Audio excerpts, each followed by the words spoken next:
Hey everyone, welcome to the A7G round dance. We're virtual this year, but we still think it's going to be a lot of fun. So I'm one of your co-hosts for the day. My name is Gabrielle Fayant. I'm originally from Alberta. My family comes from Fishing Lake Métis settlement. I'm a guest here on Algonquin territory, unceded, unsurrendered Algonquin territory. And I'm going to pass it over. Oh, wrong way. I'm going to pass it over to my co-host, Thielen. Oh, Miigwetch. So bonjour, ani, danse, kwe. Hello, everyone. Nimki banoje kapisi samat napisis, indigenous cause, mayan gando dem kejronang donjba. So, hello, everyone. My name is Thielen Kiknaswe. I'm one of your other co-hosts this fine afternoon. I'm Cree and Potawatomi from Wapul Island First Nation, Kejronang Territory. And I'm super glad that we're able to make this happen in a virtual space. We're able to, get everything all set up. So thank you so much to everyone for joining us. And I'll pass it on over back to Gabby.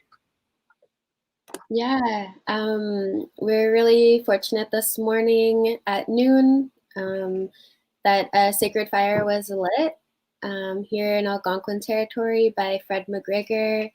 And so it feels really good. And it's a really beautiful day outside. And so, it makes me feel like, our ancestors are happy that we're doing this, even though we have to do it virtual this year. We're still doing things in a really good way. And we have so much exciting stuff lined up throughout the whole day. Yeah. So I guess we could talk a little bit about some of the ways that you could hold ceremony wherever you are. Thielen, did you want to give a few examples? Yeah, so there's always different ways that you can create your own ceremonies and continue the teachings that you were taught. And I think one way that we are able to do that is by having different things like this round dance through a virtual environment and still able to feel connected even though we are kind of far apart from each other.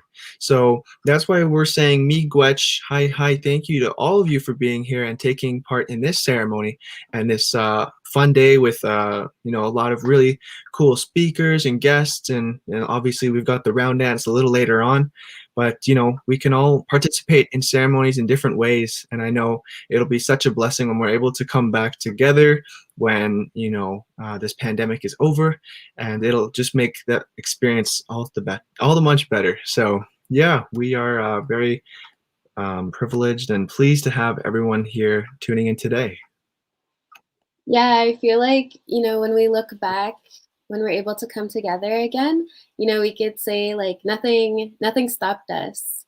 Even this pandemic didn't stop us from doing what we need to do and holding space for these important ceremonies and events and gatherings. So some things you could do if you're at home is you could carry tobacco with you throughout the day and then put it down later tonight.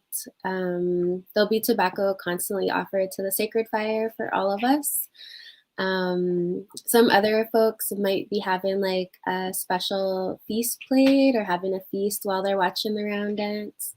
And so there's a lot of behind the scenes things happening because we don't put those things on camera or on TV or Facebook, but there's a lot of good medicine happening behind the scenes, which is really cool. Yeah. I guess we should. Oh, sorry, what were you gonna say? I was gonna say, yeah, for sure. There's definitely a lot of things that's happening behind the scenes, and I'm just grateful that we were able to make this happen and make this whole day kind of come together. And I'm really excited to see how this whole day is gonna unfold.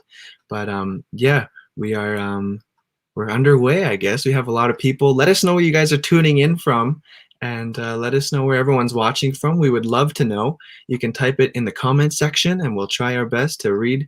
And it's so beautiful that people are all able from all around the world, all around the globe, all around North America coming together for to participate in these ceremonies. So it's a very awesome feeling.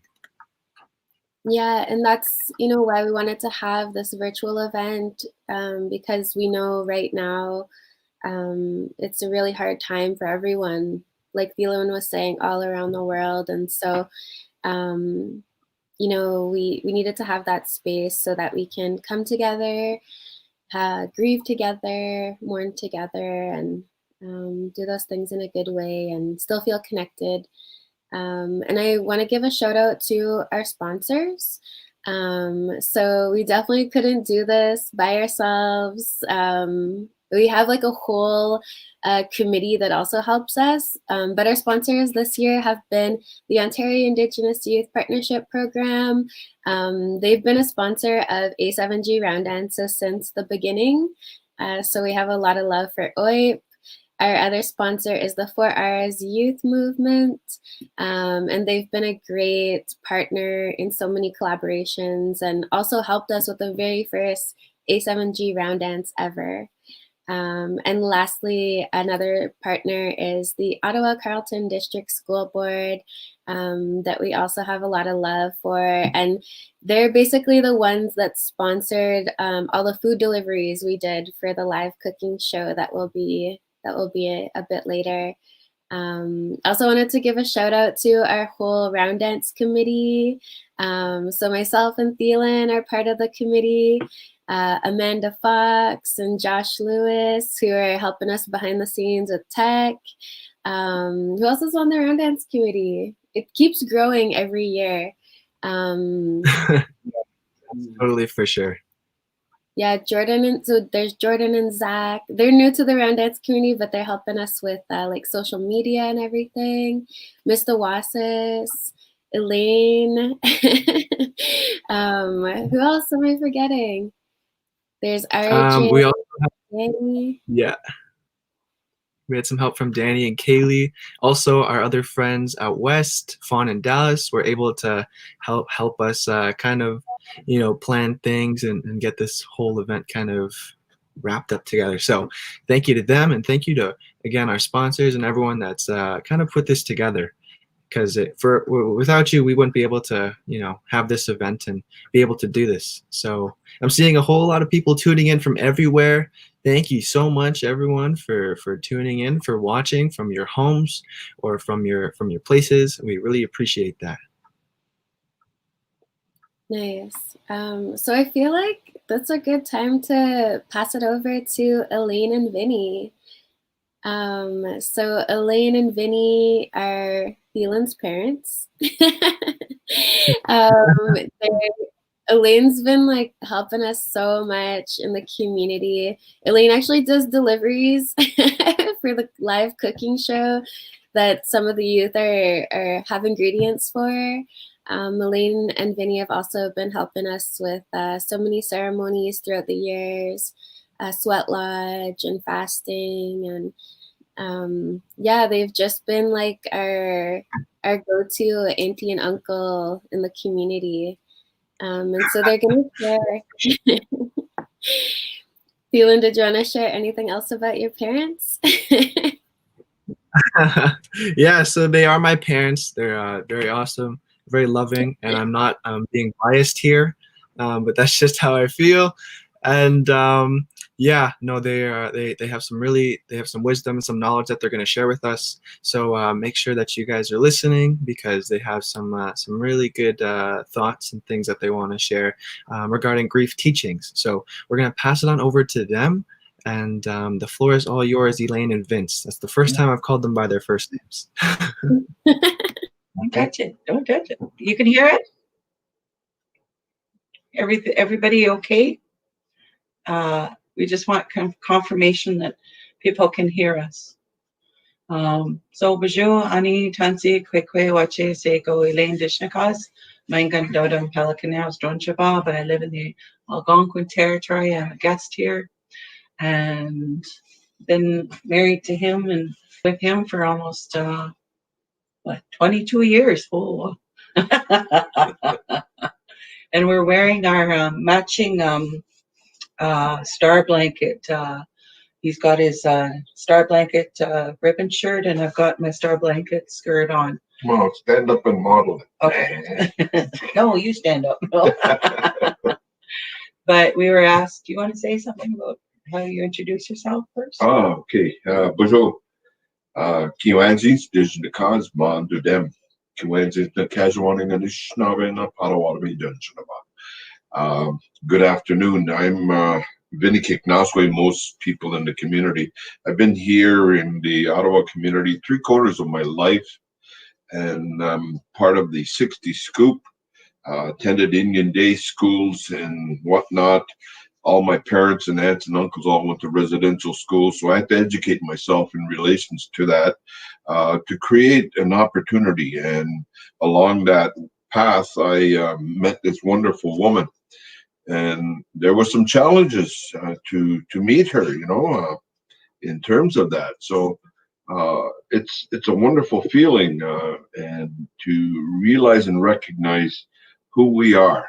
And so when I found out she's from the Wolf clan, I said, okay, it's okay. I'm from the Loon clan. So it was okay to begin that courting relationship. And I couldn't have been much happier and thrilled to have met this wonderful person and to live this type of lifestyle. So we're here to share as best as we understand. Like, I'm a student of life, and that's the way some of the traditional aunties and uncles that I've had the privilege to learn from and whatnot. So I will, as Elaine will share a little, I'm going to like the way I understand when we begin a ceremony and some of the round dances.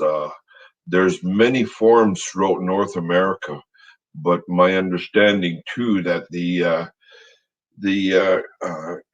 Cree from out west, the Plains Cree, received some insight in regard from the Assiniboine. So they would use it in a lot of ceremonies and social, and they always lit the sage. Yeah. And they would also, and those are the times where we're trying to bring ceremony into daily practice. And what does that look like in our daily practice during COVID? And some of it is saying prayers for one another, laying down tobacco. We know in our hearts and being validated that a sacred fire was lit today at noon, and we thank Fred McGregor and his family very much for offering that in Kitigan-Zibi, and knowing that he follows the protocol, he follows the wellness, and offers that tobacco constantly while the fire is lit. And we have our little candle here lit in those different ways. We have our candle lit here, so we have our fire here and our smudge here. And those are the different ways and of offering. What does this life look like today? Life looks a lot different than if we were preparing at the round dance, and we would have our tobacco ties, and we'd have our tobacco flags and our flags, but we know that different flags will be offered, cloth will be offered in different ways.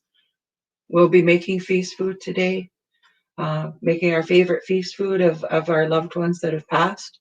We're making cornbread and sausages today. And we include the pork to remember a time when the pork was used as rations.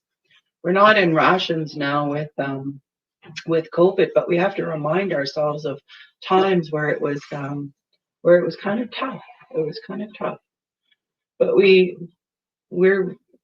so we're full of strength, but we have to give strength too, right? Because there's ones that are fighting and these different diseases, and it's not the first time we've met disease, you know, but it's acknowledging when our community's been affected before to how we carry it forward, because all the ones that are living through this, and I, you know, lived through even having COVID, our teachers, the different safety measures we're taking to prevent getting COVID, the places of building our immunity and sustainability related to this time of the time we used electricity, you know, and also went through this place of grief during this time. Yeah, and at this time, it's coming close to 1 year that this community here, but not only here, what we have heard throughout the world, there's a lot of grief for the many thousands of people that have passed on and that have been affected by the coronavirus COVID-19 pandemic. And so these are the times where we recognize within our own selves the many forms of the round dance. And at this time, we will, and I've acknowledged as I do, and as I've been instructed, is to share that grief and recognize the many, many thousands of people that are affected by this pandemic situation that we are living by. So these are the times that we offer, and I offer to the many listeners and the many viewers here this medicine that has been lit, and it'll go through the period of the time that we have or we've been allotted to, and that fire, as Elaine has mentioned, it's an important part to have that sacred fire, and knowing that tobacco will be offered in that time throughout this day, and it's a real treat to have such a wonderful youth group to be able to host this virtual round dance, and that many people from around in Anishinaabe and Ongo territory, and also inclusive of the Inuit from way up north. It's an important part. We do have many friends from up there. At the most recent fall ceremony that we were invited to for the fasting, and I fell in love with this young Inuk.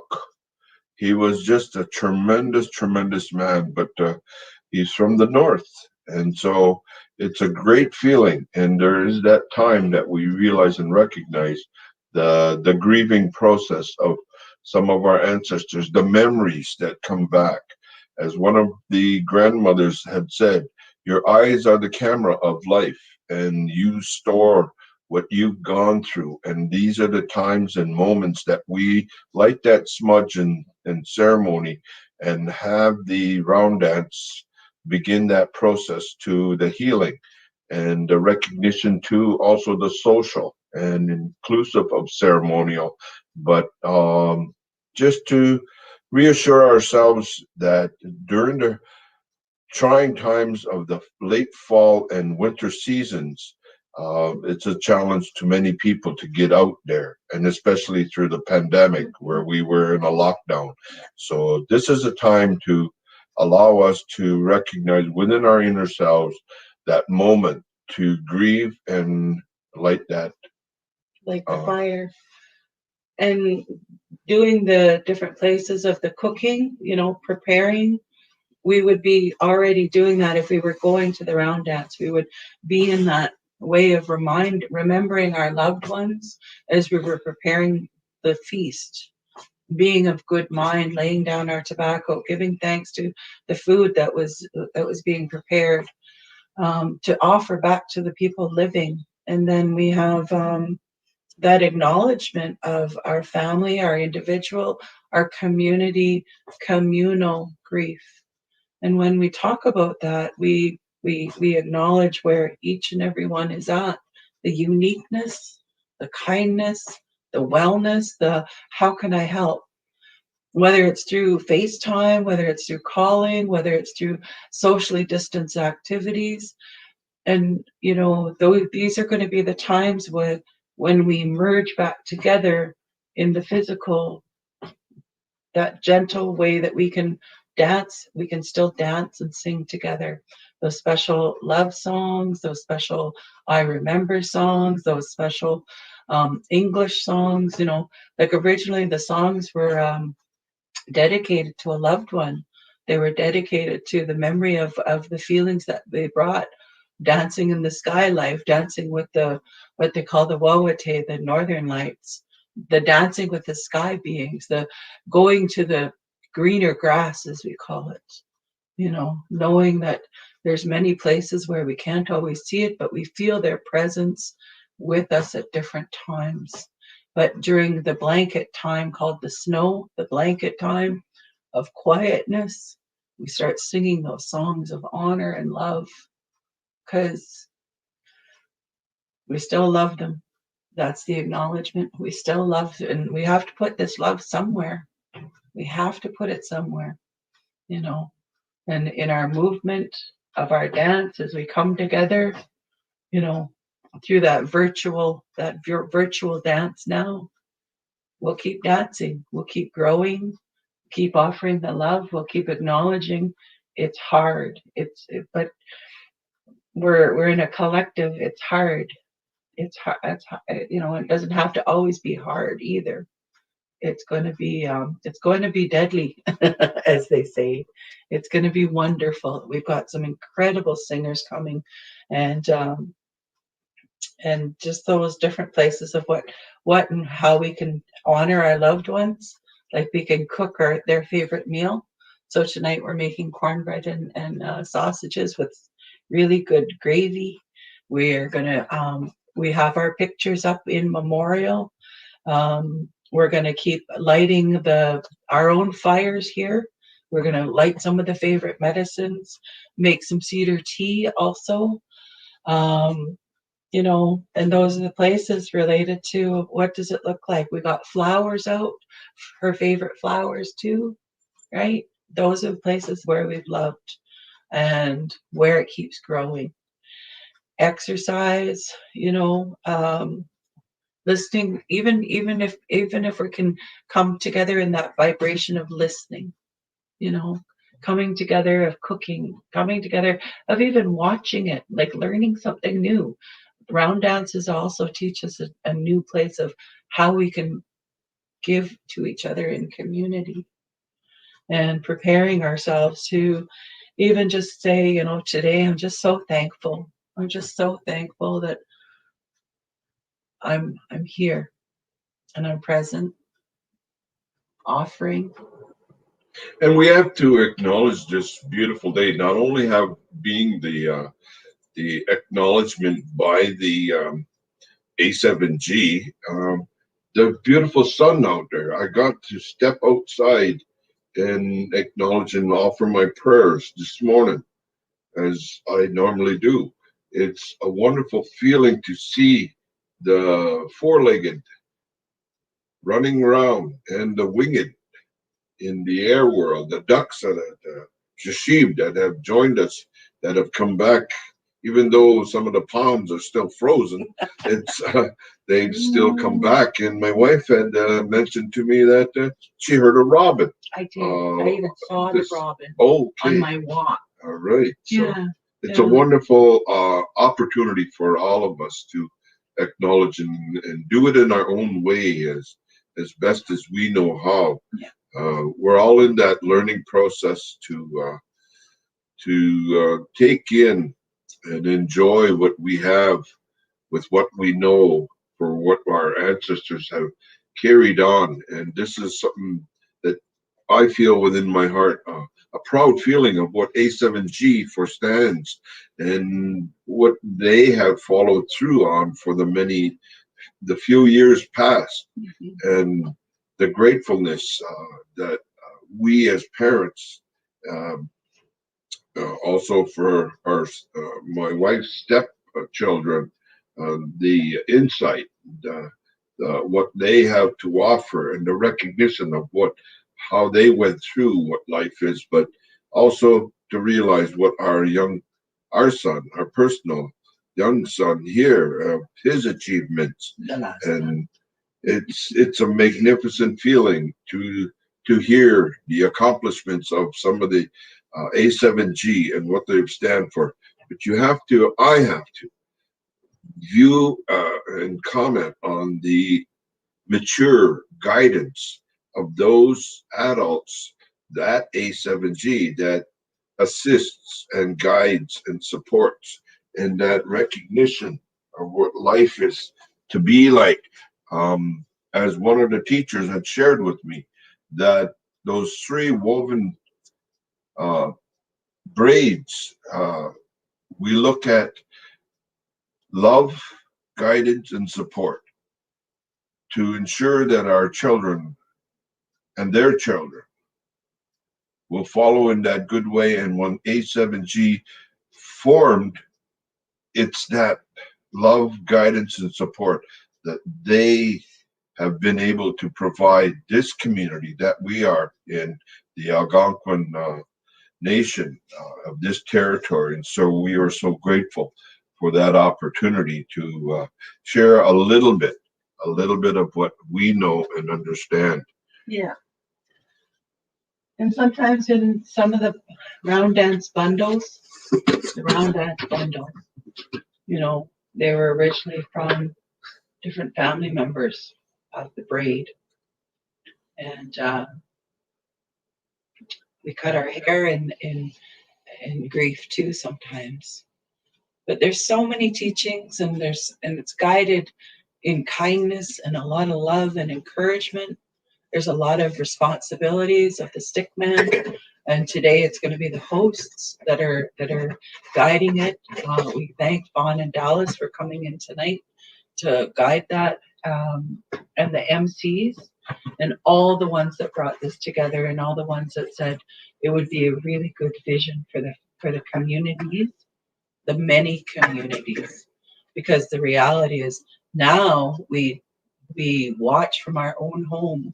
We gather joy and strength and love from our own home as we continue going forward. As someone mentioned to me today, we're in this together. Whatever together looks like, we're in this together, and we're not going to leave. We pray for the ones that are in the hospitals.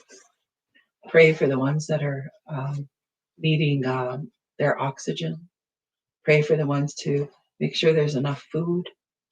Pray for the ones that there's enough comfort.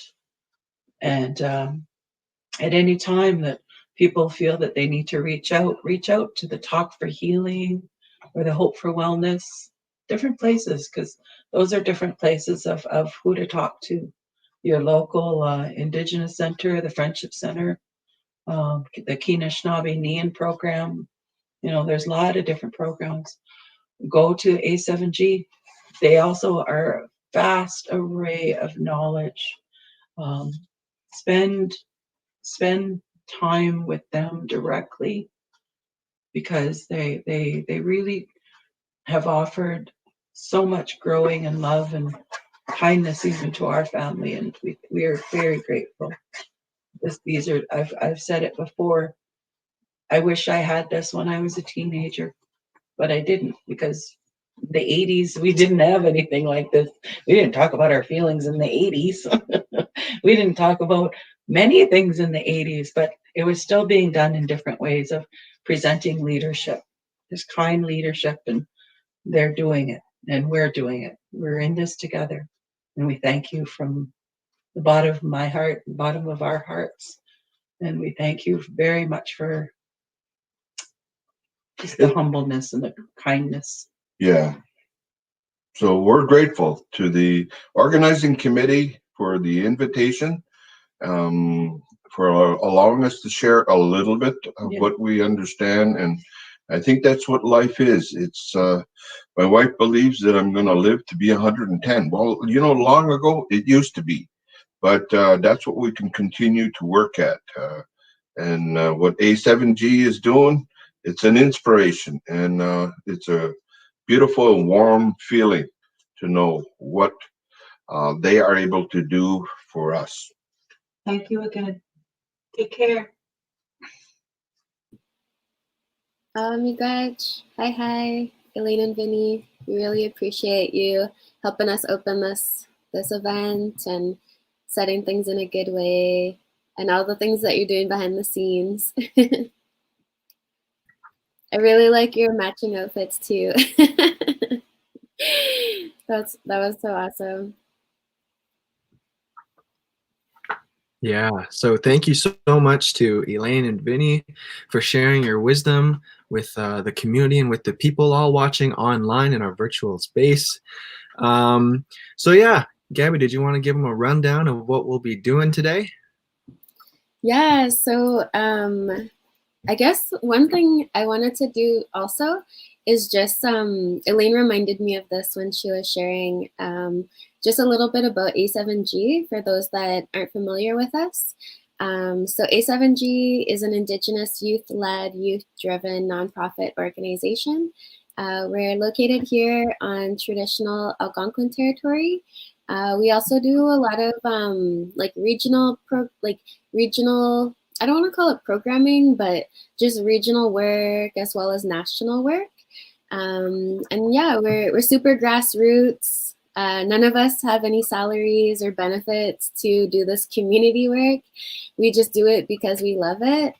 And even to put on this awesome event, you know, we just came together with really no expectations, just that we wanted to see the round dance keep happening. Like, I think when we put together the first round dance, you know, we didn't have any money, we didn't have anything, and we were just like, we want to have a round dance. And like, luckily the community came together and supported us, and yeah, and 4 hours came through, and yeah, here we are. So just so you know, that's what A7G is. Awesome, awesome. So we have a couple of things that we're going to do today, and we first want to say thank you to our past speakers, Elaine and Vinny Kiknoswe, for sharing their teachings. But now we do want to share a little bit about what's happening as well in the marketplace. So Gabby, did you want to share a bit about that? Yeah, for sure. So we have a virtual marketplace. You can head on over there. I think we're going to share the links. So there's a real quick link you can use, http://bit.ly/A7GVMP. And so all these links are also on our website, a7g.ca, or all of our social medias.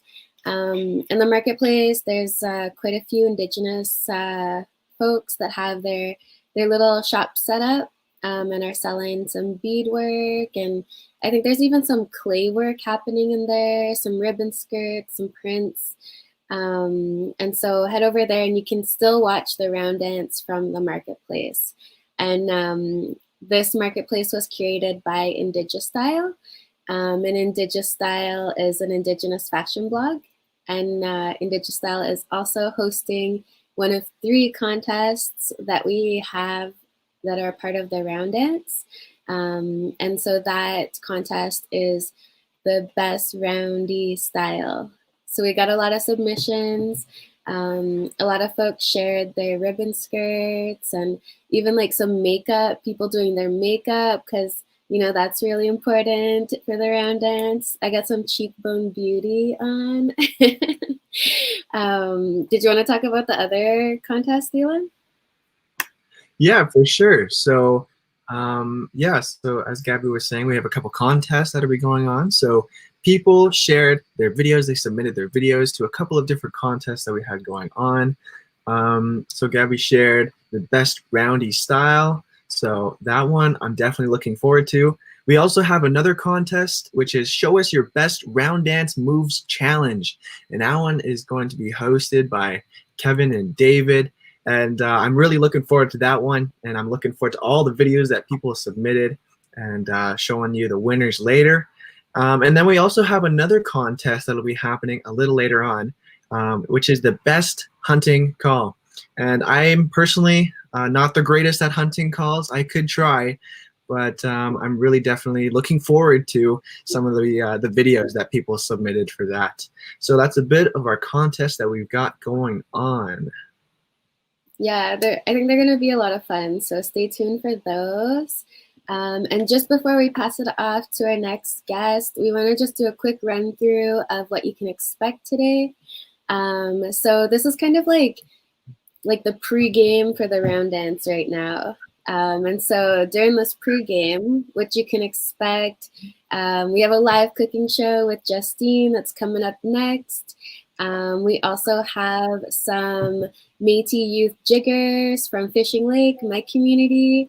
So that'll be a lot of fun. We have Elmer Ghostkeeper, who will be sharing some teachings as well. He's from Model Prairie Métis Settlement. We also have some youth throat singers, Tarnirik, that'll be sharing, as well as some ribbon skirt stories from Talatatusis. And then right before the round dance starts, we have our really special guest, Harvey Drever, who was with us last year too. And I could listen to him for hours talk about the round dance. Yeah, so that's just a little bit of the run through for this afternoon, just all of the stuff that will be happening before we get into the actual round dance portion later on tonight. So I'm looking forward to everyone that's going to be sharing their teachings and their stories. But right now we're going to head on over to our live cooking show. I'll just give you a bit of background on who they are. So Justine Deschamps from Kitigan, Zibi, and Anishinabeg. She's a mother of 2 and 5 if you want to include the winged and the fur babies, which is awesome.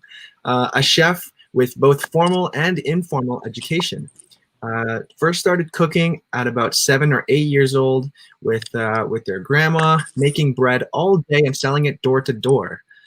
Justine graduated from Algonquin College in the Culinary Management program in 2017. Then later opened a sandwich counter in March 2018, but unfortunately closed down in March 2020 due to the pandemic. And Justine switched. She was resilient and switched to solely to catering for a while, cooking from home and doing meal deliveries. In January, the Maniwaki Native Friendship Center reached out to see if they'd like to do weekly cooking classes where they would provide families with the ingredients, and they'd all be able to come in and have a lot of fun and focus on doing a little bit of cooking. So Justine's been doing online culinary since. And if you want to follow her journey, check her out on Facebook and Instagram at justine.cooks, where she posts her ingredients early in the week. And then you can also follow her live on Thursday between 1:30 and 3:30, completely free of charge. So I think that is awesome. And also, if you want a private class, you can also contact her through Facebook and Instagram. But yeah, thank you so much, Justine, for taking time out of your day to be with us. And let's just get right into the cooking. Thanks so much. Hi, thank you for including me in this. I'm very honored to have you all in my kitchen. If you don't know who I am, my name is Justine, as our hosts said. Now, we don't have a lot of time, so I'm not going to be just bantering away about me. I'm just going to get right into this. I already started my oil right here in my pan. I have a cast iron pan. It's about 2.5 to 3 inches deep. I filled it with oil about halfway, so if you haven't done that, please do that and turn it on to about a medium heat. I have water in my little pot here. I have about 1.5 liters, 6 cups. If you have a different size pot, go ahead and fill it up. The size, you should have about 2 different cedar branches about this size. That'll be good enough for like a really giant pot. Don't be afraid to fill that up. It's very potent. So for the small amount that I'm gonna have, I'm just gonna use a tiny little bit here. I broke one of the stems in half. Like I said, if you have a big pot, go ahead, fill that right up. Put both of those in, and please only put it at a medium. I'm cranking mine up just a little bit because, again, we don't have much time. And I just want to show you like the color and the smells. I want to be here with you, like just so you're sure, so you know, you're aware of when to take it off of the pot. So I'm going to throw these in here. There's the whole thing like that.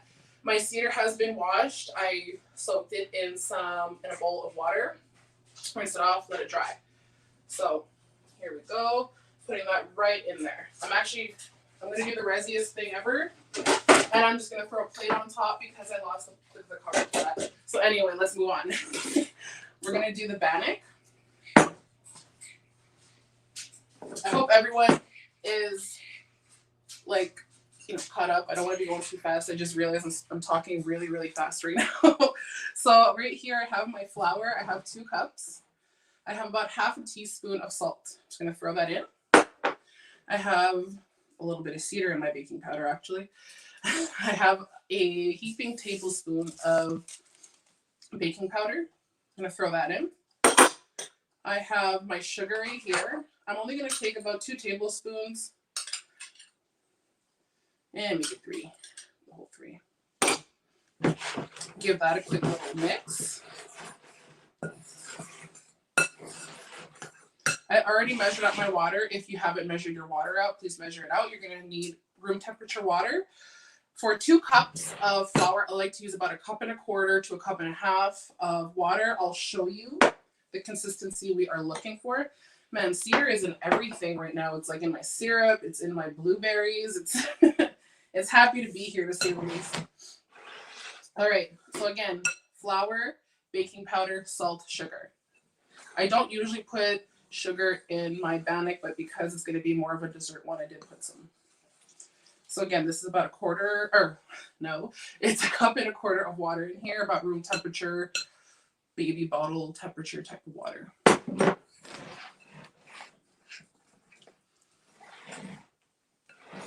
So we're just going to give that a mix. Yeah, there we go. That is a great consistency. Beautiful. Now, if my grandma saw me do it like this, she'd probably get really mad and tell me I'm lazy, but this is like the way it works for me. And it's like the foolproof way. Guarantee you she would tell me I'm lazy, eat a bunch, and then say, I guess your lazy bannock isn't as awful as I thought. No, she'd say it's pretty good, but she would definitely call me lazy. Now, I turned my oil on already, so it's already getting warm. I turned it on just before we came on here. And again, I'm going to crank up my cedar tea because I do not want to run out of time. So far, if there are any questions, let me know. I'm here for you. Also, just while I'm waiting for that to heat up, I have like a little extra something on the side if we have a little time, just to show you a couple different ways that you can prepare and eat your bannock. It's going to be delicious. So my oil feels pretty good. Again, there's a couple ways you can do this. The lazy way, like I mentioned, ice cream scoop or just a spoon. And before I throw this in, I'm just going to double check to make sure that my oil is hot. It would suck if I threw this in and it's all greasy and then I got to start over. Just 1 second. Oh yeah, that's good to go. All right. So I'm going to show you a couple ways, like I previously mentioned. You're going to notice that about me. I stumble over almost every single word that comes out of my mouth. So again, I have a small little ice cream scoop here. I think it's about 2 ounces. And when I put it in the pan here, I'm going to kind of, if you can see my hand, when I do the motion, I'm going to press and do it away from me. So in case there's any splash, it's not going to come up and hit me and burn me. You'll get my stove messy, but that's fine. So again, squeeze and away. I'm going to be really quiet, see if you can hear that sizzle. I don't know if you can. I'll try and bring this just so you can see a little bit.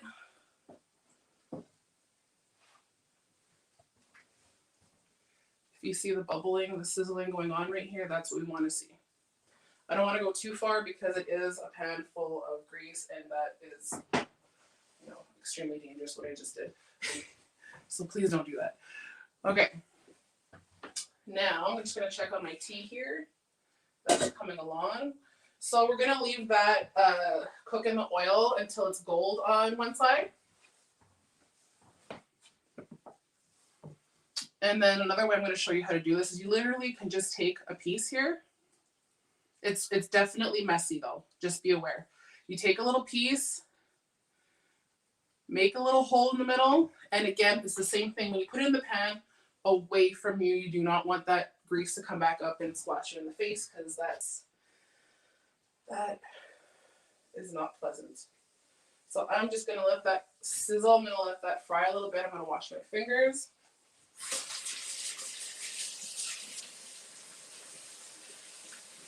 Well, I'll rinse my fingers. It's just panic. So while I'm waiting for that to get nice and golden like we want it to be, I just wanted to give you guys some tips on harvesting your cedar. I know a lot of people are living in the city here. Some people might be living on the res. Some people might be living on a different res. Like, regardless of your situation, when you do go to harvest cedar, there's a few things that you want to look out for. I'll just move this. You know what? We didn't put the blueberries in, did we? I knew it was too fast. Real life, guys. Well, there you go. You got some without blueberries, some with. Just throw this right in here and give it a little mix. Oh, here's my spoon. Let me see. I hope you guys are laughing at me and not mad at me. I do this to myself all the time. All the time. I'll be like, yeah, I'm ahead. And I'm like, I got this. I'll be all overly confident and being like, you know, all of that, so to speak. And then I'm like, oh yeah, I forgot one of the most important parts. Ideally, you would want to put this in at the same time as your flour before the water. So do that if you haven't already. Just fold it in. Don't mix it really vigorously. You're going to get it all tough. You're going to activate that gluten a lot. It's going to get really, really tough and chewy, and that's not what we want in bannock. We want that nice, crispy, golden exterior and that nice, fluffy interior. Just giving this check here. All right. I have my tongs.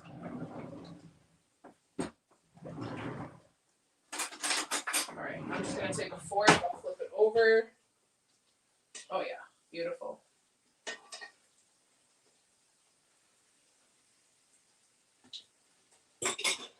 There we go.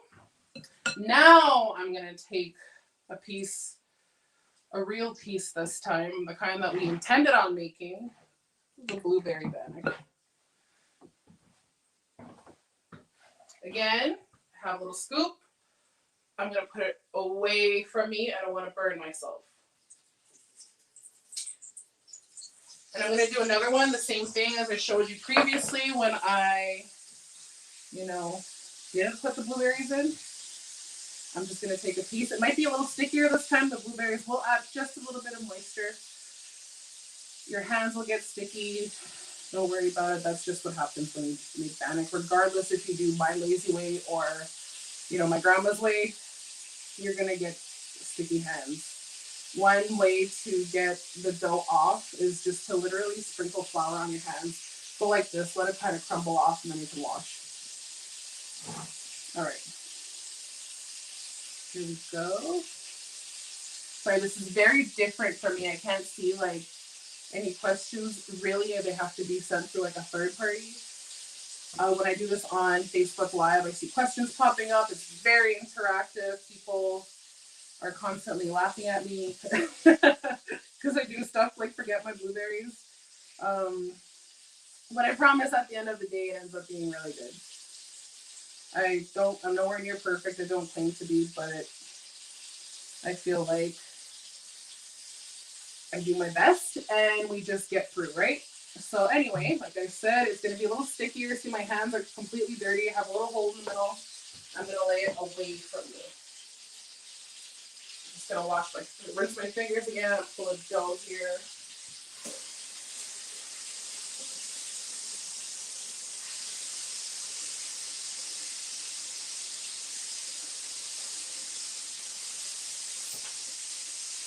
I see my other 2 pieces of bannock. It's been what, maybe a grand total of 7 or 8 minutes since it's gone in there. And yeah, it's almost done. And I see the one, our, intentional blueberry one is almost, well, it's getting there. It's almost time to flip it.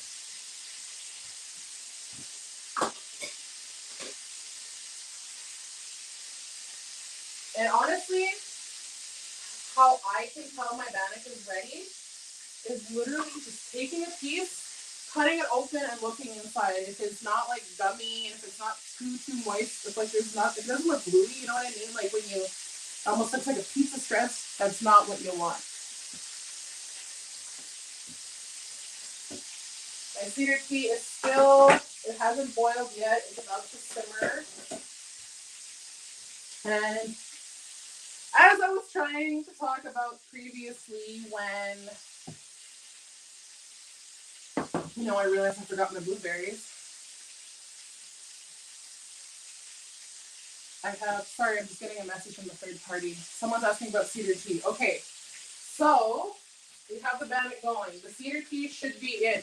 Your cedar should be into your water.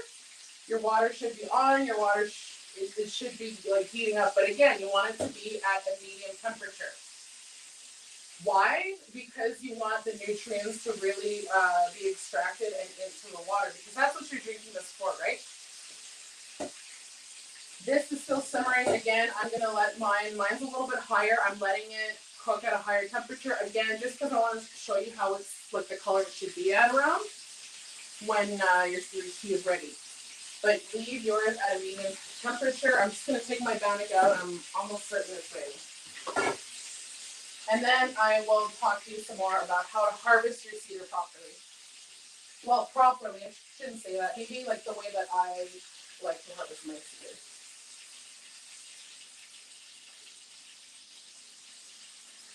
All right.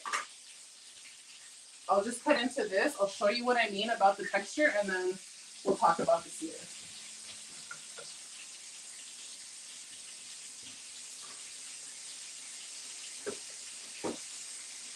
Now, please don't grab your fry bread right out of the oil. I have no feeling left in my fingertips. That's the only reason why I can do that. But you see how fluffy that is on the inside? It's still kind of steaming. The outside is nice, and I hope you can hear that. And it's really fluffy on the inside. It's not gummy. It's dense, though. It definitely is dense. So I'm going to leave that there. My blueberry ones are still cooking. Remember, when it gets golden on one side, flip it onto the other side. If it's getting gold before it's cooking, you better turn that down a little bit. All right. Like I said with the cedar. When you go to harvest your cedar, what you want to do is, firstly, you want to go onto a dirt road or go somewhere where there's just bush or forest, whichever way you prefer. I go down the road. There's a few places I go. I go down, I don't know why I'm pointing. You can't see around my house anyway, right? But there's a few places I go on my res. Again, I'm competing on ZB. If you know the area, I go down the tracks, I go down the limit, and I go down Powerhouse. If you know the area. Oh, it's boiling. I'm just going to let that go for a little bit longer. So once you get to said bush, when you get there, start looking, when you're on that side road, start looking for cedar trees, okay, right by the road.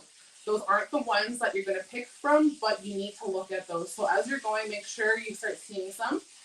The more the better. So when you see them by the road, the ones by the road are more often than not going to look kind of scraggly. Some of them still look really beautiful, which is sad because that means, their potential is just so much higher. But you don't want to get the ones by the road because that's the one that absorbs all of the fumes of all the passers-by. So the skidoos, the four-wheelers, all your res trucks and your res carts with the parking plates, all of those, like that's what that absorbs, okay? Like you don't want those, so but you need those because they're indications of more in the back. So I like to go in. The closest I would go is like 20 feet from the road, but even further is better. The bushier the tree, the better. The greener the leaf, the better. There's a little bit of brown here. That's okay. That's fine. That's just like the way it goes. But see how green that is? These leaves are super green. They have to be nice and green and healthy looking, because if the tree isn't healthy, it's not going to help you be healthy, right? So keep that in mind. It smells really good. I'm just checking this, guys. Oh yeah, that's done. Let me know if you want to see again how the inside's supposed to look. I'm gonna put another little bit in here before I continue. I'm just gonna do a couple more lazy pieces of drum molde.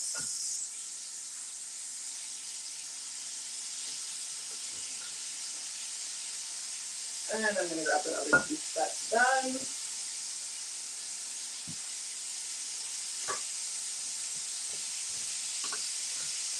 And one more here. So don't overcrowd your pan. If you overcrowd your pan, it's gonna get mushy. The temperature will go down and won't cook properly. This tea is almost done. I'm just gonna let it simmer for a little bit longer. So we're gonna talk about uses. So blueberries, we're gonna put some in the dough. I just got a question. This is why I just changed the subject real quick. You're going to put some in the dough. If you have different berries for your tea, you can use those for the tea. But for the 2 cups of flour that I had for my bannock, I put a cup of blueberries in here. I have other berries for my tea, and I'll show you those in as soon as it's ready. I'll show you how I'm going to use those.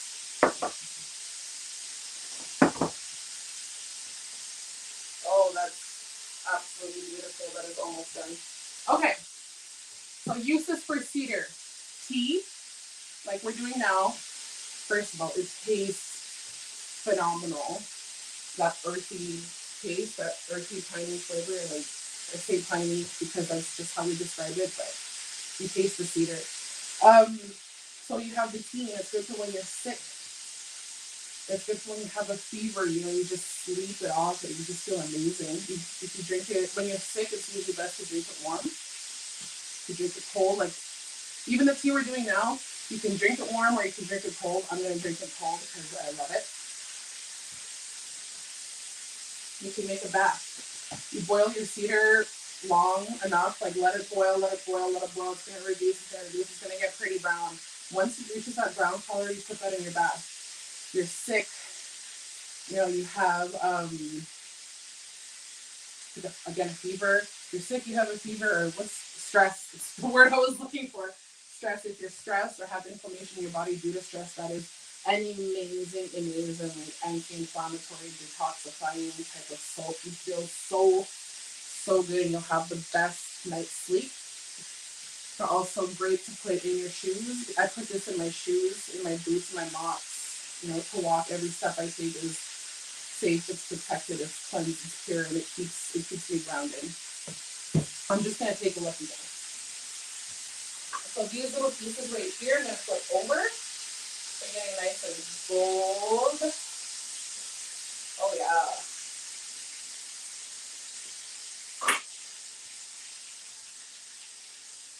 I'm gonna give the tea just a quick little sip.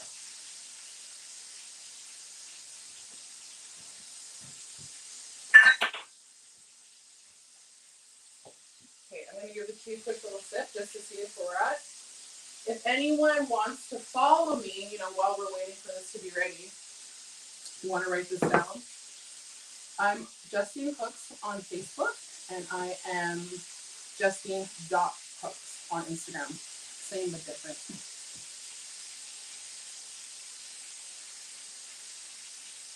That's perfect. Okay. I'll let you know more about my classes and my online live streams and stuff. I'm just trying to answer questions as I go. That's why I kind of change the subject real quick. I'm going to just grab a little glass so you can see the color. of what I'm talking about here.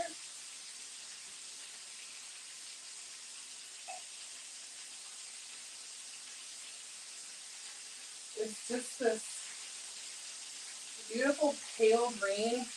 It could even maybe like boil for a minute or two longer, but it's this, I hope you can see. Whoops, wrong flag. Okay. It's this pale green. It almost looks like a pale lime green. It's really fragrant. Yeah, you smell this. Oh my god. Sorry guys, I just got all caught up in the moment there. You smell the sear in there and just, oh yeah, that's delicious. Okay. I'm just gonna let this simmer for like maybe one more minute just because I want to. Again, this is the color about that you're looking for. A pale green. That is about the tea drinking color. When it gets to that brown color, it's kind of astringent, kind of bitter. You get that like, you know, that feeling in the back of your mouth. Almost done, guys. There we go.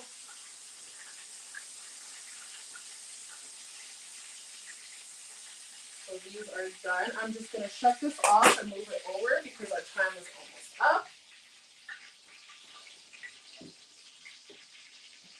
And now the tea. I'm just going to show you how to store your tea once it's done, what to do with the berries and whatnot. So I'm going to put this is about 2 cups in this jar. Preferably I like a really big jar, but they're kind of all being, used at the moment. So I'm just going to show you what this looks like right here. For something about this size, I'd like to do a teaspoon of maple syrup. 2 at the most. I have a teaspoon and a half. Right now I'm using OIYPP from my community here, Culinary. We have our own sugar bush. I'm going to take this off. So again, we have about a teaspoon and a half of maple syrup. You can put more, you can put less. You don't have to put any if you don't want to. And I'm going to do, I feel like this is going to be about, that's a 1/4 cup. Maybe about 1/3 of a cup. No more than half anyway. Of berries at the bottom. These are my frozen berries, okay?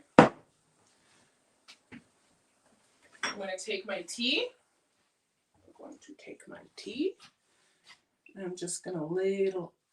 Yeah, I'm probably going to make a mess, just FYI.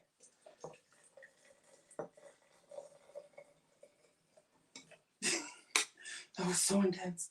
Okay. So I'm just going to ladle my tea in here. If you have a funnel, you could do that. I have a funnel, but I don't feel like taking it out. So I'm just going to ladle that in here. And you can drink it just like that if you want to. You can go right ahead and drink it hot. There's no reason why you shouldn't. And then you're going to put that in the fridge, okay? Now I promised you guys a quick little surprise. I'm just going to put this in the fridge. You're going to let that cool though, okay? Ideally, you'll want to let that cool on the counter for at least an hour. Put the lid and then put it in the fridge.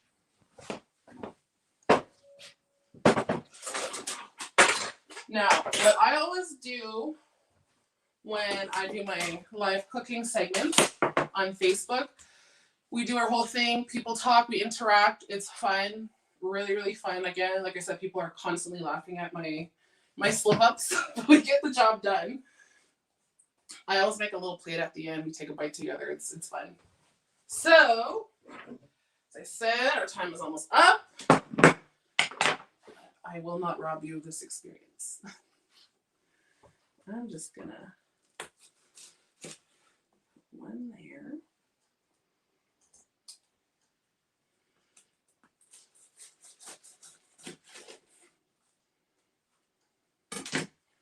And then I'm gonna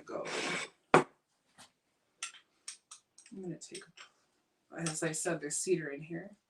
This is just my nice little saucier spoon. Maple syrup around. Oh yes, I forgot. if you have this at home, I didn't put this on the list. I just thought of it just before we started. Okay.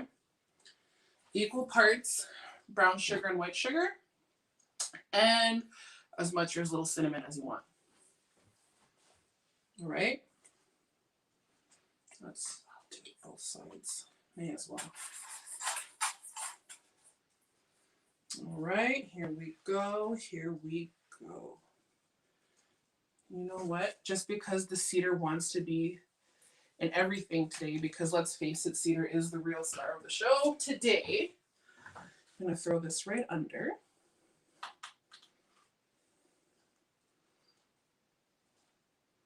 And last but not least, I'm going to show you how my tea looks. So again, once our tea is ready, I just had a question. Once our tea is fully ready, we put our berries into our mug. This is the mug. I put the berries at the bottom, and then I just fill the mug up with the tea, and I'm going to let that cool.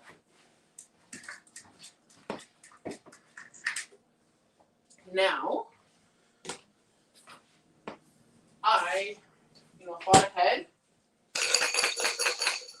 I got a glass full of ice. I made some cedar berry tea last night. I actually went go picking some cedar.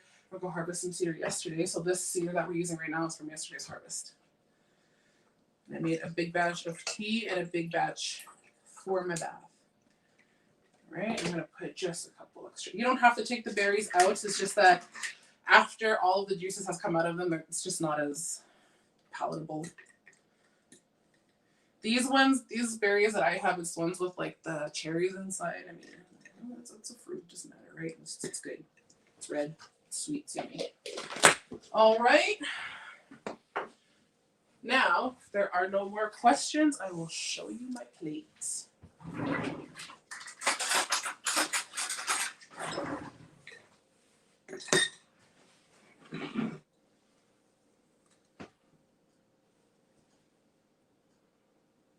Whoops.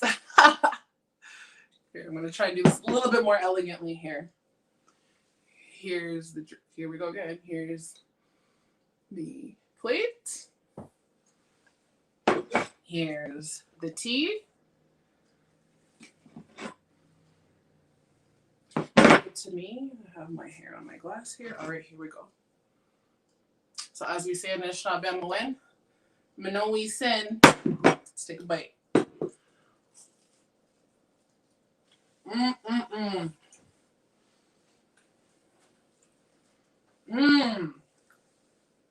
It's not like overly sweet. That little bit of sugar just really brings out the blueberry. With the maple syrup around, you could just add it. Mind you, I also did take a bite with like the sugar and cinnamon. Amazing. This one is not coated. I have no doubt though.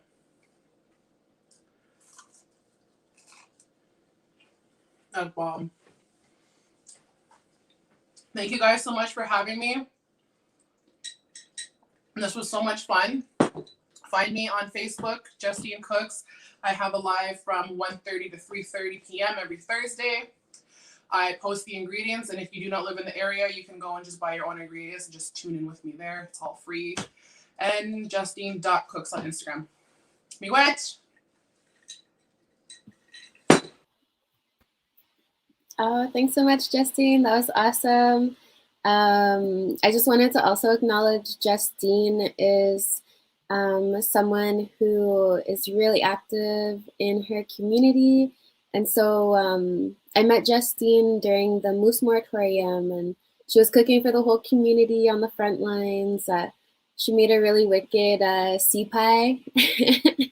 And so it was really awesome to have her with us again. So I think we might have some scheduling changes. So we actually have a little screen that says we're having some technical difficulties. So now's a pretty appropriate time to use that.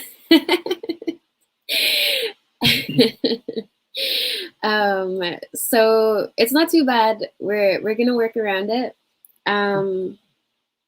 But I also, before we get into our next guest, I just wanted to give a shout out to some folks at the marketplace.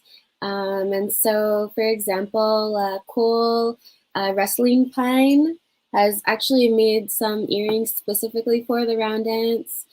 And Cookum Scrunchies has actually created a special scrunchie promo for the round dance. And so the code is round dance.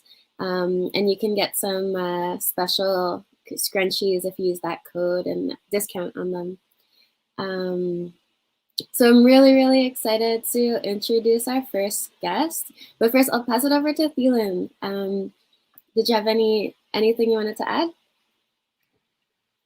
I just wanted to thank Justine again for sharing her knowledge and all of the amazing food that she made for us. I think that's super awesome, and definitely, if you guys didn't know how to do that, all the folks out there, make sure you add those recipes into your, cooking when you're at home, and you can enjoy some real fresh food as well from the land. So I think that is super awesome. So Miigwetch again to Justine for sharing her cooking with us. And yeah, I think we're gonna pass it on over. Yeah, we got a lot of folks making some food, and so they tagged us also, so you can see all of their creations with Justine's instructions if you follow our social media. But like I said, I'm really excited to introduce our next guest, Elmer Ghostkeeper. So I met Elmer at the opening of the new Fishing Lake Administration Building. And Elmer was sharing some really awesome history and knowledge about the Métis settlements. A really distinct group of people and beautiful people. And so I really love listening to your stories during that time. Elmer is from Paddle Prairie Métis settlement, and if you pull me up on the screen, I'm also a big fan of your book, Spirit Gifting. I could really see, I love that story about your cookum, I believe it was, who just skinned a rabbit in a few seconds. And I could really see, I could see my cookum and my aunties in those stories. So Miigwetch, hi. We really appreciate you being with us today. Oh, so we just have to, if you could unmute yourself. Nice. Thanks so much.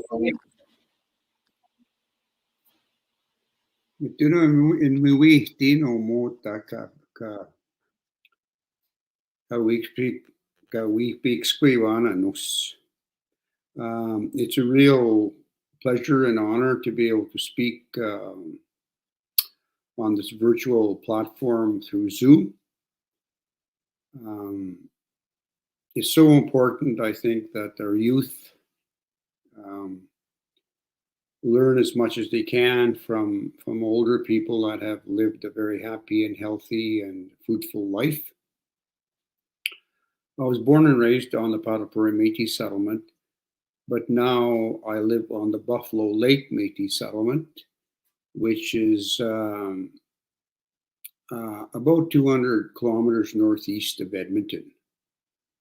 And I'm so blessed to live with the land on 40 acres right on the lakeshore of Buffalo Lake, or Pascual-Mostus Saigayegan.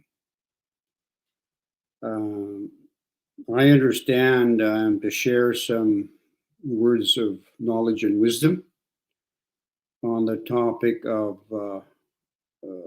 grief and loss caused by the pandemic, and also the winter season.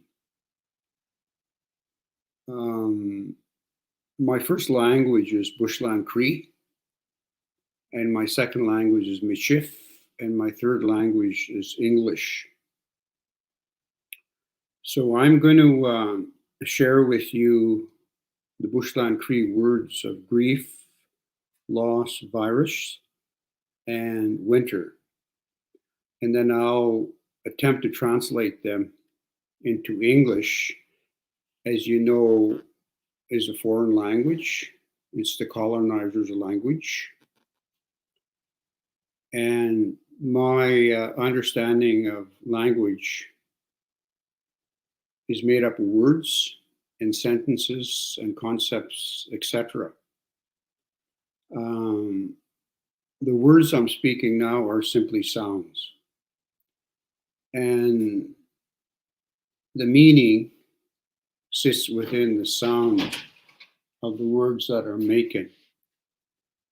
And so when I speak a Bushland Cree word, I make a totally different sound than I'm making in English.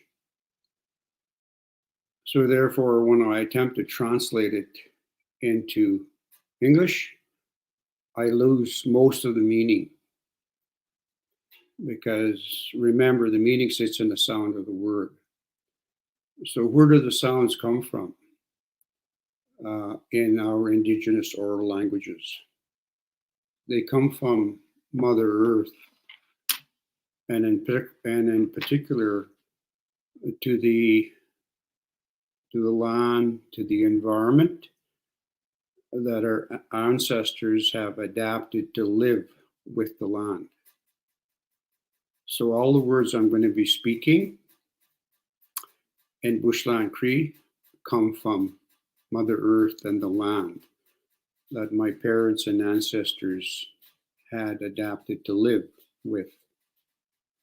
In the same way, it's my belief that English, the sounds of the English words I'm using now, were created by Mother Earth in England. They're not relative to Turtle Island or to Canada, North America, Central and South America. Those words are totally foreign to this land, but yet we attempt to use them to relate to the weather, to the climate, to nature, to the environment that we live within. The Cree word, the Bushland Cree word for grief is Kiwatihimowin. Kiwatihimowin. And when I've attempted to translate it into English, I lose so much of the meaning. In the same way, if I said the word loss, watichihiwin, wanichihiwin is loss. And virus is askotamowin. So let me try to translate that those sounds, which are words, and the meanings of those sounds into English, even though I'm going to lose a lot of the meaning. Kiwatihi tamowin means that when a loved one passes, such as a parent or a grandparent or a brother or sister or a child, you have this deep emotional feeling, and feelings are vibrations that come from your heart. So it can be sorrow, it can be loss, it can be crying, and that's the method of grieving. It doesn't have to be a human being. It can also be another living being, such as a dog or a tim. I'm sure some of you have experienced the loss of a loved one and have grieved. And grieving, from my understanding, is a living being Feelings are living beings. They have emotion, mind, a body, and spirit. Everything living, my words I'm speaking are living sounds. Loss is wani chi tambuin, meaning that you have a tremendous longing for something that you have lost, like a loved one. And again, it comes from your heart. And virus is kan atomoin, meaning that we share the little microscopic virus, the little microscopic being, with the people that we come in contact with, if that virus has contacted us and is using our body as a host. Viruses are in between a living being and a non-living being. And in order to become active and live, they need a host, like a human being, or another living being, like an animal. So they need us to live. And as I became aware of viruses and the scientists that study them, they've always said that it's just a matter of when a pandemic will strike humanity. It's not if, but when it'll strike. And it just so happened that last year in January and then February and March, the coronavirus pandemic apparently escaped from an animal and jumped to a human being and caused sickness, especially respiratory sickness, and enters into your lungs and then all other parts of your body, in particular if you have a very weak immune system. And all viruses are cyclical. They have a beginning, a middle, and an end. And from my observation, we're probably in the middle of this corona or COVID-19 pandemic. There's no doubt that the third wave will come upon people in Canada and elsewhere in the world. And you hear scientists talk about variants, meaning that viruses have the uncanny ability to adapt to different situations. And so they keep shaping as they live longer and longer. And now with different vaccinations, different vaccines coming on the market, the belief is they will also be good to boost your immune system against the variants of the coronavirus.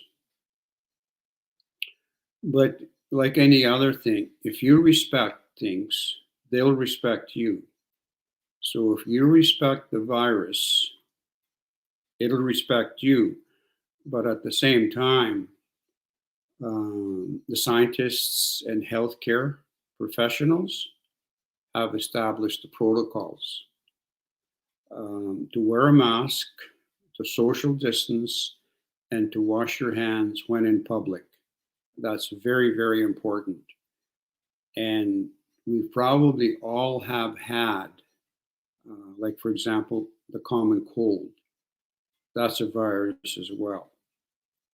And in the same way, it's going to jump across to other human beings if you can come in contact with them, and especially if you cough within the 6 feet of someone. So that's so important, as well as the flu. As you know, there's a flu season every winter, and it usually strikes when winter is coming upon humanity. And where it peaks is probably in the coldest part, in the heart of winter.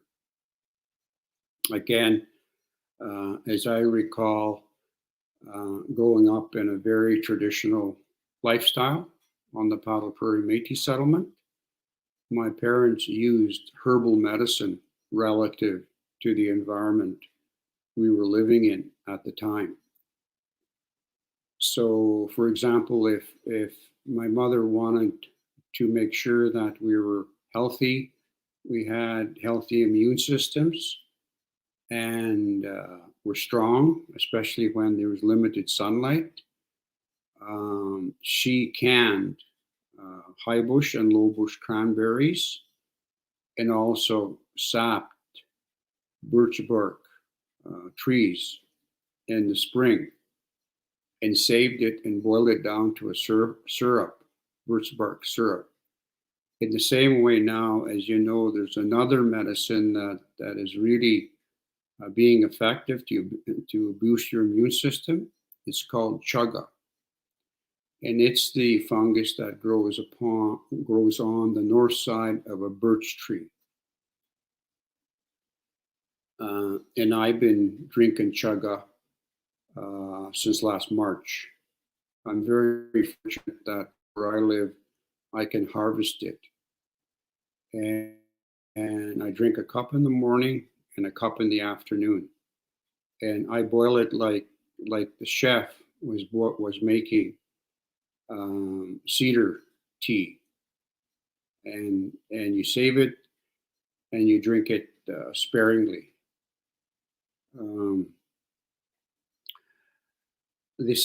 I think the second topic, and I can be corrected on this, is to share a little bit of knowledge and wisdom of winter. And I've had the opportunity to prepare this particular talk to the youth, because I know most of you are probably in school, and probably many are in post-secondary school, like universities. So you're very adept to using technology and researching in very important topics. Winter in Bushland Cree is Pipon, and it begins in December and ends in February, where I live. December is Apanawaspisim, meaning that it's the moon where snow drifting takes place, is in the month of December. So keep in mind, before colonization happened, our ancestors also knew seasonal round calendars, or seasonal round times of the moon. The moon was their calendar, and it triggered different seasons that we call seasons now, in different conditions. So in November, as you know, a lot of the animals hibernate as Mother Earth tilts away from the sun on its axis. It gets colder. Colder weather comes from the north, and that triggers trees and other living beings to hibernate, whereas we don't, as you know. However, there are some cultures in northwestern Alberta, the Dene Ta, for example, their elders can sleep for 3 days and dream. And sometimes when I share teachings on the art of dreaming, I asked the students, we have this saying, I fell asleep last night at 10 o'clock and I woke up at 6, for example. Well, my question then to them is, where'd you fall to? If we have this expression, I fell asleep and then I woke up. So my question is, where did you wake up from? So my limited understanding of the art of dreaming is that sleeping is a process. As you're falling asleep, you begin to enter into another soul plane. Your soul will begin to leave your body and travel because your body's sleeping. It needs minimum care when it's resting, healing, and sleeping. So your soul travels to another soul plane, and when you become aware, you're in a dream or in another place, and it's not the place on Mother Earth, but another soul plane like Mother Earth. The experience you have there is just as real as this experience that I'm talking to you through Zoom. Experiences are nothing more than forms of energy. So from the time we wake up until the time we go to bed, we have multiple experiences and all sorts of energy, either being positive or negative on your being. So in the winter months, people, our ancestors, and I did this as well, we went to bed early in the evening after dark. And so we slept 10 hours, minimum of 10 hours a night. And during those 10 hours, we dreamt. And if you had a really good night's sleep, it doesn't seem that like you slept at all, but you're so rested. But just think of all the different experiences you had while you were dreaming, while you were soul traveling. Now, January is Kisipisa. It's one of the coldest moons of the whole year is January. And the cold can also extend into February like it did this year because we had an extreme Arctic vortex that had come from, they say, from Siberia across the Bering Strait to Alaska, down the Mackenzie Valley, and entered into Alberta, Manitoba, Saskatchewan, and I think parts of Ontario, and if not, all of Canada, all of Turtle Island, experienced extreme cold. And it lasted up to 14 to 20 days relative to where you're living. The cold this morning that I experienced here was minus 46 below centigrade. And I have a horse and an outside dog that I'm extremely careful to take care of during the cold weather. So the horse needs warm water and oats first thing in the morning, regardless of the temperature or weather, because they depend on you.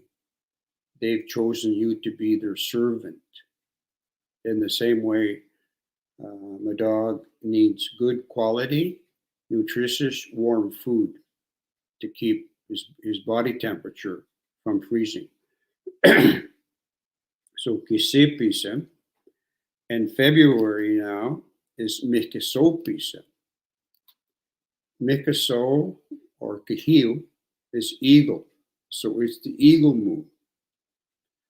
That's the time of the year that that invariably I will see an eagle, mostly a golden eagle, come back to my region. And I've been on the lookout for them, and now we've entered into a warmer spell. And there's no question I will see an eagle. fly over Buffalo Lake, because there's a pair of eagles, and both golden and bald, that make their living, and they make a nest and hatch their young around the lake. They fish, jackfish, and also hunt Canada geese for their food. But also they will also hunt rabbits and other small fur-bearing animals to carry them through until the ice melts on the lake so they can fish again. I don't know how much more time I have left, so you're going to have to let me know whether or not I've used up my allotted time. Yeah, that was awesome. We have a few more minutes if you'd like to share a little bit more. Does anybody want to ask a question by any chance? Using this technology, there is a place to ask a question on the screen. Because what I try to do is boil it down just into the kernels of knowledge and wisdom of the topic you've given me to speak on and to share. Because as you know, in each one of those topics, they're very, very deep and profound. Maybe I should add also that grieving has a beginning, a middle, and an ending. And also, the pandemic has caused, of course, lockdown, self-isolation, and it's caused loneliness, mental health, especially depression, especially amongst the youth. And the way they've been trying to escape the isolation, they can't go to school, they can't be with their peers. They tend to play video games. And when I talk to some of the parents with youth, they'll tend to play video games till 4 a.m. and then sleep most of the day. And the parents are tolerating that because they know they need to communicate with their peers.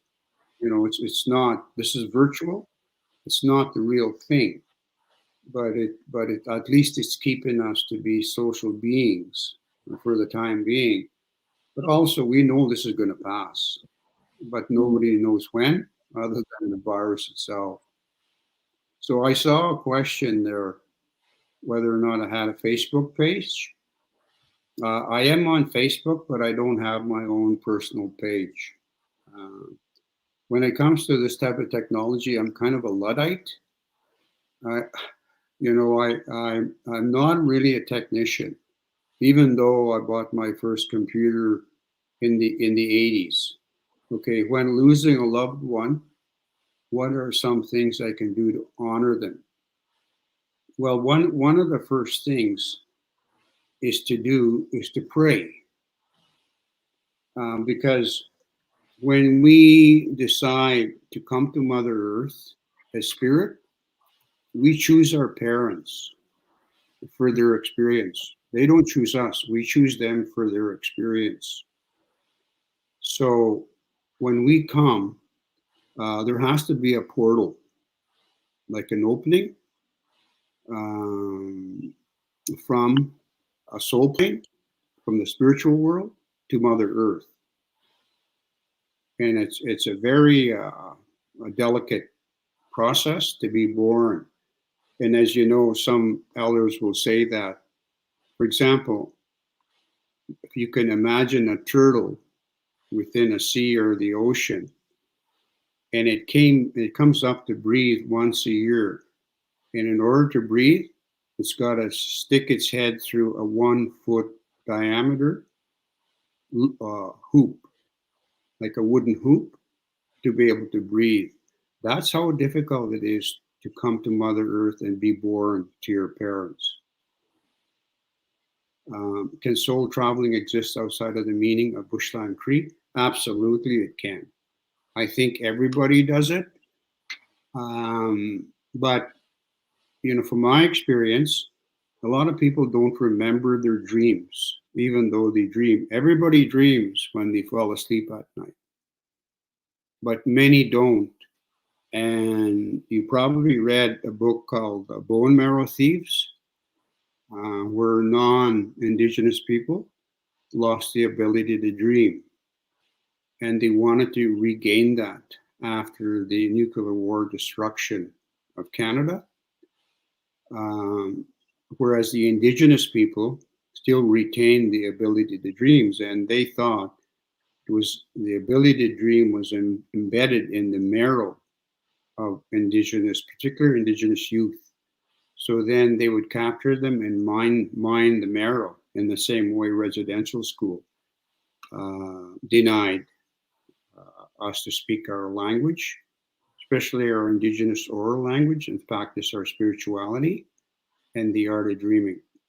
So everybody dreams, but we're Indigenous people are so blessed to have that ability to dream and to remember their dreams. So what I advise the youth, when you wake up during the night, have a piece of paper by your bed and just jot down one word of what you remember the dream, and that'll trigger it the next morning, and write about it. And you'll get an idea of where you've been. For example, if the more you become aware, the more you become conscious of dreaming, take a look at your hands, your clothing, etc., to try to get an idea of what soul plane you might have visited or visiting. And look around you at different things. The people, for example, you might meet a lot of the people that have passed, like a loved one, etc. And they might not notice you, but you notice them, etc. Or sometimes in the dream, you're going to have three dream helpers we call puagana, and they're there to assist you. And one of them is going to be a dream censor. Sometimes it's going to deny you to remember the details of a dream because you might not be ready for it yet. But as you age, I've just completed my 74th year traveling around the sun counterclockwise. So I have a lot of experience of dreaming, and as I age, I become more and more conscious and aware of knowledge and wisdom. And to me, knowledge is just surface learning. You're just learning the surface of things. But as you get older and older, you start going deeper into knowledge. And then you start acquiring wisdom, which is tamuan, is wisdom. Is there another question? I think we have a bunch of questions for you, but we might have to, I'd really love to have you back, and we could do just a whole webinar with you, maybe in next month or something, just because there's so much questions that people had, and it's everything you talked about was just awesome.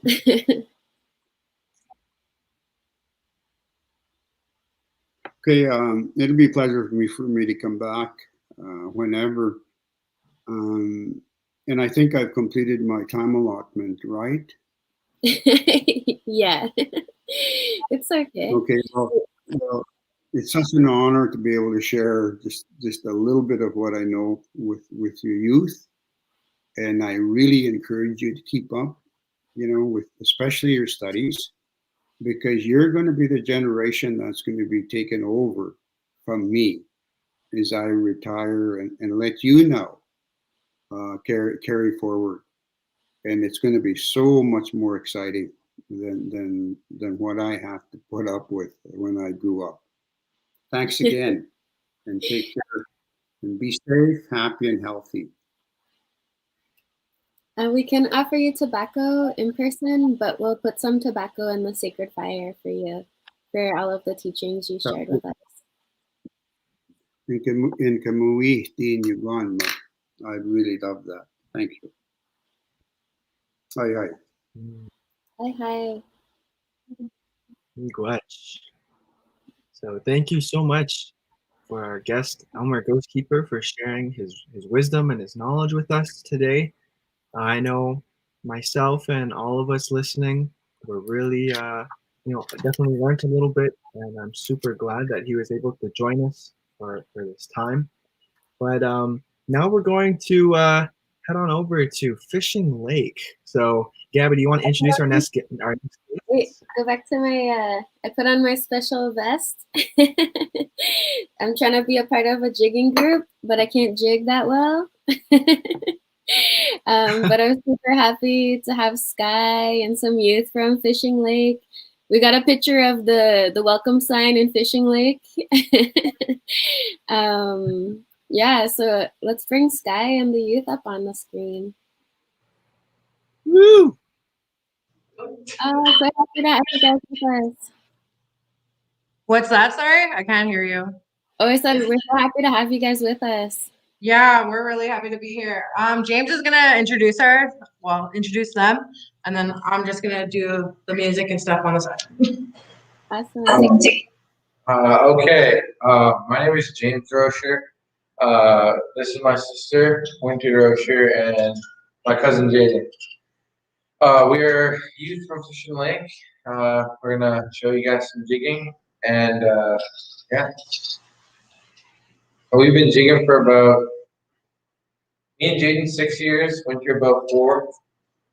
And we're gonna do the Red River jig, and then we're gonna show you the sash dance. Yeah, you guys are moving. Okay. Oh, you gotta push it back then. Oh, sorry. That's my bad. Angle it down. Alright, I'm gonna angle it down. There we go. Perfect. Okay, guys ready? Yep.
Okay.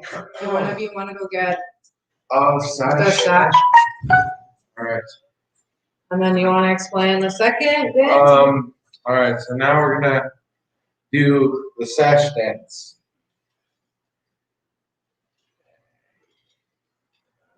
You guys take a breath. Hi. Alright, you guys ready? Yep.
So we only prepared those two dances.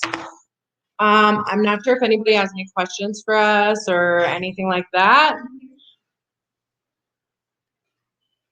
I'll take that.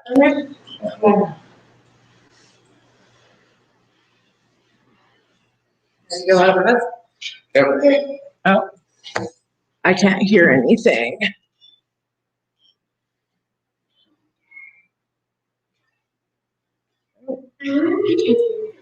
Oh, glad I was on. Oh, you heard me. Okay. I don't think there's any questions. We had a lot of fun watching you all though. You guys got some nice moves. I hope that when the pandemic's over, I could come jig with you guys. Yes. Yeah, that'd be cool. Yeah. Yeah, we'll make something happen. I really like your ribbon skirt. Thank you. Thanks so much for joining us. Yeah, we're gonna pass it over to some Inuit throat singers now. Okay, awesome. Thanks for having us.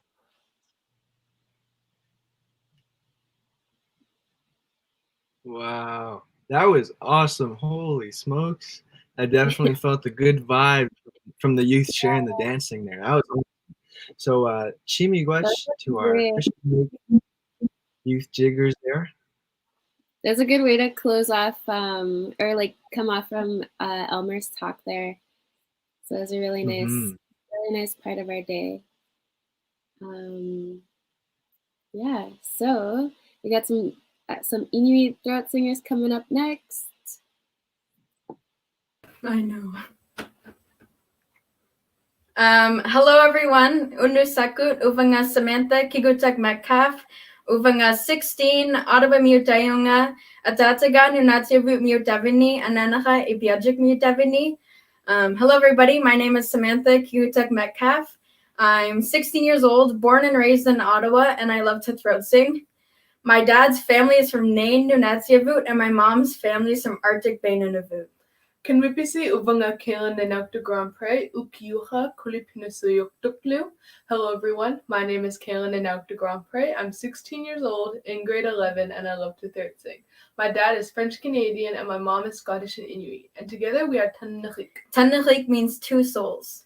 Third singing is traditionally done by two women or girls. Whoever laughs or messes up first loses. We learned throat singing at Ottawa Inuit Children's Center, now known as Inukhadigi, when we were 2 years old.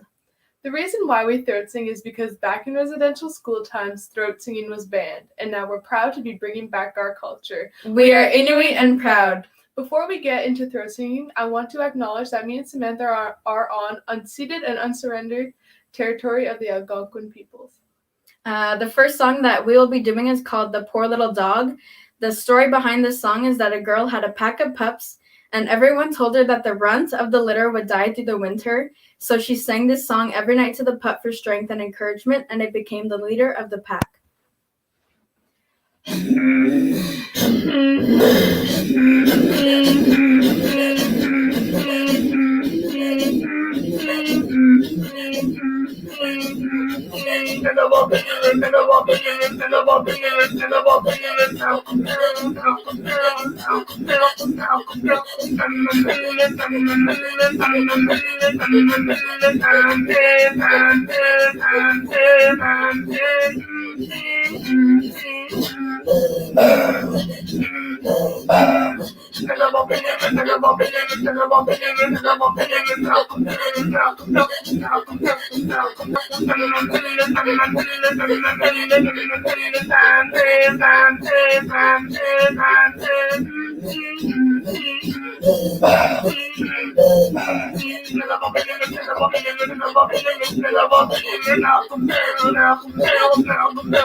Nakamik everyone.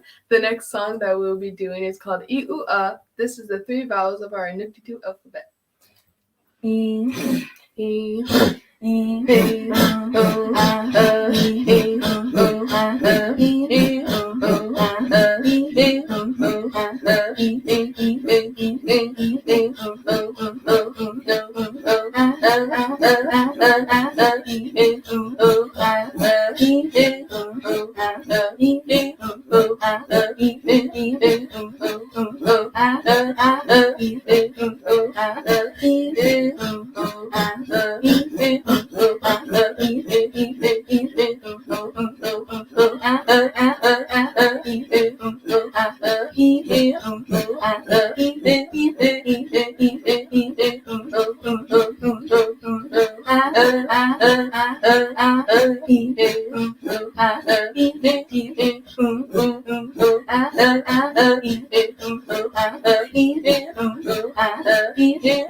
Thank you, Nakumi. The next song that we will be doing is called Competition. In this song, I could do whatever I want to make Kailan laugh, which usually never works because she's really good.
Thank you, everyone. Before we continue, there are 3 different kinds of Inuit throat singing. There's the competition song, the lullaby, and the imitation songs. The next song that we will be doing is called the saw. This song is an imitation song, and it's imitating the sounds of a saw going through bone because we have no cheese up north.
Thank you, Nakumi. The next song that we'll be doing is called Hamma. This is the first song that we ever learned, and it is the most basic throat song. Hamma.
Nakumi, give me one matna. In throat singing, you would traditionally throat sing with someone around your height, so you would look them eye to eye when you perform. When me and Samantha first started performing, we were the same height, but now someone had a growth spurt. The next song that we'll be doing is called Love Song. This song is a lullaby for the babies or anyone if it puts you to sleep, and the song originates in Baker Lake, Nunavut.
Thank you, Nakumi.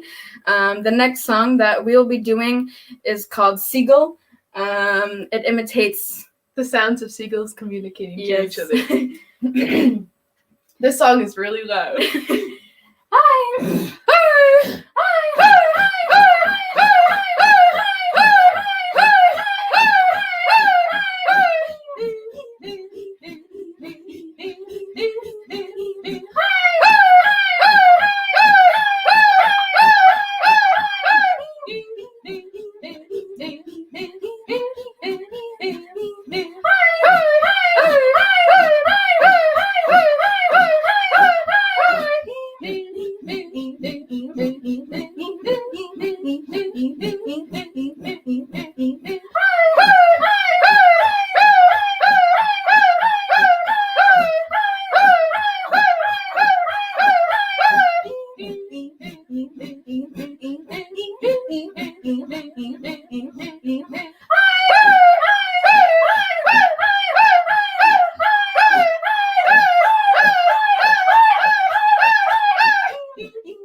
Everyone, the last song that we will be doing is called the Goose. We're going to be doing the Labrador Goose. This song is an imitation song. It's imitating the sounds of geese communicating.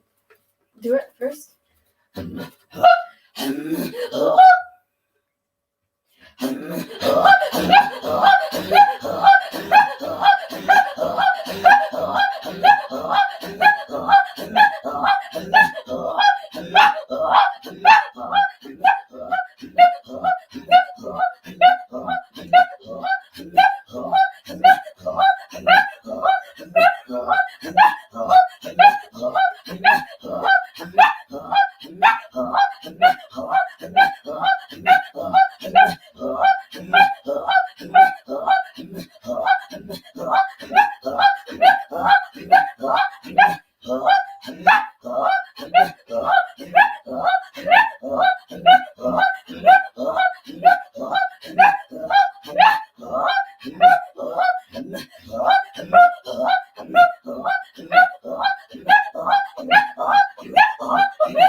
Matna, everyone. I hope you all enjoyed. Thank you, Nakumi. I hope you all enjoyed. Thanks so much. Thanks so much to Sam and Kaylin. We really appreciate it. Those seagulls and goose are on point. You guys should have entered the best hunter call competition. But I wanted to also mention that Sam and Kaylin are really active in the community and do so much awesome work at a grassroots level also. Sam comes by A7G stuff all the time with her brother and her cousin, and we're really happy to also have them as a part of the round dance. Yeah, so Miigwetch to Tarnarik for sharing their throat singing abilities and their gifts with all of us here. And we're very fortunate we now have Tala Tatusis, who's going to share some stories of the ribbon skirt. And we're going to do a little bio here for you we got here. And then actually we'll let you introduce yourself a little further. So Talatatusis is a 38-year-old mother of 4 from Sturgeon Lake First Nation, Saskatchewan in Treaty 6 territory. Her tribal background is Plains Cree, Nakota Sioux, and Haudenosaunee, Bear Clan from Akwesasne, New York. She has been a motivational speaker for recovery from addictions and sober from crystal meth for 18 years. She holds a Bachelor of Indigenous Social Work degree, has been an addictions counselor and mental health therapist in her past career jobs. And she is a recent author and published a book titled The Awakening of a Cookum Spirit in a Young Woman with Eagle Speaker Publishing. She is a poet and does spoken word performances as well. Also published the book Blood Memory with the Indigenous Poets Society. So we're super fortunate to have you here with us today. And we look forward to hearing you and what you have to share with us. Miigwetch, and the floor is yours. Thanks for being here. Hi, Dante, and hello. My name is Talatatusis Atawalinas Yungatsu Atakoinuna Heo Square Sigasoyan. I come to you today to share a little bit about what I've learned and what I practice for myself. And I know that it says ribbon skirt teachings, but I just kind of want to clarify it's more or less perspectives, ribbon skirt perspectives, and not only just ribbon skirt perspectives, but like ribbon skirt worldview perspectives. Because when it comes to ribbon skirts, there's a lot going on in our communities on Facebook, that we talk about, that we say about what we understand about ribbon skirts, about what we understand about why we wear them, what they mean to us, how we make them and why we make them. Where we wear them to, a lot of things like that come up. And I just want to clarify, I'm not a master of the ribbon skirt. I'm not, what I say is not law. What I say isn't the be all end all, but I've been really doing a lot of work with ribbon skirts and doing a lot of workshops in communities with ribbon skirts and being able to try to talk about specific subjects, using the ribbon skirt as a tool to talk about these subjects. And some of the subjects that I've been using to talk about these subjects are to talk about the ribbon skirt, sorry, I didn't mean to say that way. I've been using the ribbon skirt to talk a lot about body boundaries, about safety, about understanding how to feel safe within your own self, about how to feel here and how to practice body boundaries. And you don't have to use a ribbon skirt to do that, but this is just one way, and this is a way that helps me and has been really, really helpful for me to be able to learn about my own body boundaries, my body autonomy. And when I say body autonomy, it means understanding that this is my body and no one is allowed to touch my body. No one is allowed to come in my space. See, I experienced something, a bad situation where someone had said to me, you have to wear a ribbon skirt because you're a woman, and you have to do what I say because I'm a man, and you have to bow your head and listen to me because that's our way. And I was in this mentality, this worldview, understanding that that's the way I had to be, that I had to stay in the kitchen and that was my job, and I had to be quiet and be submissive. And it was abusive place to be, a spiritually abusive place. And when I left that circle, in that place, I started going, I had been sexually assaulted too. And I didn't understand because, people always say, and it's this thing called rape culture. People tend to say, women who are sexually assaulted, it's because the way they dress, it's because they're showing off their body. It's because they're asking for attention by the way they dress, by the way they carry themselves. And I always kind of believed that. And I always understood it because it comes from residential school. It's something that's passed down through bloodlines, through our kinship, through our family dynamics. We pass this down to our grandchildren from our grandparents because they're ashamed. And, we come from a history of sexual violence, childhood sexual violence because of residential school. And with that understanding, boundaries is not something we talk about openly. Boundaries is not something that people just say that, oh, that's my boundaries, you're crossing my boundaries. That's not something you hear a lot.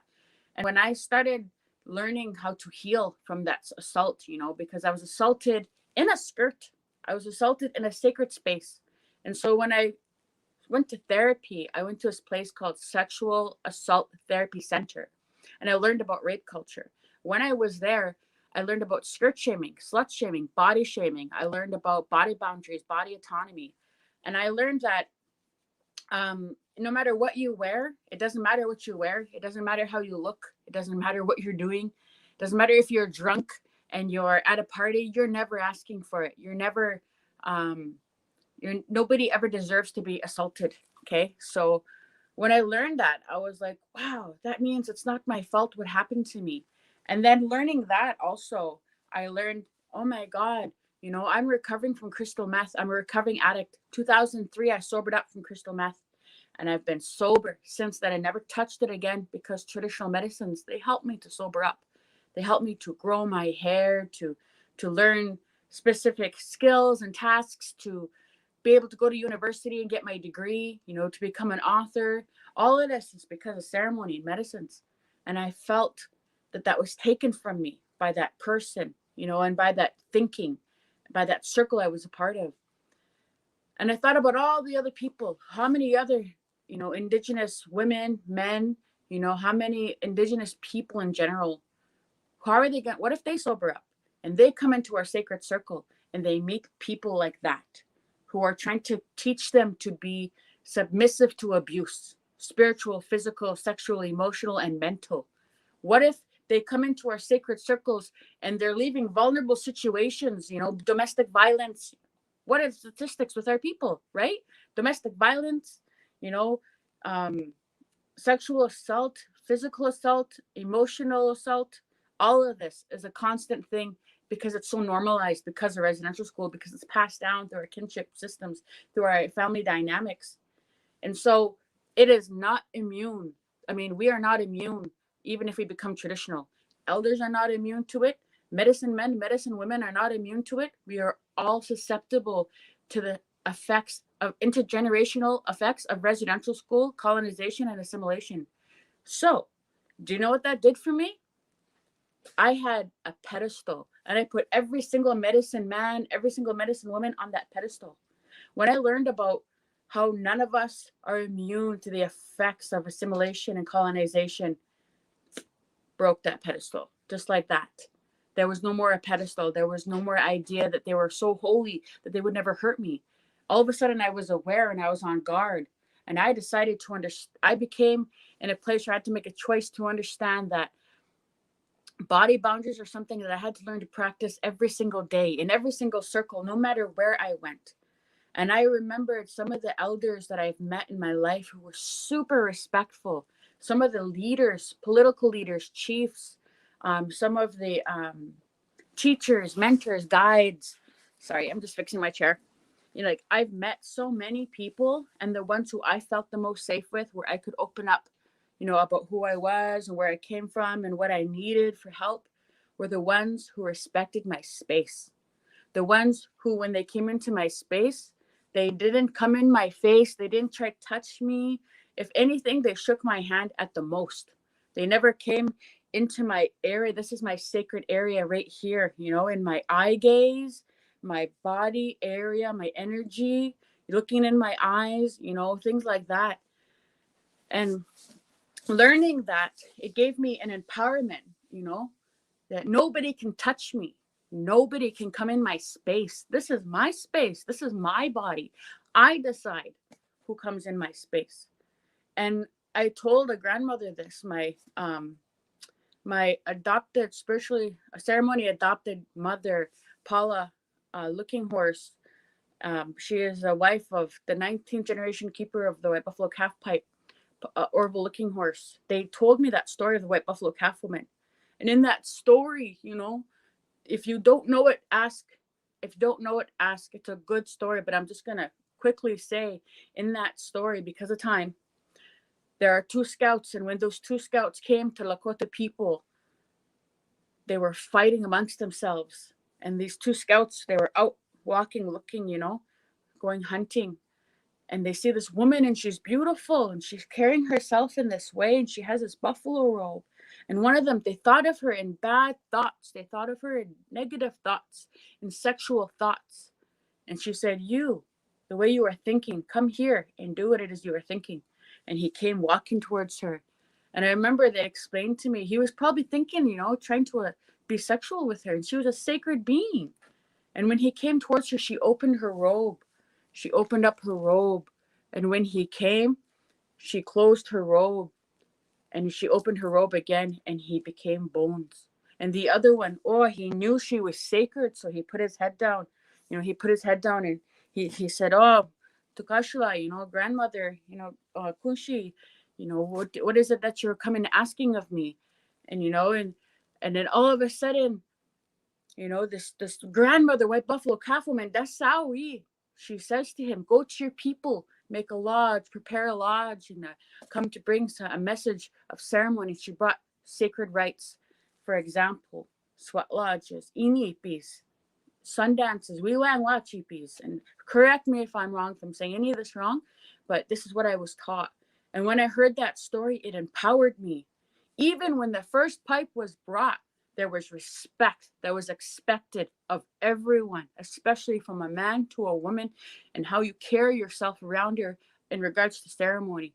Now, this day and age, we had a ceremony, we had a gathering down in South Dakota in Pipestone. And what the elders say, the elders, all the pipe ceremonies was called the OIYPP gathering. My hunka ina, my hunka ate, Orville and Paula, my hunka sister, Gracie Horn. We all sat there, we talked with these bundle keepers, and you know what they said? It's time we address the way women are carried, the way women are treated, in these sacred circles, in these ceremonies, the way we talk about them. We need to stop having these sexual jokes, joking about sexual things, making passes at people in ceremony, talking about sex, flirting with people. There's a time and a place. When we come into those ceremonies, we come there between us and Creator. That's what that time is there for, not between us and another person. And we're not supposed to be there to take advantage of people's vulnerability. If I went to a sweat when I first sobering up from crystal meth and somebody tried to be with me sexually, I may have listened because maybe all I wanted was to be sober. All I wanted was to feel good. And anybody could have taken advantage of that. I was very, very blessed that I had good grandpa and my good grandma who helped me, my mom. And, you know, they brought me into lodges in a good way and brought me around medicines in a good way. But there's many who don't have that. So when I told Paula, I said, I want to walk away from this circle in a good way. And she said, take what happened to you, turn it around and make it good. Give that ribbon skirt back to the women. Because I didn't want to wear a ribbon skirt anymore. I didn't wear a skirt for 4 years. I got a bunch of tattoos to make myself feel here. Maps of who I am. This one says, I am still here. This one says, I am a descendant. Here is a monarch butterfly. And this one means ceremony. Like all of these, to me, were a map to myself. Because in old days, we used to have traditional tattooing. And I wanted to have this impact on our women, on our two-spirit, on our people. You know, men too, they get assaulted. Men too, they get groomed. Grooming is what we need to talk about. You know, when someone comes towards you and you have vulnerability, you feel weak, you feel sad, you know, oh, I need help, I need somebody. And someone comes, oh, I'll help you. I'll help you. What do you need? Whatever it is that you need, just do this for me. Just be this way for me. That's grooming. Someone who is a helper, who is of good heart, is following the Creator's way, will never ask you for anything because they're doing the Creator's job. And, you know, there are so many people who get sober. And, you know, sometimes they've been in jail, you know, and they assaulted someone or they killed someone, and they go and get a pipe. They go buy a pipe. They go just learn some medicines from online, and then they become a predator. And they start to prey on vulnerable people. This happens a lot. Trust me, I've heard thousands and thousands of stories. So this is why I have come and I have said, I'm going to teach about ribbon skirts, but I'm going to use the ribbon skirt as a tool to create an initiating factor, to create dialogue about rape culture, about body boundaries, about skirt shaming. To me, my ribbon skirt, like what I'm wearing today, this ribbon skirt that I'm wearing, it's got the white buffalo calf woman on it. It's got 2 white buffaloes on the side. I don't know if you can really see it. It's applique work that I did. And this skirt, I wear it to remind myself of that protection, you know, that we carry, us Indigenous people. When I go into a ceremony, when I was a little girl, I remember going to sweats because I felt scared because I wanted to be with my mom and I wanted to feel that connection. And I would touch the earth in the sweat and it would feel so cold and it was real hot in there. You know, I'd fall asleep sometimes as a little kid, you know, and growing up, anytime I felt alone, I went to a sweat. And so when I sobered up and I became, you know, a sober person, I started going to ceremonies and I ran into this situation, this circumstance, learning about what I did. It was hard for me because I didn't ever want to go to ceremonies anymore. And when I met Orville and Paula, you know, and my sisters, many of my sisters, you know, we called each other warriors because we left that situation. And I started to sow more in order to heal. I started to think, how can this become a healing, you know, a healing process for me to wear a ribbon skirt instead of a submissive way of being a Stepford wife, you know, someone who's going to just sit in the kitchen and just do what I'm told. Because I have a voice, you know, Indigenous women, we've been silenced for 500 years and it's time's up. The time is up. It's time for us to stand up and remember who we are. And it's really important to stand up and remember who you are. Remember where you came from. Remember the grandmothers that walk with you. You are not alone. You are never alone. You walk with thousands of grandmothers who are bundle keepers, knowledge keepers, who are language keepers, storytellers. You know, they're come from sacred places. And, you know, when you understand that, it's like, okay, it's just imagine if your cooking was behind you all the time. You would never let anybody talk to you in a disrespectful way. You would never let anybody come in your space. I started to learn about things like consent. Consent is something, you know, if you think about it. Treaties, fur trade, contact. When they came, we didn't understand what consent was in their language. We knew what it was because we didn't pick medicines by the root. We picked them by the top because we wanted more to be there when they came back. We never took more than we were supposed to, and we did it in a respectful way. When we harvest medicines, when we go hunting, we do it in a respectful way, in a consensual way. That animal gives itself to us. When we go hunting, we put tobacco down, we pray. When we go pick medicines, there's a way to do it. There's protocol to follow. And so when I started making ribbon skirts, I started to understand, okay, for me, this is how I think, my perspective. And some people, they call it teachings. And it can be that, if that's what you wish. But it doesn't mean that I'm right. It doesn't mean that I'm the one who says this is right and this is wrong. Because some people may have dreams. Some people may have visions. Some people may have teachings from somebody else, you know. And we don't know. We're all healing from decolonization. Nobody knows the truth of what old ways is. We got to remember that. Many of the elders do, but many of them are just slowly starting to tell us things, you know, and open up about their own history, about going to residential school, about not being able to speak their language, about what it feels like for them to wear a ribbon skirt when it was outlawed from 1951 to like the 19th century, right till 1951. It was illegal for us to have long hair in residential school. They chopped our hair off. You know, they took our clothes. We weren't able to sing our songs, practice our ceremony. It was illegal. Even in the States, it was longer than that. And so today, when I put on a ribbon skirt, I go out there in the world. Sometimes I go to a gas station in my skirt. Sometimes I'm on my way to a ceremony and I go stop at the superstore and I'll go get groceries in my skirt, because to me, that sacred space is here, right here, within me, you know, as I'm walking, how I carry myself. And I carry myself different in a ribbon skirt. I always feel like it's because those grandmothers are walking with me and I know they're walking with me. You know, I carry myself different. I'm more kinder. I'm more focused, but I'm also more strong. I'm also more understanding about what it is that I have to do. You know, if I have to go cut wood in this skirt, I will. If I have to go out into the bush and knee-high snow, I'm gonna wear leggings underneath and probably some really good boots. But I'm gonna go out there the way I'm supposed to and do the thing I have to do, you know, because when I think about my grandmother, my late Kukum, Nancy Rat from Larange, she'd wake up at like 6 a.m. and she'd go and cut meat, and she'd cut potatoes, and she'd start cleaning her house. And that evening, I remember I stayed at her house and she was going and bingo, and I tried to help her down the stairs. Kukum, come, let me help you. And stick. She just about hit me. And I was like, Kukum, Mom, Kukum just about hit me. And she's like, yeah, Kukum's a proud woman. You know, they're strong. They come from a time when they did everything, you know, and they took care of themselves. And I thought, wow, I want to be that kind of Kukum when I'm older.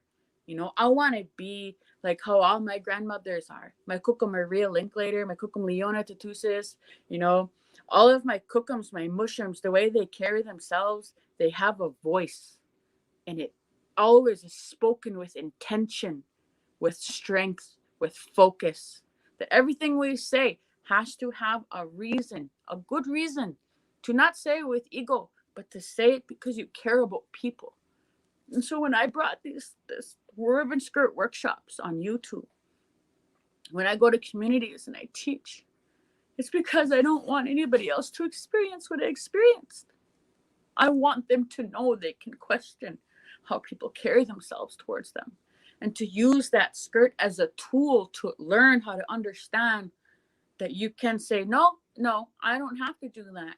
You know, maybe we're going to go into the ceremony and you're going to say, you're going to put your hands on me, and I'm going to say no, because this is my body. And you don't come in my space. Don't care how sacredly powerful you think you are. You don't touch a person's body without their consent. And it is so important, because there are a lot of really sacred, powerful, connected Indigenous healers out there in the world.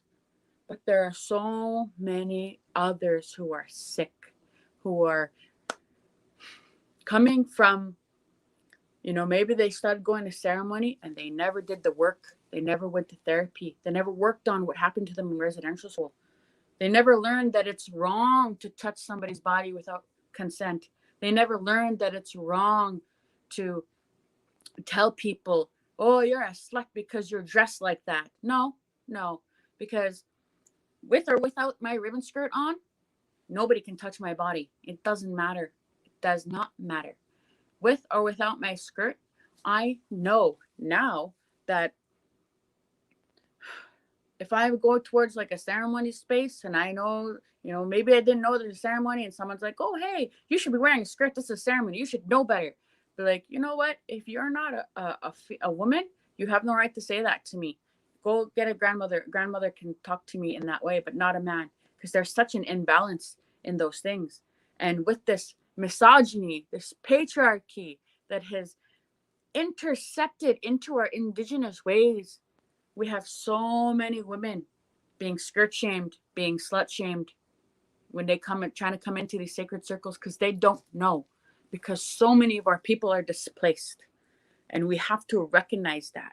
Many of our people are displaced, meaning they come from the foster care system, they come from residential school, they come from just lack of connection to their cultural culture, to their culture in general. Not even being able to understand, you know, I remember I've had some people say, Tali, can you make me a skirt? And I say, yeah. And what I tell people is, you want me to make you a skirt? I can make you a skirt. Tell me what your measurements are and tell me what your Indian name is. And then I'm going to try and do some drawings and pray, and I'll try to put that on your skirt. And many times I've heard people say, I don't have an Indian name. I don't know who my people are. I know what tribe I am, but I don't know, because my mom was in residential school. My father was, you know, maybe he's mixed, or, you know, maybe he was white, and maybe they don't know where they come from.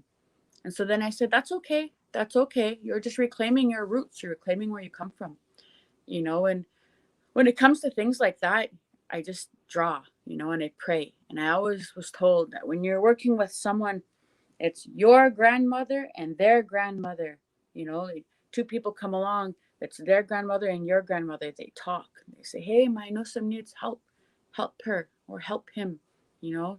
And I've had many Two-Spirit people come to me, you know, him, her, they, them, coming and asking, can you make me a ribbon skirt? And I say, yes, I will make you a ribbon skirt. You tell me your Indian name or whatever you want on it, and I'll make it. Because it's not up to me. And many people get mad sometimes, but it's not up to us. What one person's spiritual journey is nobody's business.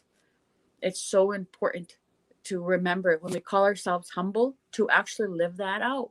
And it's hard. Trust me, it's hard. I make a lot of mistakes. I make so many mistakes. I'm a recovering addict of crystal meth. I make a lot of mistakes. But it's so important that we admit to these mistakes, that we keep going, that we say, this is what I did wrong. This is what I'm going to try to do better next time, you know? And so when I make skirts, a lot of times, you know, I'll say, okay, how am I going to make this skirt? What's this person's name? Oh, okay, I'm going to put these colors that I see and I'm going to put them on there. And I usually do the applique first and I'll draw, and then I'll cut it out. You know, this skirt behind me, this is actually a raffle skirt. It's this like layover, and sometimes I'll do skirts like that. And I'll say, hey, you know what? You could wear this skirt to a graduation. You could wear this skirt, you know, to a gas station. You can wear it wherever you want. You know, you can wear your skirt and put your clan name on it. You can put your tribe on it. Maybe you have 5 tribes. Put them all on there. You know, tell me what are all the symbolisms, and we'll try to make it work somehow if we can. If not, then we'll do our best, you know. And also understanding, oh my God, my phone's at 4%. And my light will go off if I take this out. Okay, understanding that when we carry ourselves the way we do, you know, the way I carry myself, I always say, I'm sorry, I'm just going to have to turn this light off really quick. And I'm going to move my phone to where there's a charger and a light. When we wear our ribbon skirts out in the world, it's really important to remember that we're taking up space when we wear our ribbon skirts. We're not only just wearing a skirt just to wear a skirt. You know, our skirts are not just clothing. Our ribbon skirts are a statement. They're a statement to say, gee, after how many years? 500 years, we had no voice. We had no rights. We were silenced. We were beaten. Our hair was cut off. We were raped, murdered, and kidnapped. And even though that has happened, we still got up. We put our clans, we put our Indian names, put dreams, put visions on our ribbon skirts, just like there are old high dresses from back in the 1900s when we wore different beadwork depending on our tribe. You know, and we wear them out in public. I've worn my ribbon skirts on planes and first class, you know, and sitting there thinking, yeah, that's right. There's an Indian sitting here in first class right next to you there, Moniel. And you know what? I have a degree and I'm going to be nice to you. And I'm going to sit here and I'm going to be cordial and I'm going to show you this is who we are. This is how we carry ourselves. And a lot of times, you know, people will say, gee, you know, it's like, look like an Indian princess. And it's like, well, okay. I mean, sometimes I want to feel all gala-y and pretty and like, you know, it makes me feel all royal. Sometimes certain skirts are really big and, you know, wide and have lots of lace and color. And that's all great and stuff. But we never really had princesses. And I don't really want to look like an Indian princess. I want to look like, gee, look at that girl. She looks like she carries a knife on her hip to skin a moose at 4 o'clock later on today. Gee, look at that girl. She looks like she can cut some wood in that skirt. Gee, look at that skirt she's wearing. Oh, I bet you she can sing a good morning song and make some good fry bread. Hey, you know, like I always think about these identity things that we talk about when it comes to Indigenous people. You know, what does that mean? How do I identify myself? And how do we make these, you know, individual claims on our identity? Some of my skirts, they have Cree florals. Some of them, you know, and I've had Ojibwe orders. I had people order who are Ojibwe, and I've had to look up Ojibwe florals and put that on their skirt.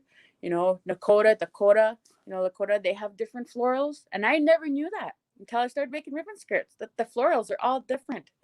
And a lot of our flowers and that things that we use are medicines. A lot of the flowers we use in our beadwork, they're medicines that help. And as a person who recovered from crystal meth, using traditional medicines, it helped me even more to see how powerful our medicines are, and how much we've been using them for years. We put them on our belts, we put them on our beadwork, we put them in our skirts. And today, it's just beautiful. We have so many Indigenous entrepreneurs who are making their own material now. So many. If you look on Spoonflower, that's cool. Dakota florals, Cree florals, different geometric designs. You know, we're taking up space in a good way and being able to say, you know, like, this is who we are. And even though we survived attempted genocide, we're still here. And with all of these things that we're learning about each other, you know, one of the things I think is important, because people always say, I want you to talk about the rules. I want you to address the rules that people are saying about ribbon skirts. And it's like, I don't know, like, I'm not an elder, and I don't know, like, I don't have rules for my skirts, really. I mean, there's a few things I will and won't do, but I always feel like if you have a question, you should ask somebody. Talk with them. Have a conversation. You know, how are we going to heal if we don't know how to talk to each other? If we don't know how to ask? And some things, maybe they're tobacco questions. Maybe they're things that we don't need to know. We don't always need to know everything. You know, that elders always say that, don't make stuff up. You don't always need to know everything. Maybe that's something you don't need to know now. Or do you want the lesson that comes with that wisdom? I always heard that so many times. But what I think is beautiful, you know, about these ribbon skirts is that even though I did crystal meth and crack cocaine and alcohol and I sobered up, when I wear my skirt, I don't look like what happened to me. You know, as Indigenous people, so many of our people have been displaced. So many of our people have recovered from drugs and alcohol, or come from abusive relationships and really horrible childhoods, you know. But when we put on our skirts, it's like we're untouched.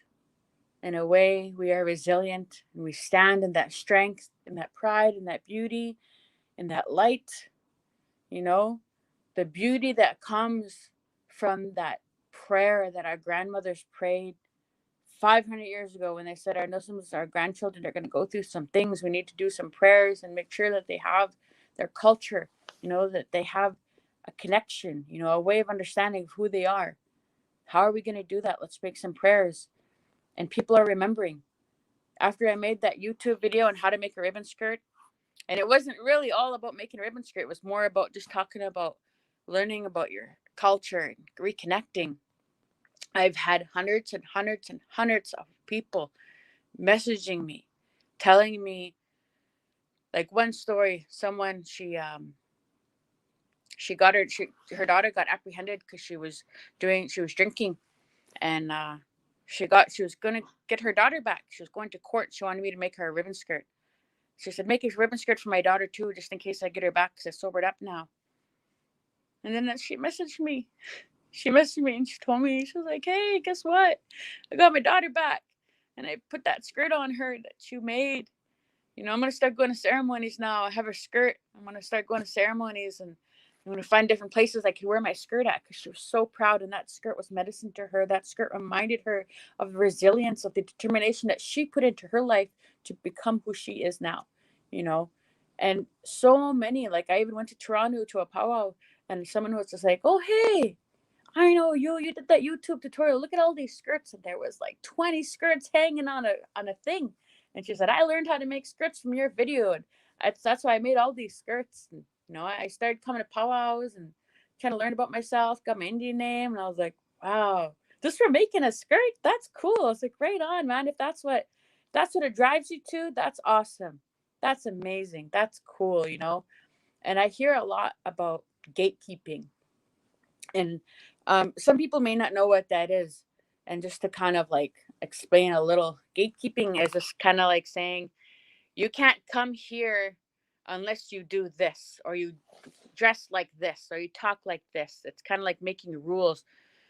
And gatekeeping in our culture is kind of like happening a lot these days, because we have a big group of Indigenous people who are raised traditional and a big group of people who have no connection, who are displaced, and they're trying to connect, you know. And then we have like a whole bunch of like non-native people who also want to be traditional, who also want to be native. And there's just like a lot of things going on, but that's okay. That's called healing. That's called process. And process is like a bunch of tiny mistakes. And as we make these mistakes and as we have these questions and these conversations and we call each other out and we get mad and then we say, oh no, we shouldn't do that. We should do this. We should heal. We should smudge. It's like this relationship that we are rebuilding with ourselves, with our culture, with our understanding of who we are as Indigenous people. And it's just so beautiful to see. You know, the rage is valid. The sadness is valid. The grief is valid. You know, I've had a lot of people who just want to make a ribbon skirt and end up learning about residential school, end up learning about what happened to our people.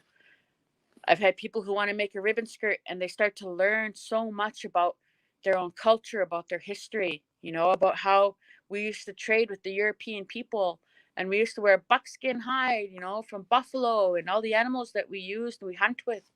And we made, you know, we had quill work, we used porcupine, and then all of a sudden the European people came and we started to use, you know, we traded with them for different things. We had ribbon and we had cloth and we started making different outfits after that.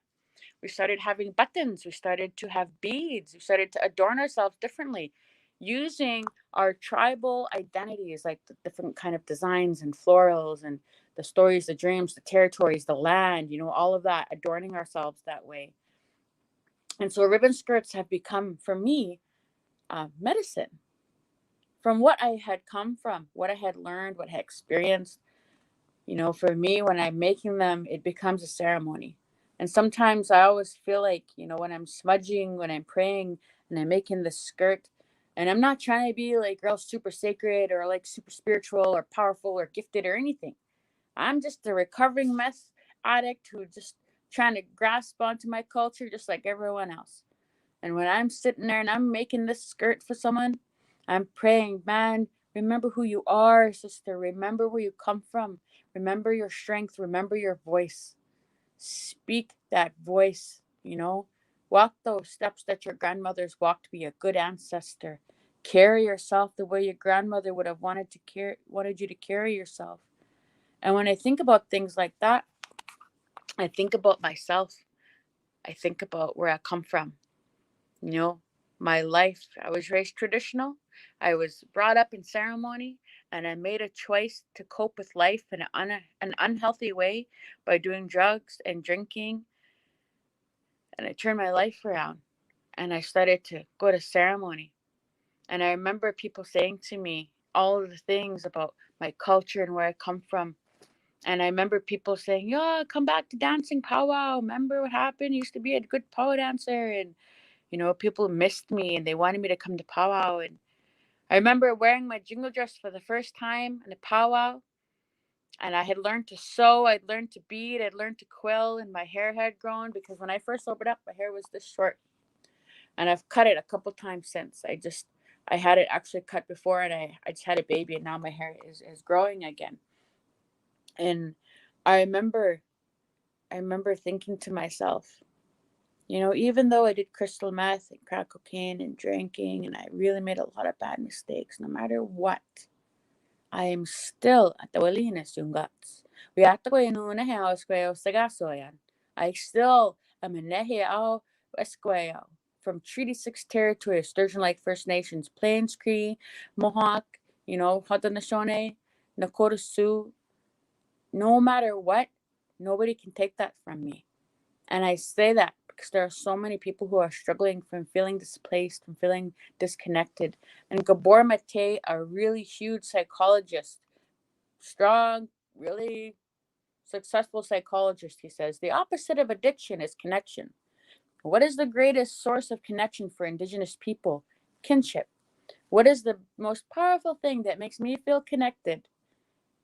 Well, for myself, when I make a skirt, when I sew, when I bead, when I quill, when I sing, when I dance, There's a space that when I'm making it, it's medicine. When I'm wearing it, it's medicine. It creates dialogue, it creates conversations. It makes me feel proud of who I am. I'm able to take up space in a good way. You know, when I make something for someone, to them it's medicine. They're wearing their clan, their dreams, their job, whatever that may be. It reminds them, you know, that they're not alone, that they're carrying this strong medicine with them that comes from years and years and years, that walks with them. You know, and I always remember the first time I did cooked feast food. I remember I walked into the kitchen and my cookum said, "Hey, don't come in the kitchen yet." And I was like, "Oh, why not?" And she said, "You don't have a skirt." And I was like, "Oh." And I didn't have any skirts on me. I was at university. I didn't have any skirts on me. They were at home. And I was like, "Oh, oops. Should I just leave?" And she was like, "No, no, no." And she pulled out a bag and she had skirts in there. And she gave me a skirt. And I put on this beautiful skirt with just like 3 ribbons. But I felt so beautiful because it was my cookum skirt. And I just felt, man, you know, this is a privileged blessing because I know so many people don't have aunties. And on that topic, so many of our people, you know, many of them may not know about wearing a skirt, when to wear one, and the understanding that we have protocols when it comes to ceremony, you know, and when it comes to how we carry ourselves. And many people don't know. Many people don't have aunties, don't have grandmothers. They don't have a family to tell them, you know, these certain things. And it's important that if you know that, tobacco someone. If you go to somewhere to a round dance powwow, you know, or you go to like a sacred place and you see someone who's not wearing a skirt and you think they should wear a skirt and you really feel compelled to tell them that they should be wearing a skirt, bring them tobacco, give them a skirt. Be kind, be loving. Our people are struggling with suicide. Our people are struggling with recovering from abusive relationships. Our people are struggling from so many things. And because they're struggling from so many things, they come to these ceremonies to feel loved, to feel connected, to get away from all of that anger and negativity. And it's, if we want to heal our communities, we want to heal our people, and we want our people to stop doing drugs, stop drinking and hurting each other. We've got to be that loving, kind cookum spirit, you know, that loving, kind mushroom spirit, to welcome them. You know, come on, come sit down with me. You know, did you bring feast dishes? No, I'll share mine with you. Do you have a tea towel? Oh, next time bring a tea towel. Tea towels are good. Oh, you didn't have a skirt here. Look, I got a shawl. I can just wrap it around your waist. Go ask that cookum. She'll tell you why. Bring her some tobacco. I have some smokes here. I'll just give you a smoke. Next time, just bring some smokes. You know, carry yourself in that way, the way cookums would. That's what I was told. And I'm not trying to preach and be like, oh, you need to do this, you need to do that. I'm just only sharing what was shared with me and what helped me to carry myself the way I carry myself in the best way I can, you know. Like I would never wear my skirt in a bar. I would never, and because of that, that helps me with my recovery. I would never wear my ribbon skirt to a place where they sell alcohol. And I've been to many galas in my traditional gear, but I will leave when they start partying, and I'm not there to do that. You know, I'm there to carry myself in a way for a certain purpose. And so knowing these things, I really, really think the ribbon skirt, it's a tool of resilience. It's a tool of reacculturation, decolonization, and the best way, doing what we can with what we have at this time. So I hope that really helped. If not, I'm sorry. Tried to say the things I could. And if I triggered anyone, I'm sorry. If I offended anyone, I apologize. But I wanted to share the best I could. And thank you so much for listening. Miigwetch, for sharing your knowledge and your teachings with us, and your stories as well. We really appreciate that, and I know everyone listening really values that as well. So we want to say Miigwetch for joining us here, and your presence means a lot. So thank you for sharing your gifts. Thank you so much for asking me to speak. Yeah, carry yourself cookums would. That's what she said. That's what I'm taking away from that. Carry yourself the way your cookums would. So that's a very beautiful thing, and I know we all would.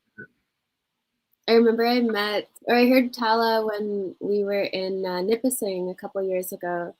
And so she shared this teaching or story about how the ribbon skirt is a way to protect yourself. And so I wear my ribbon skirt every time we do like an action, whenever we're trying to stand up, against colonial violence. And those ribbon skirts have always kept me safe. And yeah, so we're really happy that you shared all of those things and really talking about like grooming and these predators that are targeting young women is so important.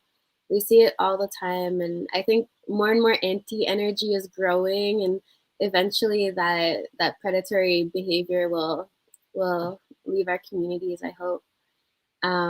But also, like, going into our next special guest that we have, I also met Harvey at the same round dance that I saw Tala at, and we're super happy to have Harvey. He was at our round dance last year too. So Thielen's gonna introduce him. Yeah, so Harvey is one of the people that I started listening to when I was a young boy, and a very big influence on my singing as well. But Harvey Drever is one of the most well-known and arguably legendary powwow singers out there. He is the lead singer of champion drum group Whitefish Juniors from the Ojibwe Nation of Ontario, Canada. He's also very well known across Indian country for composing round dance songs. You may have heard him before. You can check him out on Spotify, on Apple Music, all those awesome, great music streaming apps out there, and you can listen to him. But he's going to share with us live here, and we're very appreciative that you're able to join us here, Mr. Harvey Drever. So, Miigwetch. Namaste, Harvey. So nice to have you with us. Hello, Miigwetch. Natamai, nanas mamagotawi mau. Mina piagonista gasistan muy tapin tago. Mamam school tamano mai wasagasmon mina ngamon. First of all, I want to thank the Creator that I'm able to sit here and share some stories about the round dance and round dance songs. It's an honor to be here, and good to be able to share some words with you throughout my experiences with round dance. My mother was one of the carriers of the round dance back home in Big River, Saskatchewan, and a lot of my teachings are from her and my uncles. There's one elder that I only know him by Muslim. I was a little boy when I started helping out, being scapious to my mom's round dance. It was traditional. And the elder, I only knew him by Muslim. I didn't know him by his first name because my mother always said, go get Muslim now. And so everything I learned was from also this elder. And he used to say that in the future there's going to be a lot of changes. A lot of things are going to change. We have to keep an eye and to say something. But myself, it's hard for me to tell somebody that that's not right. You're not doing it right, because not every tribe, not every reservation does things the same way. We do a little different in all our ceremonies. And I referred to this round dance that we go all night on weekends. I refer to that one as the so-so round dance. Because to me, it's a lot different from the traditional that I used to help my mother with, and that's where I picked up a lot of the routine of the round dance. My mother used to say, pay attention. Don't be asking questions while the ceremony is going. Just help out. Listen to the songs and learn the songs. Wasara Simowin is round dance. And throughout my travels, a lot of people have asked me, where does the round dance come from? I know it doesn't come from my reserve. I always tell it comes from the Creator above us. We don't say that this is my round dance because it's not ours. It's for all the people, the young ones, the elders, the sick people.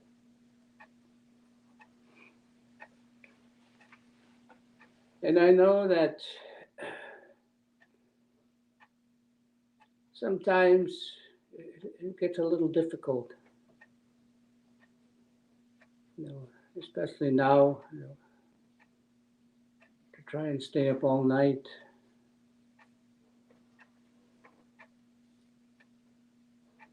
And then you have to stay up 2 nights out west, Saskatchewan, Alberta.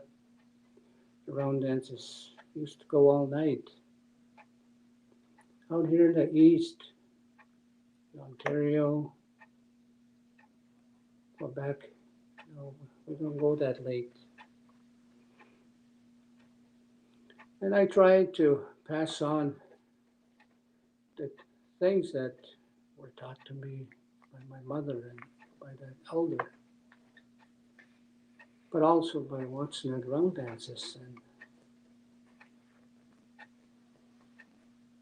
one of the biggest things that I learned a long time ago from my uncle, who's now passed on, deceased. If you have a question, you want to know something, you need to use tobacco, steam out, to ask what it is that you want an answer to.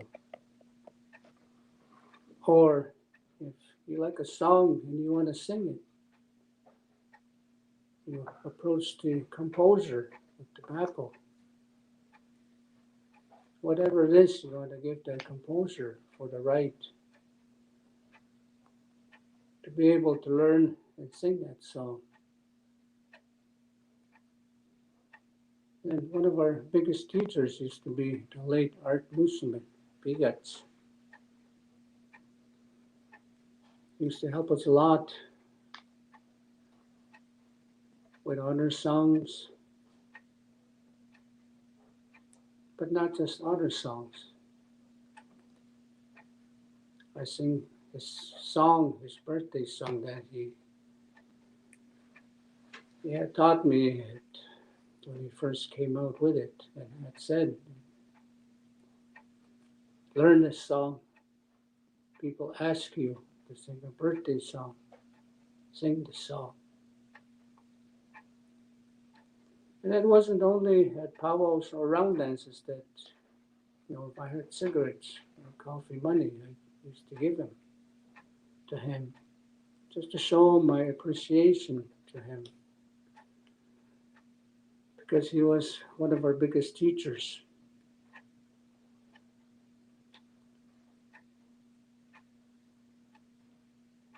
And this round dance is for the people back in the early 80s, I went to my first round dance. I had heard about this round dance that they were round dancing all night, singing all night.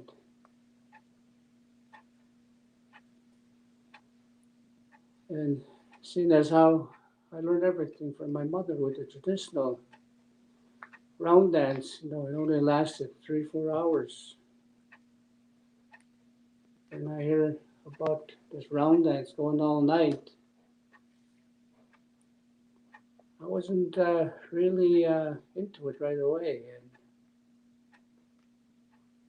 But I went to my first round dance and that was it. I was hooked on to all-nighter. What was good was the MCs. One of the good things about the MCs at the time was their jokes, their stories. They really livened up the round dance. It wasn't just seriousness. Late Alex Kennedy, Solomon Stone, and Ray Whitstone.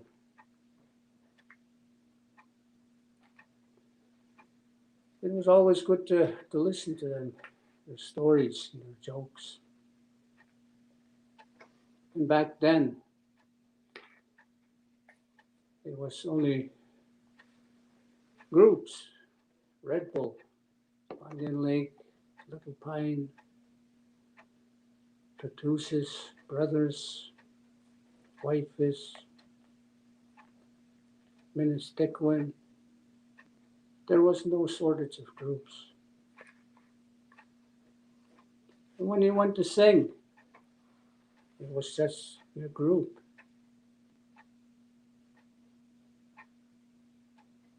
You sing your 4 songs, then another group comes on.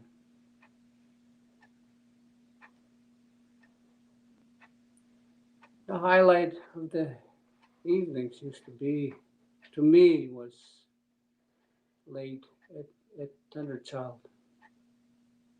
There used to be like 4 or 5 elderly guys singing together, and they used to rock the round dance. And I got a lot of teachings too from late Ed Thunderchild. He used to say, "Come, grandson, help me out." And sometimes he used to be like hollering at me and giving me advice. Be humble. We come here to sing for the people.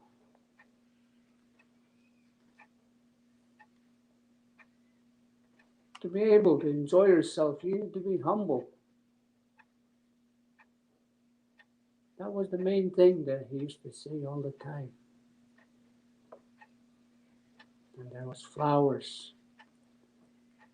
I don't even remember his first name, but that's how I knew him, by was Flowers. And I believe he was from Sturgeon Lake. Him too. And I always think about these guys when I go to round dances, because they really livened up the round dance. Round dance is friendship dance. That's why we hold hands when we dance.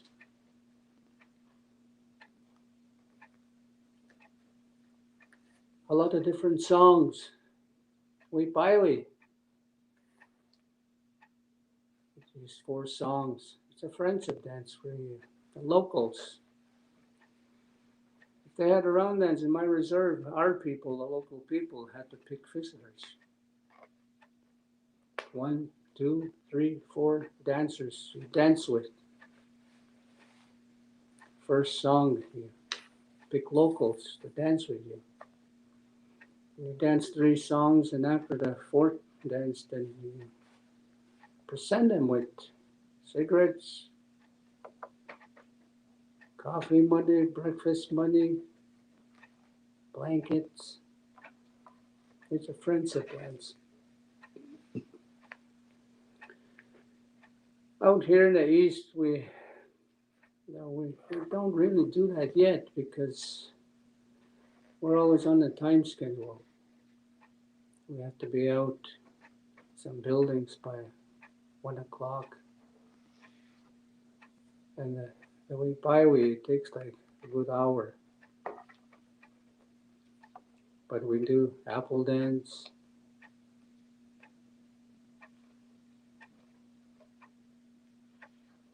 And I know back that when I talk about round dance, I always refer to my reservation. That's what my mother used to say. When you talk about things, you always talk about our reservation, our experiences. Because we don't want to talk about somebody else. It's not right. Just like you want to sing somebody else's song, you make sure that you pay for that song. Our drums. My uncle, like William Drever, used to say, take care of that drum, it'll take care of you.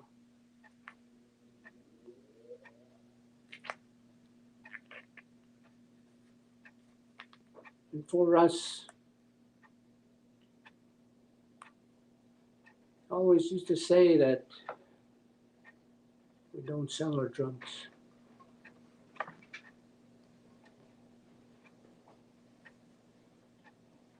We take care of our drums. We don't sell them. We give them away.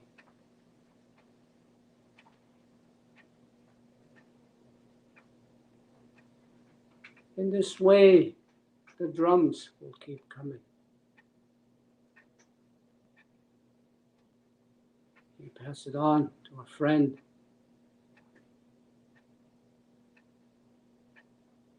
Sometimes he used to say, you'll know that drum will let you know where it needs to go.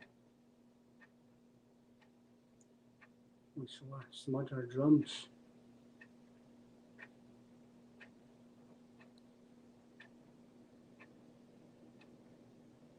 To be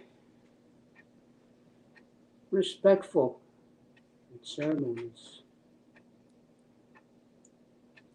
And even though I refer to this all-night round dancer as a social, it's still a ceremony to me. And I look at it in a respectful way. And I try to do and run the round dance in a respectful way.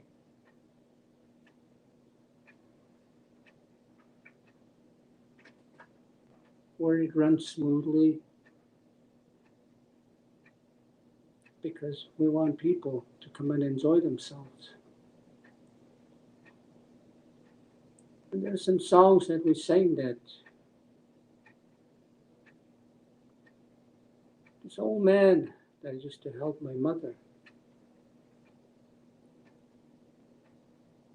he used to do the opening song.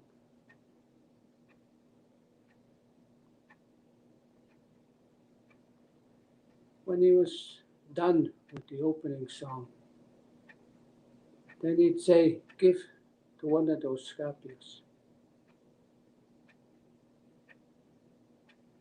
And started off in that way. And we used to do 4 songs, 5 songs, and then wait till the go home song. He used to say that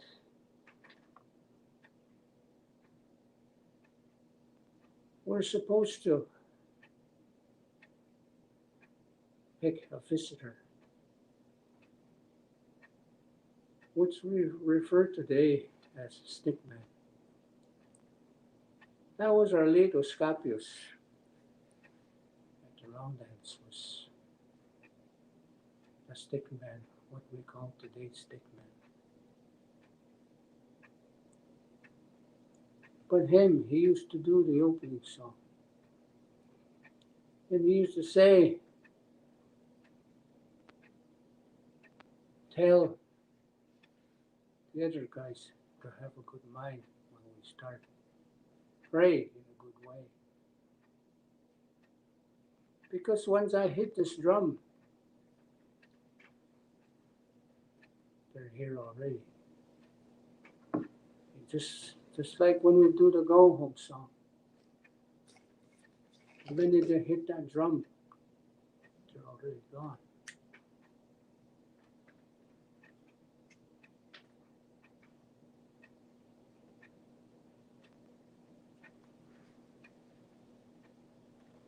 To be respectful and have a good thought while you're singing these songs, pray at the same time.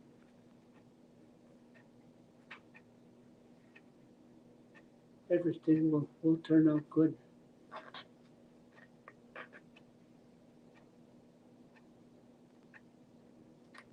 Everybody will go home in a good way.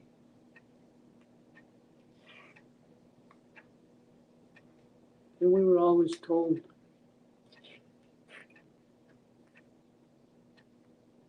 if you're under the influence, don't come around the ceremony.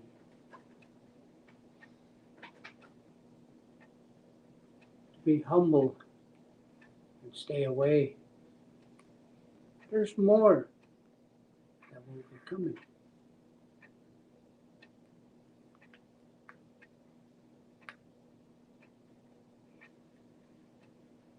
And around dances back home out west, supper break, midnight break. You know, they pick elders to speak to the youth. And you'll hear a lot of elders talking about being drug and alcohol free.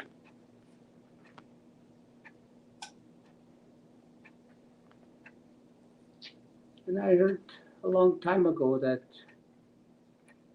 this is how these all-night round dances came out, was to distract the young, to keep them away from the streets, from drugs and alcohol. And so that's something that I've never forgotten, how people talk about. It was a good round dance. We host round dance in my community in Big River. We're told, take care of the visitors.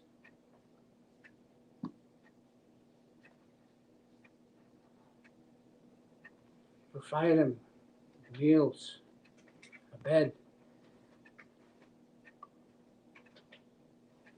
Take care of them. They'll come back.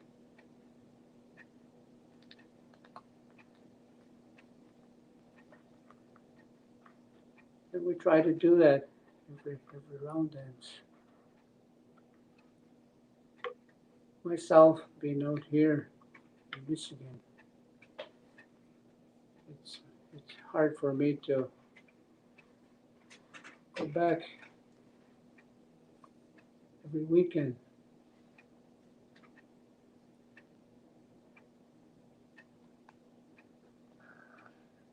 But I help out in a lot of round dances out this way. And I try to run things the way I was taught, the way we do it in my community. And I try to be fair with all the singers. And sometimes some singers get left out. Like I said a long time ago, it used to be groups. Today we have 50 to 60 lead singers out west. Over here, 20, 30. And sometimes it's not possible to have them all sing.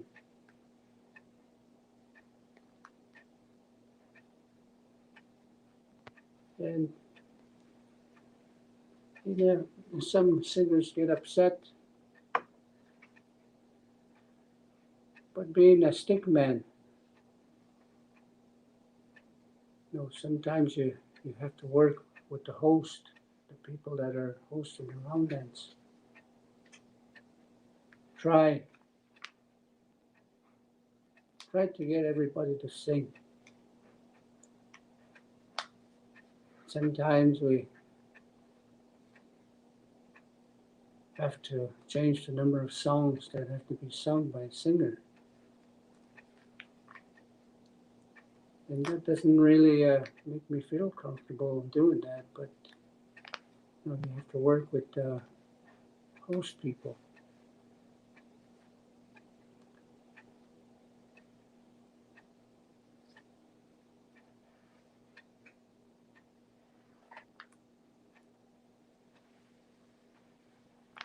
And I try to express myself in a good way when I talk at round dance.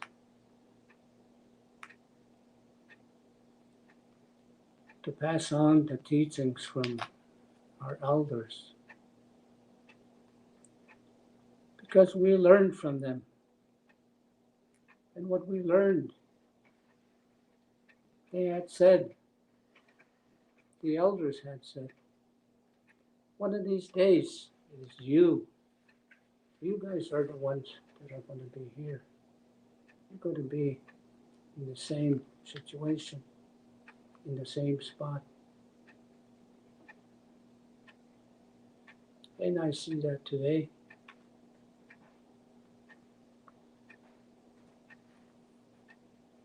A lot of things that I wish to talk about at round dance.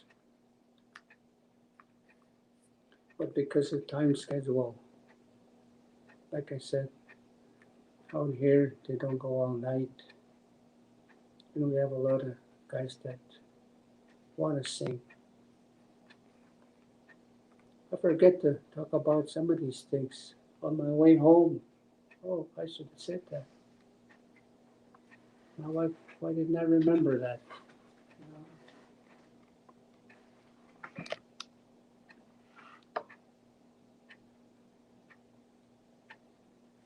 Sometimes it's one thing I look at is the time.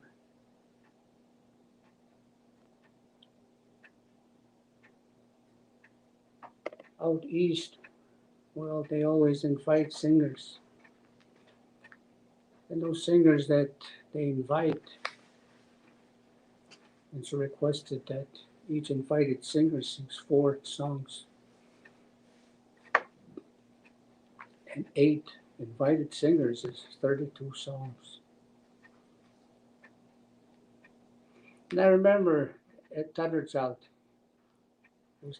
used to joke about this. And some of the MCs that I had mentioned, you're sitting out there in the middle and you're trying to teach the rest of the guys around you a song. It never used to be that way because your drum group, it used to be just drum groups. You already know the songs. Today, there's 50, 60 different lead singers, and somebody wants to sing a new song. They're sitting in the middle and they're teaching and practicing trying to teach these other guys the new song they want to sing. You have 7 other lead singers that are waiting, and you only have till 1, 2 o'clock in the morning. A long time ago, the MC would say, "Okay, come on, get up and sing, ngamuk." Kasi sawan na takohtego kigwa. They'd be telling you in Cree, you can practice when you get home.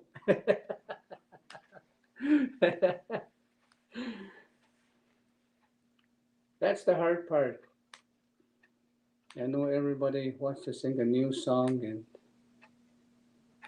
and people are looking at you like, do something. And to try and get everybody to sing today, sometimes it's not possible. And sometimes people get upset. I pick up a certain singer that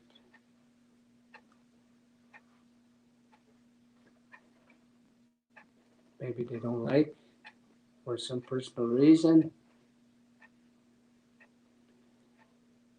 To me, I look at it in a different way. I chose that person for a reason, to share his music. Just like people do to me. I go out there, I sing 4 songs, back to back. Because I want other singers to sing. There's other singers waiting. That's the humbleness of being a singer.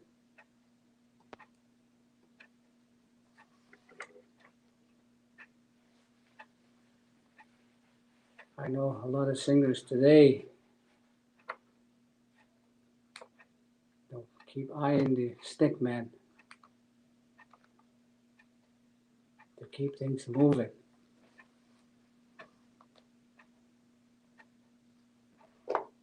But it's good to listen to different singers.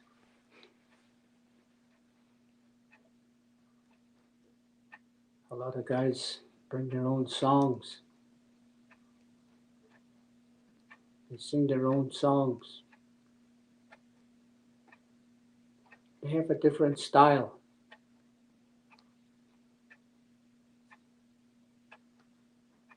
And I like that part of the round dance. Out here in the east, different dances, side steps. It's good to listen to them.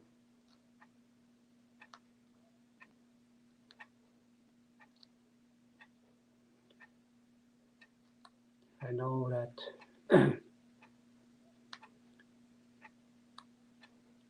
to try and learn, we were told a long time ago, you're asked to sing a certain song, and you don't know that song. We were told, give tobacco back to that person that asked you. And ask that individual to ask another person to help you. Or give it to somebody who owns that song that's there to do the ceremonial part. We don't just start singing songs that we don't know the protocol of that song. A lot of these ceremonial songs have stories behind them. And it is the composer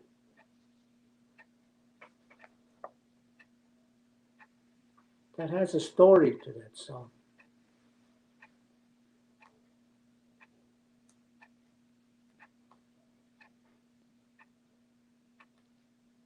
Sometimes I go and help out singers, and I don't know the song. I'm there to learn, just like everyone else. We have little boys coming around the drum. And I've seen people. I've seen other stickmen tell them, go sit down. Leave those drums alone, go sit down. It's like we're telling those boys, go to the streets, go to the bar. We all learned what they're doing by going out there in the middle, trying to learn. And to me, myself anyway, I never send little boys out of the circle, but we encourage them. And yes, I've seen a lot of singers encouraging the little ones. Be careful. Don't hit it too hard. It's always good to see that, because that's the only way they're going to learn, is by joining the circle.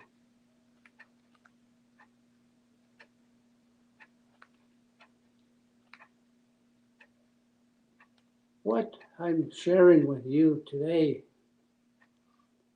is from my community. Like I said earlier, not everybody does things the same way. Similar, but yes, we all pray to the same Creator.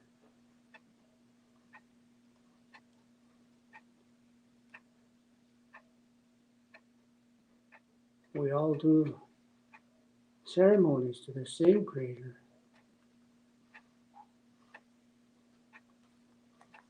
That is why that we're told to be humble, be respectful.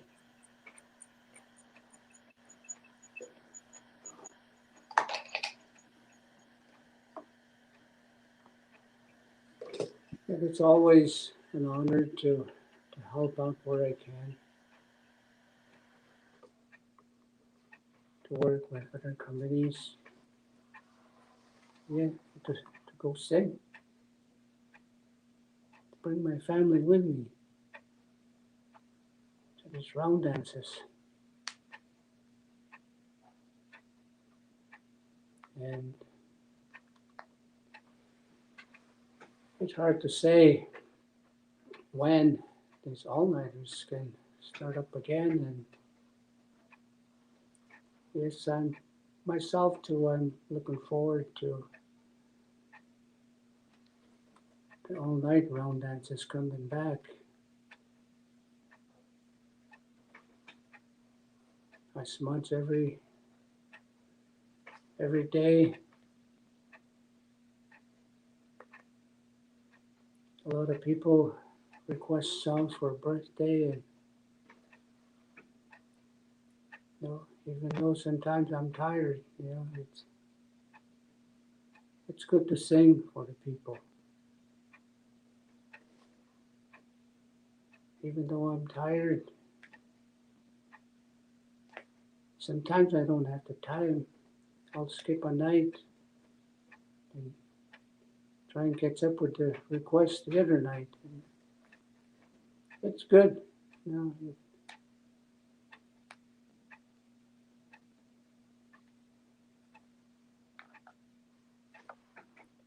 It's good for me to sing. So with that, you know, I'll sing a song, and I just want to thank Amanda, the resident committee, for thinking about me and my family to participate. And I hope that I don't offend anyone by what I had to say, because our elders always say, don't be afraid to say something. about what you have learned in all these years of travel. I know a lot of songs I compose, I put English lyrics, English words. But it is for a lot of the people that different tribes that don't speak Cree, don't understand Cree.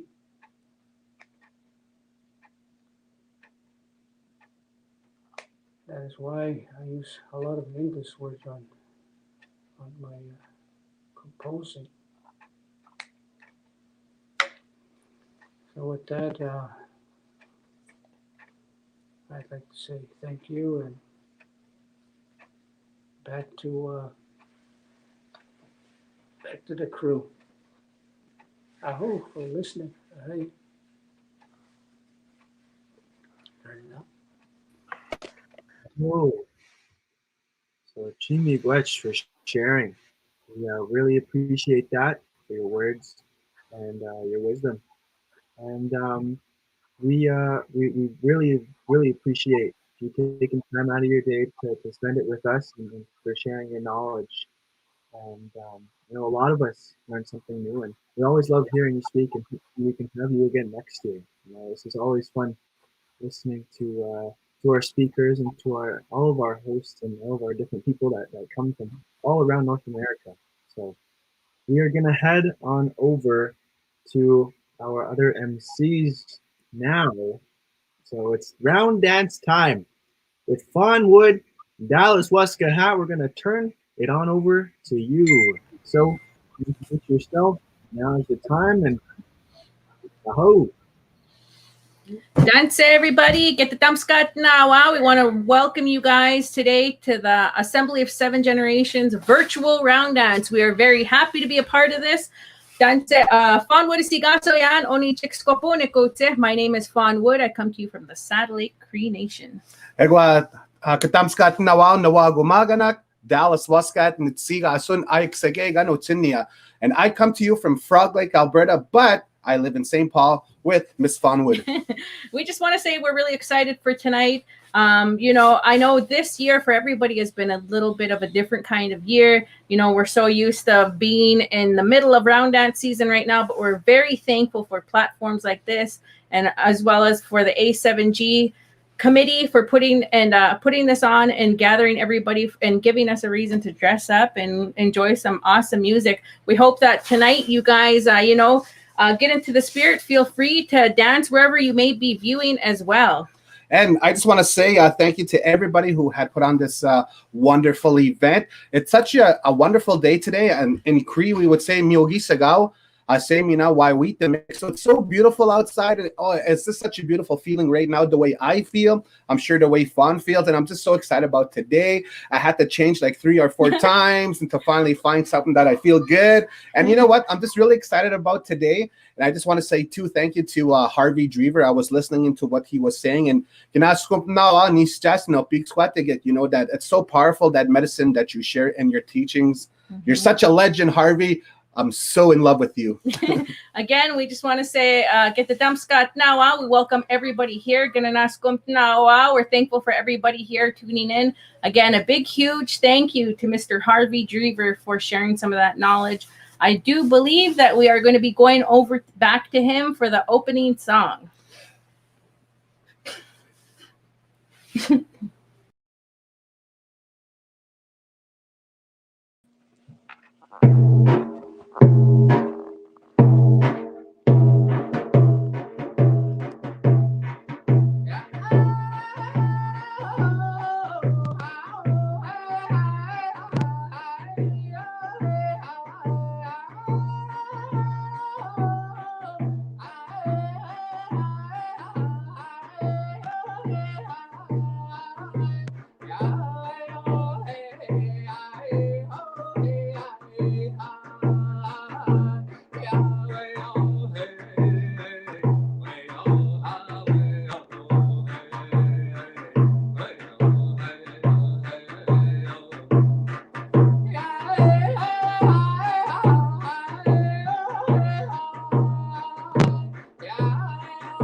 We're just waiting for them.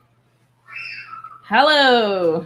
Dante, welcome back, everybody. We just want to say that was a beautiful song shared to open up tonight's festivities by Mr. Harvey Drever. We want to say thank you, Harvey, very much. Yeah, can I scoop now? Hi, ladies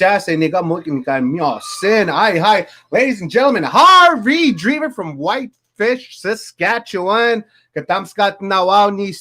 Hi. Again, ladies and gentlemen, 50-50s are going around. I see Pocahontas. Thank you. Make sure you go talk to Pocahontas. She's out there looking for everybody. She's got 50-50s. And another thing, I just got a letter. We have a birthday shout out to Sam Brock. Happy birthday to Sam Brock. It's her 18th birthday. LOL. It's from your baby Journey and your ex-nay Gabrielle. Again, everybody, EMT shout-outs, $5 e-transfers.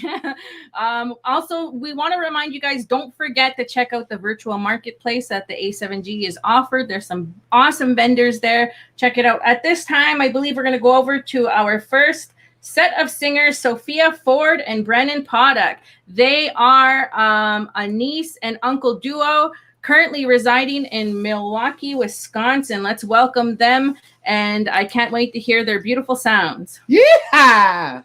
Hey. Ready? Nahabuju Nindo Magnidug, National Quendish Nakas, Makwendo Dem, Washkizim and Donchba, Ojibwa and Ishnabe Quendao, Mide Quendao, Ashiningo Daso and Nimubunagiz. Hello everyone, my spirit name is Najnekwe, which means when the fog descends to the earth woman. My English name is Sophia Ford. I'm of the Battle Band of Ojibwe people, but I currently reside in Milwaukee, Wisconsin. I'm 16 years old, and I'm the 2020-2021 Miss Fort Omaha Power Princess. Buju Anin and Dinoy Maganaduk, Kakaskinesia Anishnaabe and Dijinakas. Odawa the guy Ganing and Dunjaba, Makwanindo Dane. My name's Brennan Potek. I'm from LCO. Just your average Shinab, just loves to sing. I'm probably the Prince of Milwaukee and all that good stuff. No, I'm not, but I'm just an average guy, just your guy. The first song we'll be singing is a memorial song, and it is my Uncle Teddy's song. He was a big impact in both of our lives, you could say that. So, you want to talk about this song? Yeah, the song we're gonna sing is we lost a brother that went home before he started his journey and all that, and then a few weeks later I was feeling pretty rough, and I had a dream, and he came in my dream the next day. This song came, sang it to his mom, sang it to his family, told them about everything. They liked it, and that's how it came about. So Teddy Porter's song.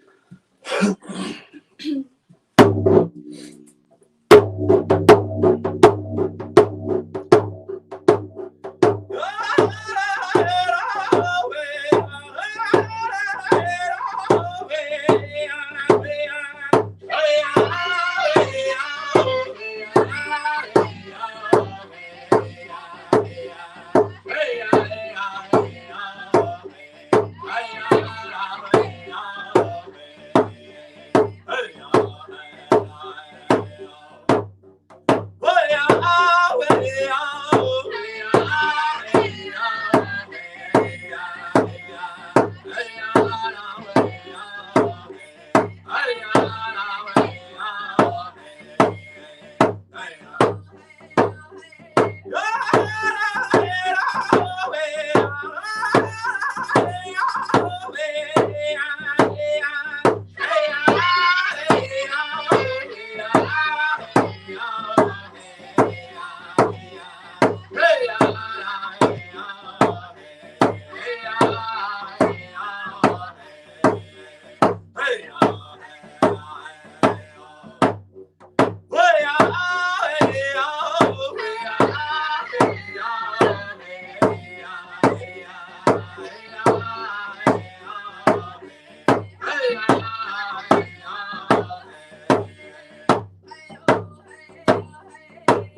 The next song we'll be singing is a sidestep, also known as in the Ojibwe language we call it Akwena Gamon.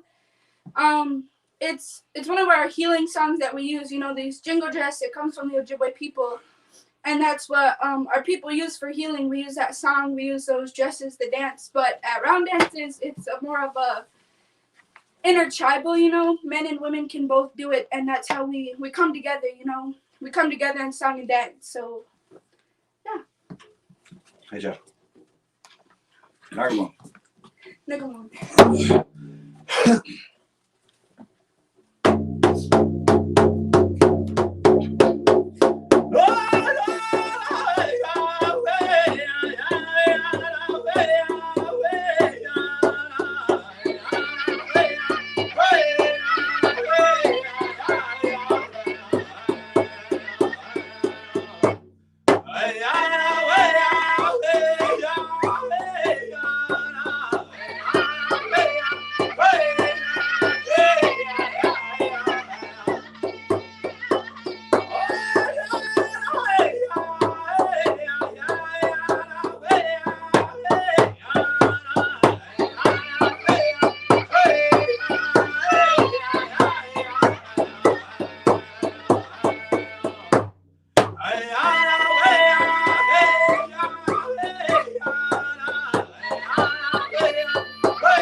That was a little harder, I think. Yeah, game over there. They're Ojibwe too. Our next song, I need to catch my breath. Was one Brennan made actually. So if you want to talk about that. Let's see if I can do this here. So this next song we're gonna sing has a little bit of Anishinaabe Mawin in there in our language. We have our language in there, and I'm not really too much a fluent speaker. I'm not a fluent speaker at all. I'm not even close to it, but I try to speak as much as I can for our babies, for our future and everything. Yep. So skip forward a little bit. So this next song, it's Giwe Duka Winanane Gidenewe Magadanane. It means we're helping our relatives. And I kind of just made this right at the beginning of COVID. Like I asked my cousin, he's my translator. Sometimes he'll translate for me, sometimes he won't, just depends. Just depends what kind of mood he's in. But he helped me with this song and he was patient. I kept doing it, send him it, and finally he was like, yeah, that's good. And yeah, so this is it. Let's see if we can do it. Yeah.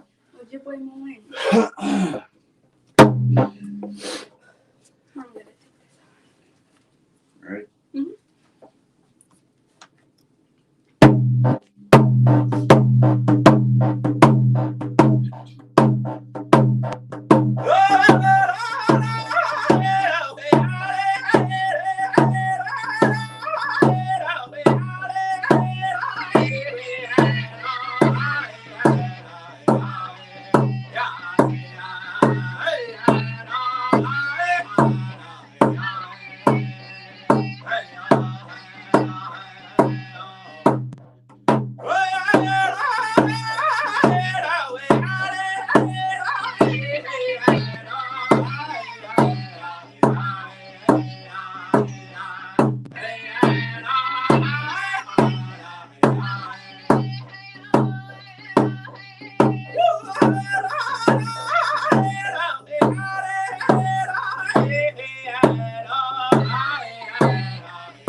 4, right? We have one more song, I think. Yeah. Yep. So, our next song, again, is made by Brennan.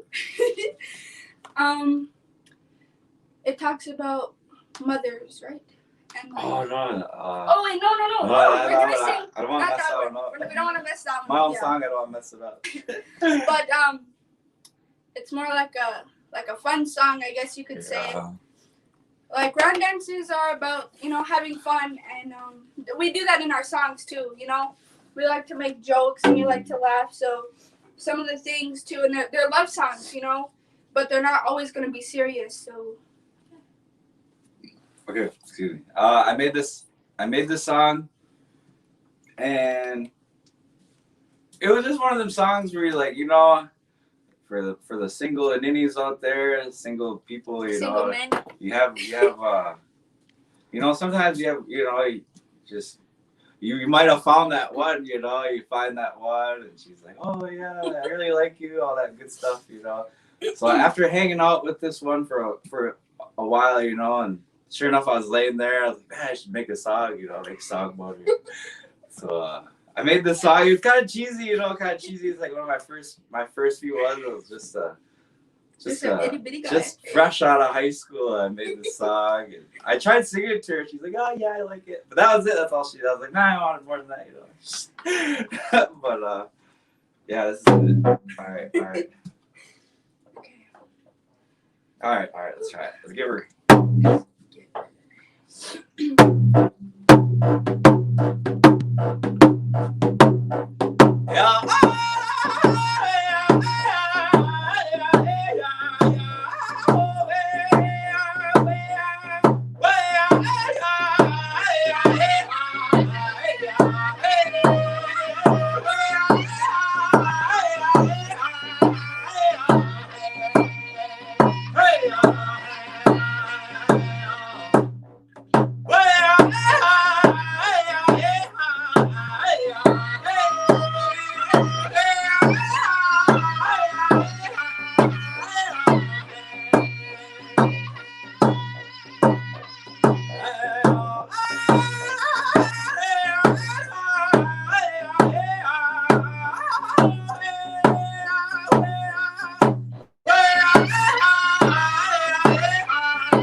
Oh, that was a high one.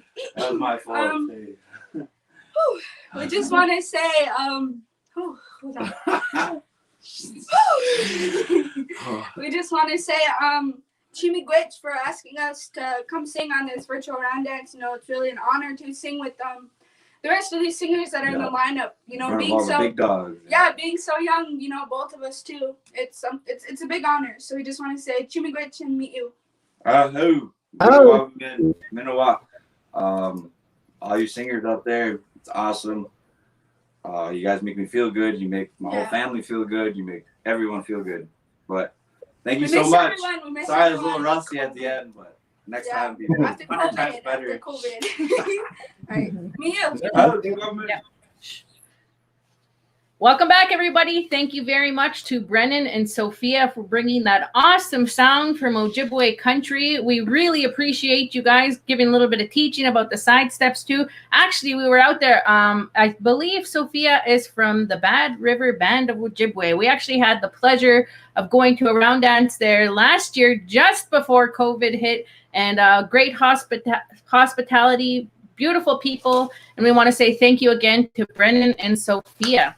Our next singer we'd like to introduce. Is there anything you'd like to say first? Yeah, I just wanted to say before we got on to, I just wanted to say to Sophie and Brandon, I really love the language, you guys. Thank you for spreading that word of language. I love hearing that language. Amazing singing. Thank you guys for being here. Hi, Miigwetch. Again, our next singer we'd like to introduce is none other than Jordan Mowat. He is from the Alderville First Nation in Ontario, Canada.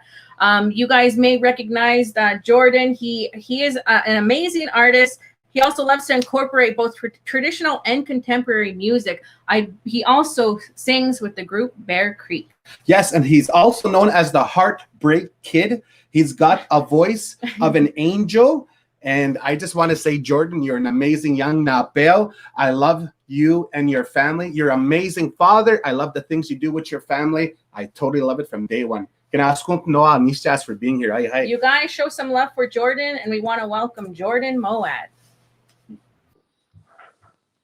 Hello, Miigwetch, everybody. Miigwetch Fawn in Dallas. As soon as I saw that picture of myself, I couldn't help but think, holy frig, do I ever look rough in there?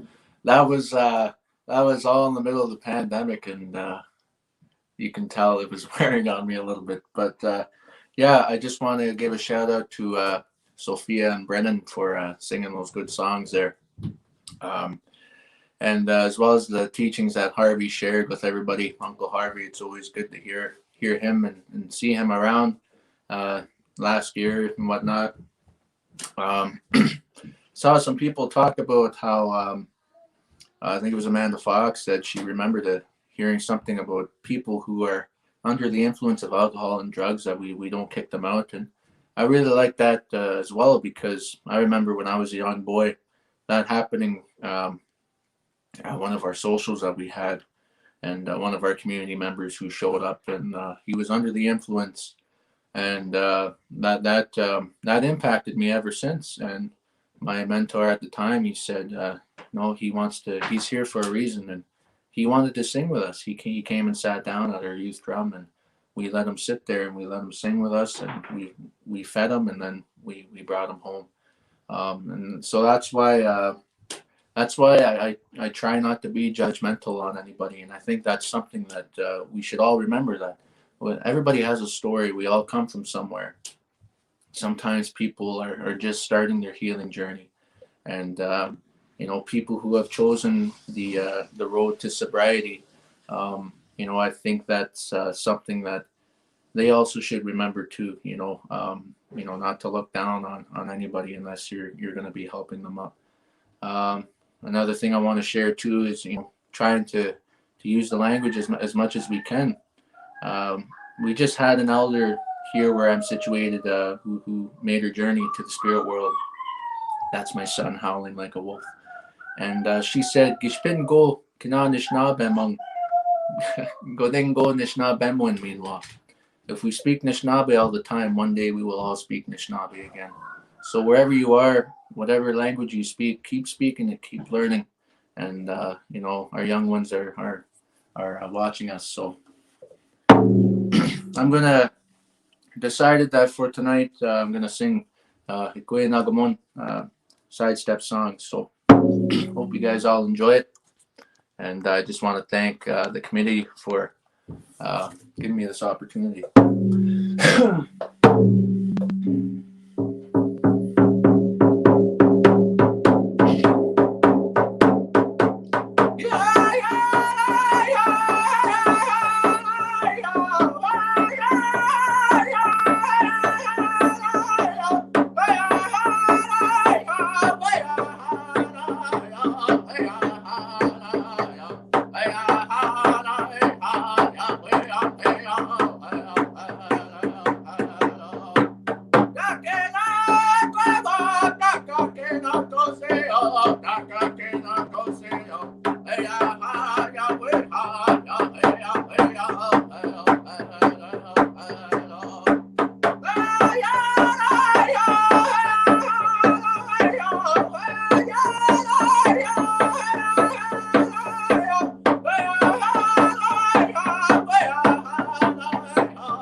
Miigwetch, everybody.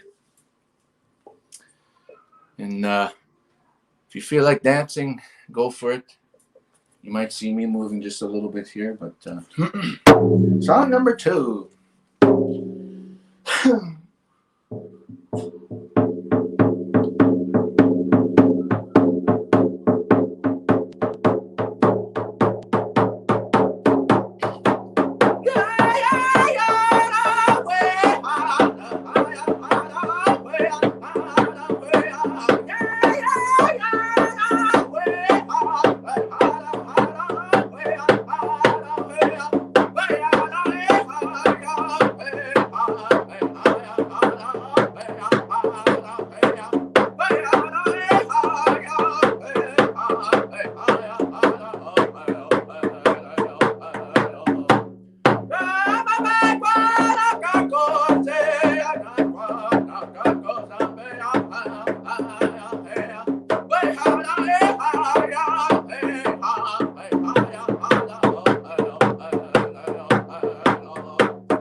songs make me feel real good. I'm just gonna try and get right through here and get everybody on time.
Last song.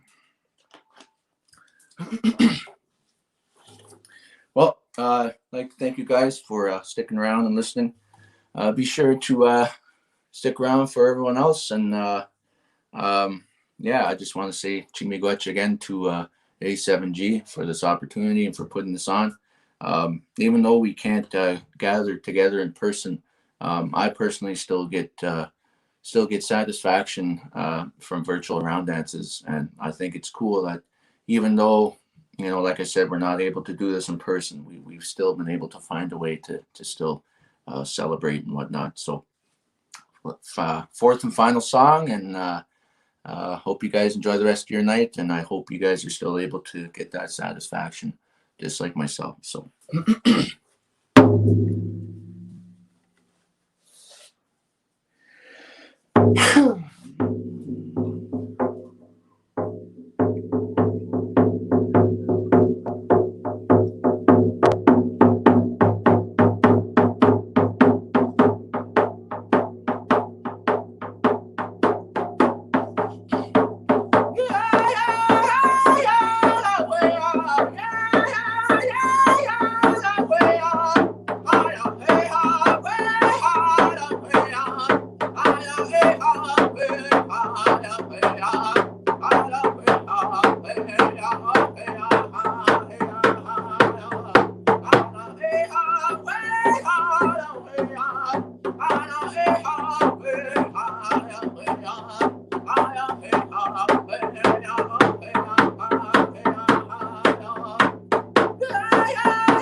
Miigwetch, everybody. Have a good rest of your night.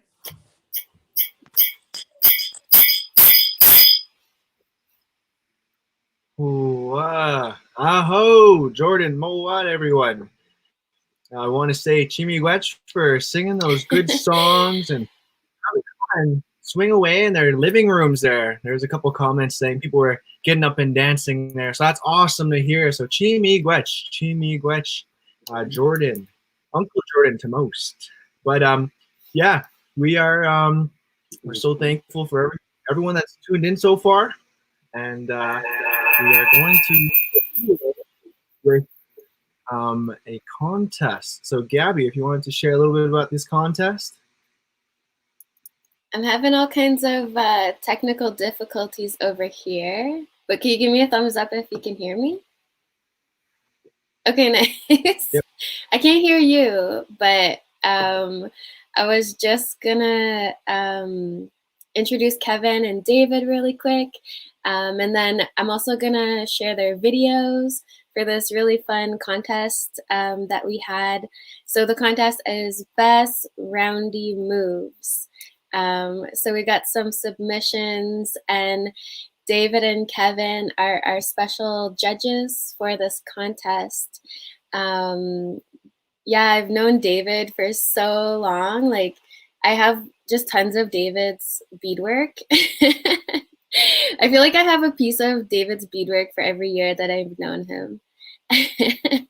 And then, you know, after a few years, Kevin came into the picture, and I always enjoy Kevin's jokes. He's become a TikTok superstar. I remember one time I ran into him at a store, and we started talking, and by the end of the interaction with him, we're just laughing so much we ended up doing a full circle. So I think you're gonna enjoy everything that they're gonna share with us with this contest. Oh, hello. Hi. Oh my God. Thank you for your kind words, Gabby. I was like, wow. Yeah, Oh definitely. Hello, Sego, everyone. I'm Kevin Lazor. I go by Galag Yoge. That's my Mohawk name, which means flying sky. So on TikTok, I'm known as Kevin Flying Sky. So I found the Snipe Clan, Wakanesio, Ganyagahaga Nation, and that's Mohawk and Haudenosaunee. Ani Bozo David Charette, Indigenous Cause, Ukormakong and Nunjaba among Dodem. My name is David White Deer Charette. My Indian name is Wawashkesh, which is the deer that is white, and I shortened it to the white deer. And my clan is Loon Clan, so we're natural leaders as well. And yeah, I've been singing since I was about 12 years old, round dance. I would put cassette tapes. At the time we had cassettes. And I would put some cassette tapes of Red Bull and different round dance music, and I would just follow along, and that's how I would learn how to do round dance style. Yeah, and I remember when we first started dating, you took me to the round dance, first rounding ever. So that was really cool. So I was really happy to meet and it was at this one too. Yeah, it was actually this one 2 years ago. Yeah, definitely. And so we came a long way. We're engaged. All right, so happily engaged. Yes, and we had a lot of great submissions for this contest, Best Rounding Moves. So we're gonna go right into our third place. They come from Horse Lake First Nation, and their name is Bag of Cheetos on TikTok. So here's the video.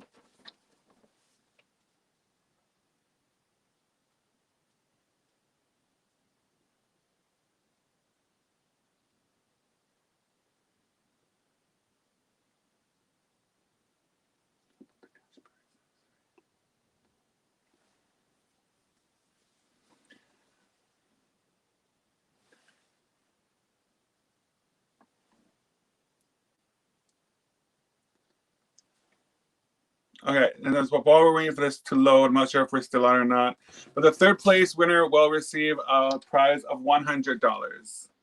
Yeah. $100 goes to our third place, which is from Horse Lake First Nation. Yeah. Yeah, I'm not sure. Did they watch it? I don't know what's going on. A little bit of technical difficulties, I'm like, but that's what is okay. happening? So all the submissions were awesome, and I'm happy to be a part of this. And again, thank you to A7G for asking us to be a part of this. And the 4S Youth Movement who sponsored this as well. Yes, definitely. Yeah. Okay, so I wasn't sure if they saw the video. So let's see. Should we just go to second place? Yeah, we'll go to second place. All right, let's watch the second place video. Second place video from the Oneida Nation. She goes by I Don't Feed Birds, and this was submitted on TikTok. So here is the second place video, and our kitty's nosy. She wants to see what's going on. Our kitty's like, we never go they never go up here and hang out. We never hang out upstairs. Okay, and then I'm not sure what's happening. Okay, and then our first place from the Algonquin Nation, Mariah. What's her last name? Mariah Miigwetch on Instagram. Mariah Miigwetch on Instagram. Awesome. You all did amazing. But they are experiencing technical difficulties at the moment. So actually, let's see if we can share the videos from your phone. Oh, somebody said that to us. So here we go. That's a really great idea, actually. We're going to do that then. Okay. So here is the third place. Yeah.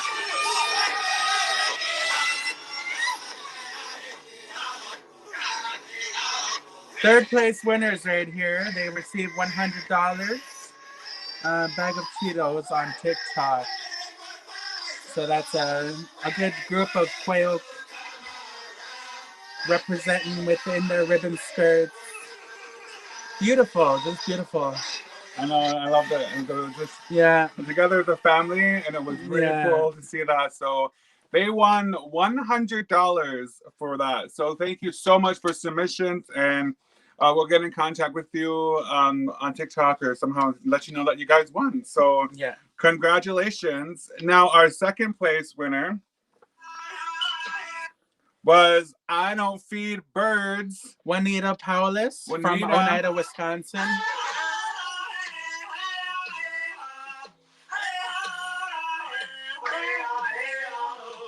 In another nice ribbon skirt as well, representing her nation very proudly. Yeah. That was awesome. Yeah. It was great to see. Second place winner, and she won $150. $150. Congratulations to you. And now I have to search on Instagram for Mariah's video. And I believe Mariah's a really good representative of the Algonquin Nation in Kitigan-Zibi, and she does us proud.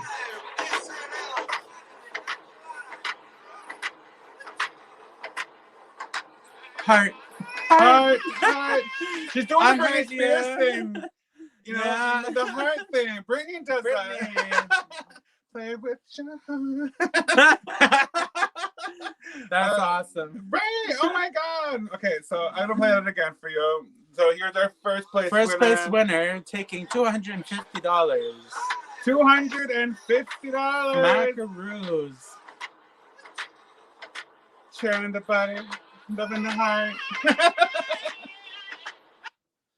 Awesome! Congratulations again, Mariah. $250 goes to you. All of the contestants who submitted. So all together, we did a $500 cash prize, and we split it up. So $100 again goes to Bag of Cheetos, and second place from the Oneida Nation. I Don't Feed Birds. She got $150, and first place from the Algonquin Nation, Mariah Miigwetch, who submitted on Instagram.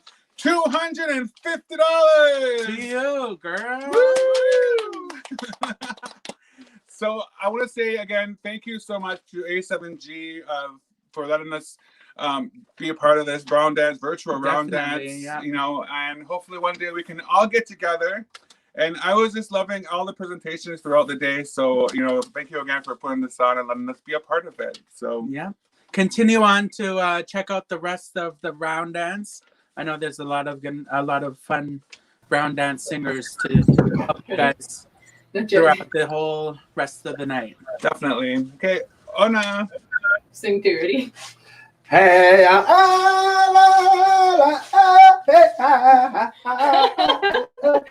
Just want to welcome everybody back. Congrats to all of the winners. Thank you to everybody who submitted.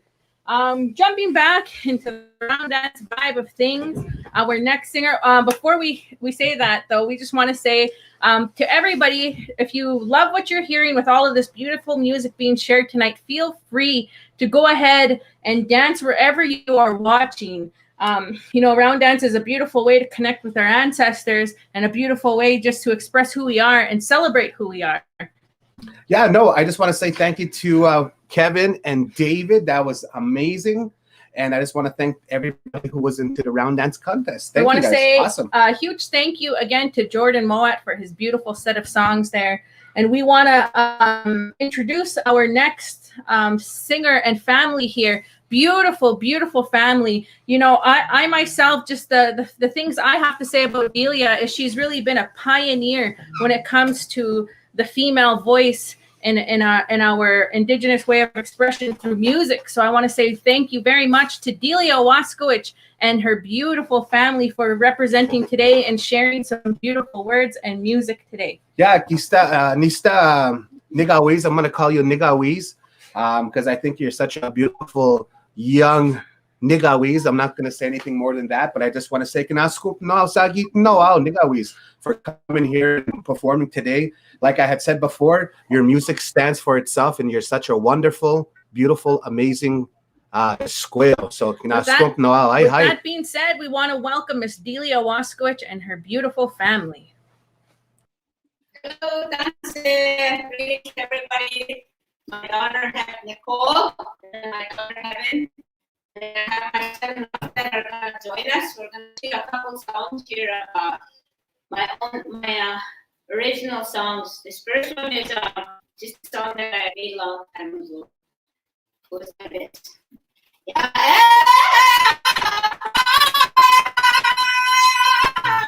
Yeah.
Hi, we're gonna sing a few more songs here. You guys will come up.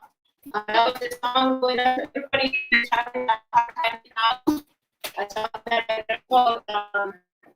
We're going through some times. I won't point in my we just want to share some singing and enjoy the day. It's a beautiful day out there.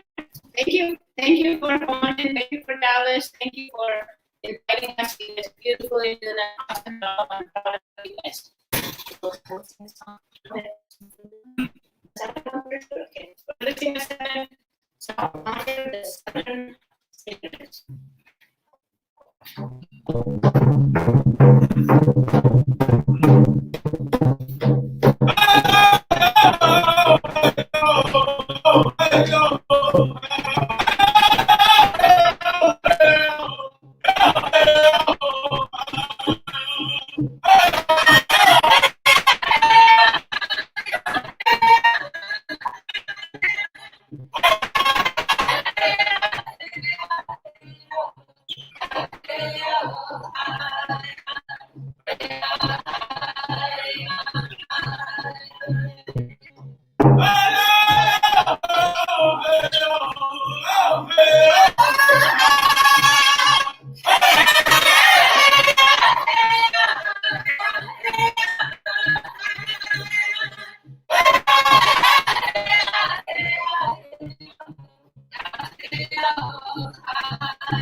Canadian round dance song by Lake Arnold Heath.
Yes, Northern. An old song.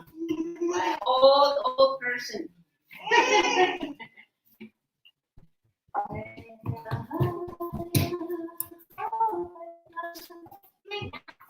I have to sing 4 songs, but I thought I'd sing 2.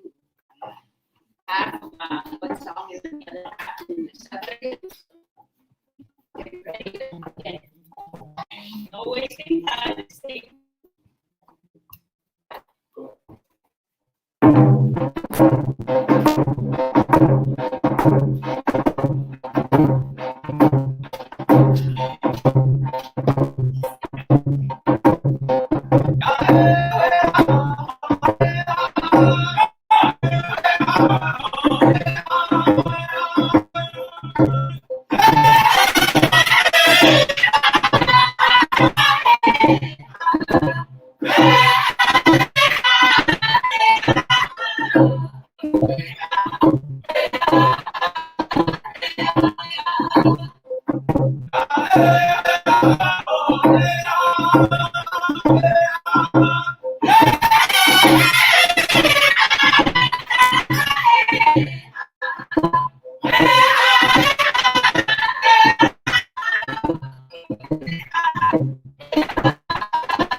Thank you. Oh. Hi, hi. Miigwetch, Delia Waskowicz and family. We appreciate those good tunes that you were sharing with us here this evening. And for everyone tuning in from all around North America and abroad, we want to say thank you so much for tuning in to the 4th annual A7G Assembly of 7 Generations Round Dance here. Aho! So we're going to kick it on over to another contest. We had one contest earlier, Best Round Dance Moves. Now we're going to take it on over to Indigenous Style with the Best Round Dance Style. So Gabby, take it away. Yeah, thanks so much. That was so awesome to hear from Delia and her family. I remember I was at a powwow in Onion Lake, and this just a random man was selling some CDs out of a box. And he walked up to me and he said, "Here, have this CD." And it was what was it, Friday night ladies night, and Delia was on it, and so ever since then I've been a huge fan of Delia. So that was so awesome. And so now I'm joined with our fashion bloggers from Indigistyle, as well as Amanda, who's our guest judge, and also doing all like the tech work behind the scenes. So give it up for Amanda. Awesome. Yeah, how are you guys doing? How are you guys doing? Good. Excited to be on this live stream and a little bit nervous, but it's exciting. It's really cool to watch this kind of roll out. It's awesome. One thing that I was thinking about when I thought of style and just listening to Delia, I remember the year before, I was watching Delia and her husband at the round dance, and the way that they were dancing, like their round dance style, like her husband was like tapping on the ground real hard. And I was like, I want to dance like that. Like that looks so cool. And then like she's always so stylish. Like every time I see her, and it's awesome. So that's one thing I remember about Delia. Nice. I'm gonna pull up some of our submissions we got. Not all of them are there, just because some folks have like private accounts and stuff, which is totally reasonable. There, can you guys see them? Yep. Mm-hmm. Nice. So we got, how many submissions did we get? I think about 10 submissions. Mm-hmm. And so here's a few of them. What were some of your favorite submissions that we got? I think for me, definitely from Kokum Scrunchies, Maya Beaudry. Mm-hmm. So cute. And like that's definitely how she dresses for a round dance. I remember last year for the A7G round dance. Yeah, she was just looking better than me. And I remember her going around with her little scrunchy basket. Yeah. Yeah, that was cute. Yeah, and Maya actually did a special promo code for the A7G round dance this year. So if you want to grab some scrunchies, head over, and the code is round dance. I'm making a note. I'm taking my marker and writing that down. What about you, Andrea? What were some of your favorite ones? I was just scrolling through, like, honestly, I love them all. I just think it's so awesome that we had such a good participation, and everybody that submitted their pictures, obviously, you know, I think for all of us just missing our gatherings and everything, this was just such a fun way to really get into it and wear perhaps the things that we couldn't wear over this past year, or, you know, like display them. I don't know. It's just so fun to me and special. Like all the things that we put on are so special. So yeah, it's nice to watch. I really have to say, I really appreciate the orange shirt incorporation from McKenna Ocean. Like, and I think she had the caption of combing fashion and combining fashion and awareness together. And yeah, so I think there was a few people who actually did that in their entries, but I really liked that one. I thought it was awesome. Cool. What about you, Amanda? Mine is definitely a tie between Kokum Scrunchies and Mariah. I just thought about like how would I dress during a round dance, and if you look at Mariah, she has, I think her name, or I forget her name that she usually uses, but I know her as Winter Dock Stater, and I know that she created that amazing skirt that Mariah is wearing, and then she is wearing just the vest. It has I think the material is Kokum Scrunchies on the vest, and then the beaded hat. I just like everything about that, and then of course what Kokum Scrunchies Maya is wearing. Of course, I love that Dentalium shell necklace and everything. I couldn't even pick one person, to be honest. Like they were all so awesome. The one thing we couldn't really show you was that we actually got some video submissions also. So people like took the time to make videos. Like Harmony made a video where she was just kind of like in bush clothes, and then she went behind a tree and came back, and she was in her round dance, her ribbon skirt and everything. So I really like those videos. And so So since if you wanna check out those videos, you can definitely check them out on Instagram with our hashtag. And can you remind us what the hashtag is? yeah, so the hashtag is just hashtag A7G best roundy style. Oh, right. So go check those out. And so since we couldn't decide, we decided to do a wheel. So it would give everyone kind of like a fair shot at winning. So I'm gonna shuffle the names, and then we'll spin for the third prize. Does someone want to talk about what the third prizes are? Sure. I have to pull it up on our Instagram. So we have, as the third place prize, it's $25 to Cheekbone Beauty, a gift card, and then $25 for, someone will have to help me with the pronunciation, for the soap gift card. Is it Waso? Waso. Yes. So exciting. Beautiful soaps and gift cards. Cheekbone Beauty. Okay, here we go. This is for third place. Oh, my girl Cheyenne, she lives in the East Coast. Congrats. You won third place. Congrats. Yay, that's awesome. Okay, so who wants to talk about the second prize? I can go ahead, unless you want to, Danny. Go ahead. Okay. So second place is some neon strawberry earrings by Indicity, $50 Bowen Botanicals gift card, and a $50 Res Famous gift card. So that's for second place.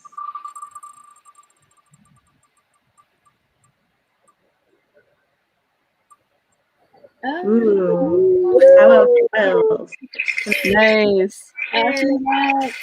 How Styles did this really awesome Baby Yoda inspired ribbon skirt I had. So go check them out for ribbon skirts too. All right, so our first prize. Yeah, so our first prize is a $50 Cheekbone Beauty gift card, a $100 Res Life gift card, and a $200 Unorthodox Yukon gift card. Whoa, okay, here we go.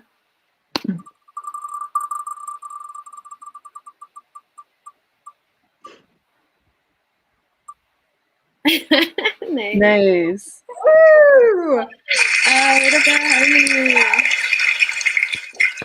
Yay! Oh, that's so cool. I wish I could have participated.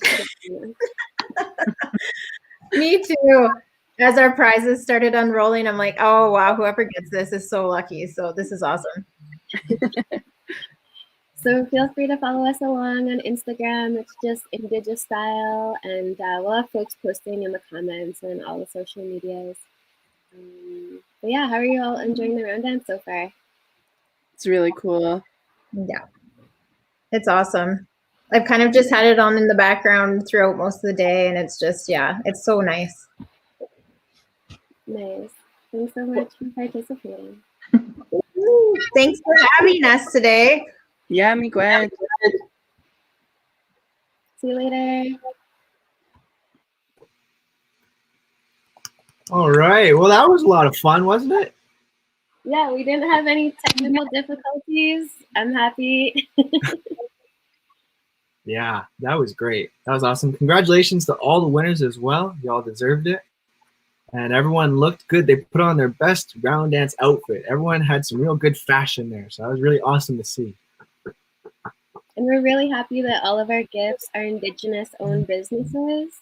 So we're really big on that, supporting Indigenous businesses. So on that note, you can go check out the marketplace. I think we have some links in the chats and all that good stuff. So you can go over there and still watch the round dance at the same time. Totally, for sure. All right. Well, thank you, Indigenous Style. We're going to move on over to a comedy skit with none other than Sherry McKay. All right, just a little bit about who is Sherry. Sherry McKay is an Ojibwe and Anishinaabe woman from Treaty 1 territory, born and raised in Winnipeg, Manitoba, and band member of Seguin First Nation. She is a proud mother of 4, social media influencer, and aspiring filmmaker. She primarily uses her TikTok account to share Indigenous humor and awareness. Her account has grown to over 345,000 followers and over 10 million likes. She often highlights small Indigenous businesses and products, as well as lending her voice to organizations and events she believes in. So thank you so much, Sherry, for being here with us today. Really appreciate your presence and can't wait to have a good laugh. Hello, everyone. I sat down really quick and I realized that I was backstage here and I knocked down my whole backdrop. And I was like, oh my gosh. And then I realized no one's seen that, but now I just exposed myself. Hello, everyone. I'm Sherry. Thank you so much for having me. This online stuff is so cool. To be honest with you, I was almost late, coming from the living room. It was quite an exhausting trip. I'm not going to lie. I feel like if natives had an app like that Zoom app, that it would be called Assume. Assume I may be a little late. That's how I kind of feel about it, even though it's literally in our own homes. I did my first literal, legit stand-up comedy show last month, and I was so nervous because it was on that Zoom app, and I took it quite literal. So when they said stand-up comedy, I was the only person that was standing up, which I thought was pretty funny because my legs were super tired by the end of watching all of the other comedians. And one of the things that I find funny about these online things is the mute button. So if you are very new to these online event things with Zoom and StreamYard, that there's a mute button. And when I did my stand-up comedy bit, everyone's mute button was on, and I absolutely love the sound of laughter, all the different types of laughs, all the auntie laughs, all the uncle laughs. So when everyone was on mute, it was like crickets. But then I looked at everyone's videos and I seen everyone like this. So I was like, okay, that's comforting. I can't hear their laughter, but I could see it because their shoulders were their heads were going back and everything. So that was super comforting. A little bit about myself, like Thielen said, I am Anishinaabe Ojibwe from Treaty 1 territory. I'm a mom of 4 kids, and I like to make funny videos. I was raised by my grandmother, who had 8 kids before me. And so every time she called me, she had to name off all of her kids first. And it was never their whole names, but like the beginning of their names. So it kind of went like this, like Jer, Mer, Todd, Troy, and Car, and she would name all of them before she would name me. I mean, I swear I even heard some of the days of the weeks in there, Monday, Tuesday, Wednesday, Thursday, or a couple of our animal names, Charlie, Albert. And I always knew she was talking to me because we were the only people in the house. And the funny thing is, I'm an only child. So she was naming off of all my aunties and uncles and our cats and our dogs. Human names for animals has always been a hilarious thing for me. Right now, I have 2 cats and a dog. And they're all rescue animals. I feel like all animals are kind of rescue animals. I don't even know if they want to be here, but I'm like, I'm rescuing you. So they're here and they have human names. They also have nicknames, which is kind of funny to give an animal a nickname. But I feel like their nicknames are probably more appropriate as an animal name than their actual name. So their names are Bruce, Roger, and Oscar. We call Bruce Itchy. Well, I call Bruce Itchy because he scratches. Roger, I call him Turkey, and Oscar, I call him Bean. And I feel like they're really clever nicknames, but anyone outside of the house wouldn't know the stories behind their nicknames. And I feel like us natives are really great with giving nicknames, you know. But the thing is we'll have people in our family with nicknames, and we'll go years without ever even knowing their real names, like the names that they were given at birth, you know. And conversations will kind of go like, yeah, Uncle Pesbo is stopping by to pick up dabbers for Chubs, and Jig and Smurfs said that they're going to babysit. So, but we got to wait for a boost from Pucky first. And everyone just knows who they are, but most of the people don't even know their real names, you know, and the stories behind their names. And sometimes nicknames sound really cool, like really, really cool, but you got to know the story behind the nickname. And sometimes they're not even as great as the nickname itself. For instance, my boyfriend's buddy in Peguis gave him this nickname, Mothman. So when I first heard his nickname, I was like, oh, it's kind of mysterious, you know, it's kind of cool sounding, like it's kind of dangerous, you know. And then once I found out the story, turns out he just accidentally one day smoked a moth. And I was like, well, that's not as cool as I thought it was gonna be. I have 2 nicknames. Growing up, my grandmother gave me the nickname Sherry Pie. And it was so sweet, you know, like Sherry Pie, Sherry Pie. And nothing too harsh, just a little fun, cute nickname. But then one of my uncles called me Fish Eyes. And he was the only uncle that ever called me Fish Eyes.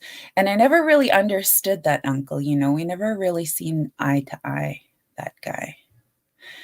And since I've been making videos, I have to see myself all the time on camera and edit my videos and see my face and hear my voice. And I'm looking at myself one day and I'm like, Fish Eyes. I see it because occasionally one of my eyes does this thing where it kind of drifts off sometimes. I consider it my superpower, honestly, because I can watch dinner cooking and I can watch my kids at the same time. So it's a win-win situation. My kids are great. I know every parent says that, but I'm like, but seriously, my kids are great. The best thing about kids is that they have no filter. If you want an honest opinion, ask a kid and they will be honest. But if you want a brutally honest opinion, ask a native kid. You know, if you ask just any kid, hey, how does this dress look on me? You know, kids will normally look you up and down, walk around you, maybe even feel that fabric. You know, it makes you look like grandma's couch. Native kids are a little bit more detailed. Native kids will be so brutally honest. So when you ask them, how does this dress look? They will say something like, you look like that itchy couch that was in the back of Cuckoo's house. You know, the one that Uncle Pucky set fire on with his cigarette? The one with the yellow stains that makes me itchy and we're not allowed to play on it anymore because it has bugs. Native kids will always do that to you. It never fails. So unless you want a brutally honest opinion, don't ask any native kids. And sometimes they'll actually just say it without you even asking them. And it's like, thanks, I will now be throwing out this dress. Who am I kidding? We don't throw anything away. Everyone in my family, we keep everything. I was cleaning my mattress the other day with one of them little green Bissell machines, and I was scrubbing my mattress, and it dawned on me, why don't I just buy a new mattress? You know, of course I laughed because we don't do that. Like, we don't do that in my family. We pass our beds down from family member to family member, like it's an heirloom of some sort. We don't chuck them unless we absolutely have to. And then even then, we'll toss it in the backyard, and it was repurposed from a mattress to a trampoline. And, you know, and then all the kids in the neighborhood are jumping on it. But when we get rid of a bed, we call up our relatives, right? You know, we're like, hey, Chubbs, you need a bed? And Chubbs is like, no, but my friend needs one. I'll come pick it up. I'll first go get Smurfs and to come help me out. We don't throw them away. But when we finally do buy a brand new mattress, I never ever thought in my life I would be, you know, talking about my crusty mattress, but here I am. But when we do buy a brand new mattress, it's almost like when someone buys a brand new truck and they flex, you know, they flex all the specs of the truck. Only you're flexing all the specs of your brand new mattress. Yeah, just bought this new California King. It's extra soft with steel coils for support, memory foam with air chambers. It can hold up to 500 pounds. Holy heck, that can hold 10 nieces and nephews or 2 big cousins. But we don't go by weight ranges. Put that sucker on the floor and whoever fits, sits. Like legit, you could have like a pack of hot dogs. You can have like 12 cousins all on one mattress as long as they're sideways. I'm sorry, I laugh at my own jokes. I was laughing when I was cleaning my mattress, thinking about it. And this is me cleaning my mattress like this. And my mouth's all big and I'm smiling. And I don't know why I do that, but I smile a lot. Like even when I'm doing the most grueling task, I'll catch myself smiling and, you know, cleaning toilets and litter boxes and just smiling away. Then I have to remind myself, ew. So I'm like this. When we call that the McKay smile, we have family photos that date back generations where we're doing that smile. This is no lie. And I think to myself, maybe that's why my kids don't help me with those nasty chores, because they walk in on me smiling away, scrubbing the cat box, and they're like, "Aw, mom's just happy." So they think they're doing me a favor. I started off a lot of my content talking about being a Native mom, and I didn't realize how relatable it can be being a Native mom. We're so extreme sometimes, you know, like, why do we say some of the stuff that we say?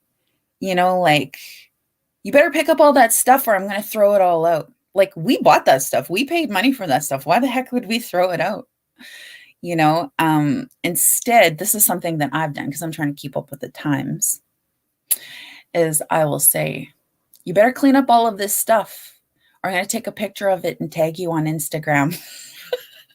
Needless to say, I am probably blocked on all social media right now. I don't think I would ever do that. I don't think I would ever publicly embarrass my kids like that. I would probably send it in like an instant message or anonymously on Snapchat. I could never, like, honestly, my grandmother, back in the day, I could never, my grandmother would just give me that one eye, you know, that one eye, just didn't even have to say anything. She'd be on the phone, she'd be, you know, anywhere in public, just give me that one eye, you know, that tells you, you better smarten up or else. And I never really learned what like or else was because I just never wanted to find out. But my grandmother had it down pat with that eye. Now, if I tried to give my kids that eye, I don't know if it would have the same effect.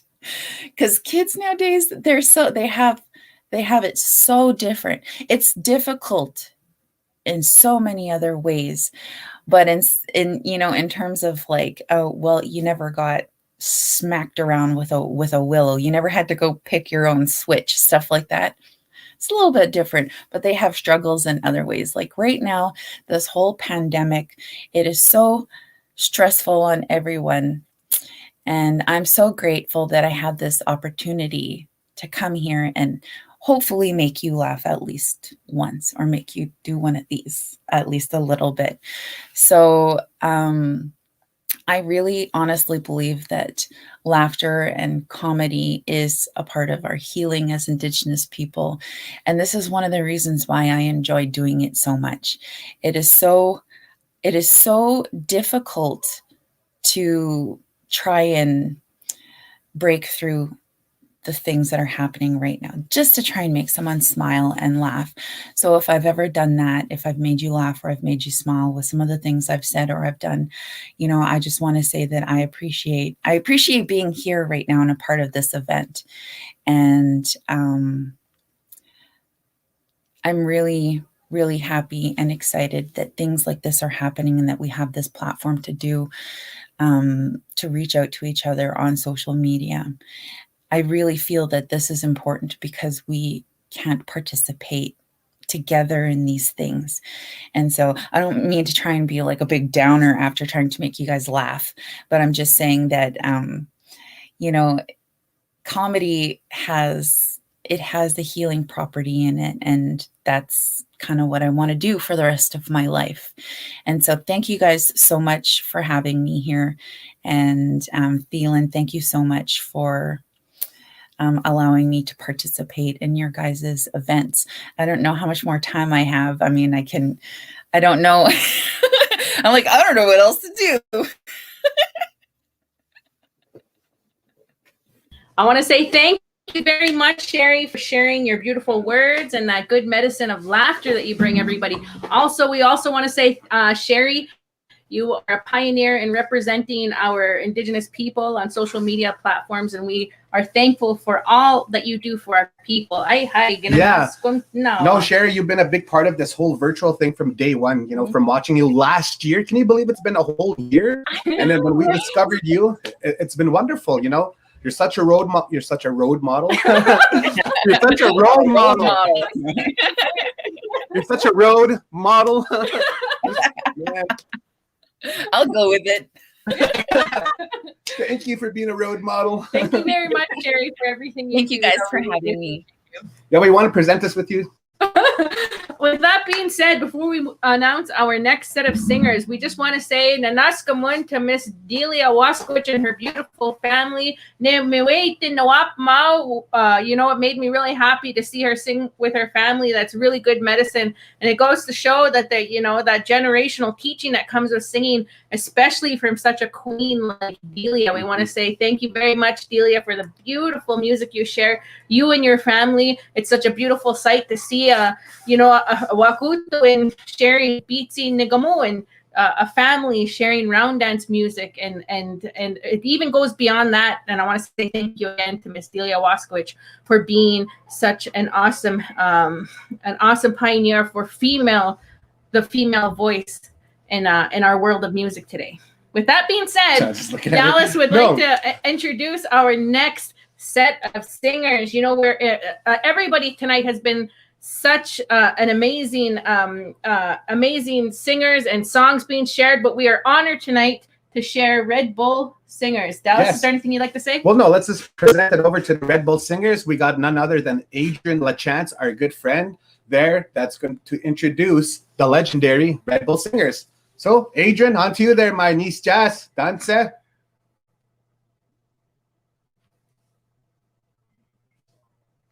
We're good to go. Oh, we got to make sure your mic is on. Oh, we can't hear you, Adrian. Hold on, guys. I think they can turn on the mic, whoever is controlling this. But again, while we're waiting for their sound to be turned on, Red Bull Singers and the group themselves are real huge. I gotta get my phone to turn them on. Hold on a second. Dallas is gonna go get a hold of them and make sure that they get there. There is no sound. Can't hear you. Oh, can't hear you.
Oh man, you heard it here live. Red Bull, legendary singers. Man, oh man, thank you for each and every one of you joining us today. My name is Aaron Chance, playing screen from James Smith Cree Nation in Saskatchewan. I am coming to you live from Treaty 6 territory in Amiskwichiwaskagan territory, Edmonton as we know it. So we have Edmund Bull here. Legend. There's no sound. Yeah, we have sound. Can you guys hear me? Oh yeah, okay, we're live. We're going to go live here. And the reason why he's singing that good morning song is because some of you are just getting up. Some of these singers too just got up. So we're going to go live here. We're going to be singing some more songs for each and every one of you. Edmund Bull, Melvin Stone, Troy Tatusis. Yeah, do you want to say a couple words? We wanted to sing that song just saying. Yeah, okay. Yeah, start over again. Yeah, say hi. Hi, thank you for inviting us to sing at your virtual distance round dance. And we didn't really prepare for this. I had to round up some guys here last minute.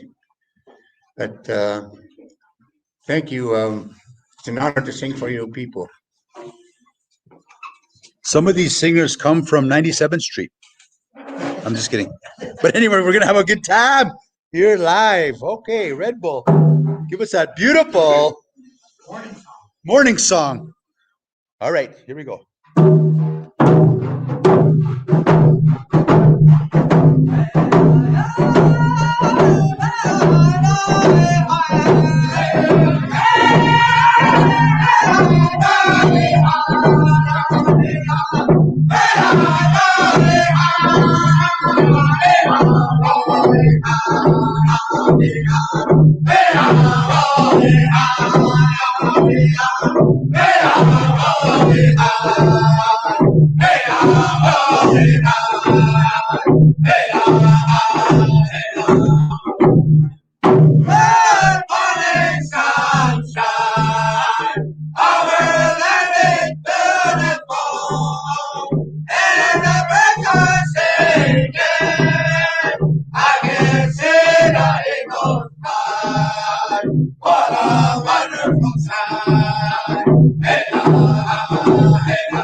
Oh man, what a beautiful sight it is.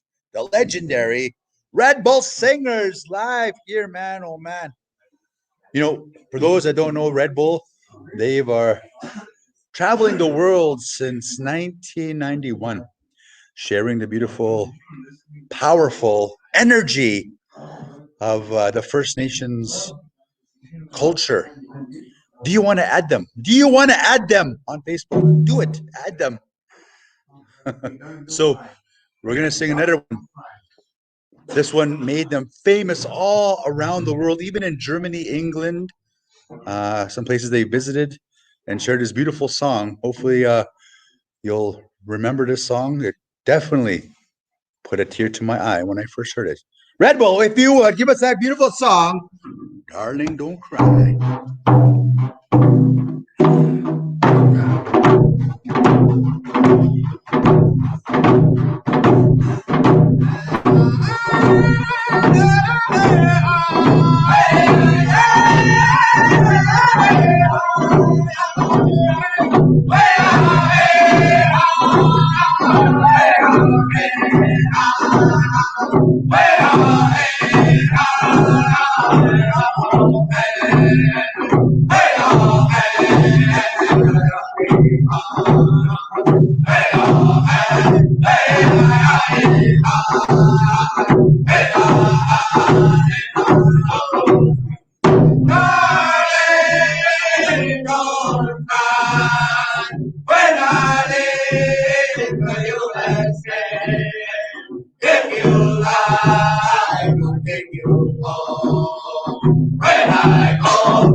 What do you say? What do you say, man? Oh, man. Do you want to add them? Do you want to add them on social media? Beautiful, man. Oh, man.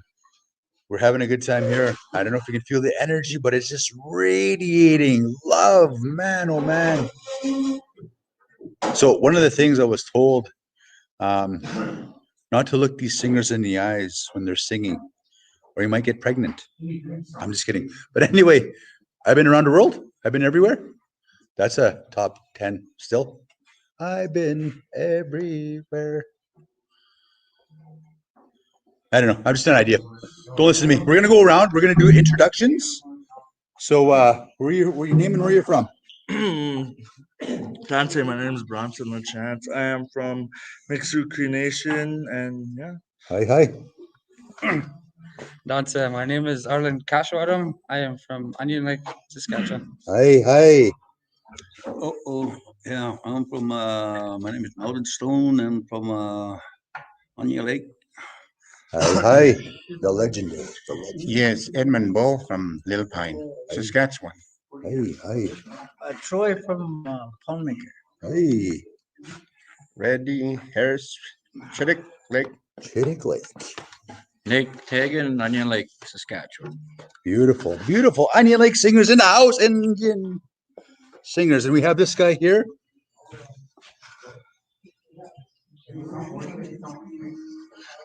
Best spectator in the world. So we're just halfway done this beautiful Red Bull session. Man, some of these songs are so powerful. They have enough power to make you want to text your ex. Don't do it. We're healing. Feeling the healing. Like my brother Al Eagletail would say, feeling the healing. These singers have been singing all over the world. Across Turtle Island. Many round dances. As you know, social distancing. We're not able to gather. So we're going back to the time of doing this underground, digitally underground. As long as you have Wi-Fi, you can do this anywhere. This is a secure location somewhere in Edmonton. That's all I'll say about that. With that, Red Bull, are you ready? Just pulling up his pantses. Okay, Red Bull, if you would.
Oh,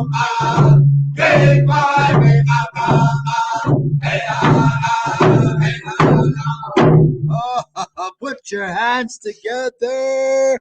Round Dance Country. What a beautiful song, man. Oh, man. We are getting some treats today. We had such a beautiful, beautiful day here in Edmonton, Alberta. It was in the plus. And man, what a great way to spend a Saturday evening celebrating our culture to the finest, drumming and singing with the legendary Red Bull Singers. Again, my name is Adrian Chance. I come from James Smith Cree Nation in Saskatchewan, Treaty 6 territory. Been MC here for a little while. Very grateful to be asked by Dallas and Fawn. I want to thank all the organizers and all the people that thought of this to bring us all together on this beautiful Saturday. Just a little information for those who are unfamiliar with round dance.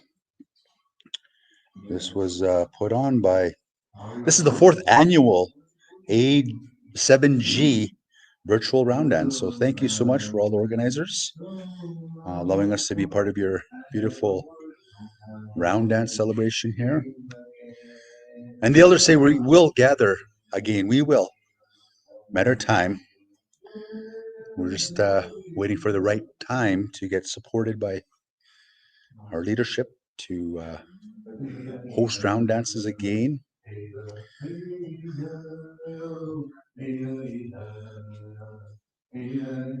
So we're thinking of another song here. As you know, Edmund made so many beautiful songs.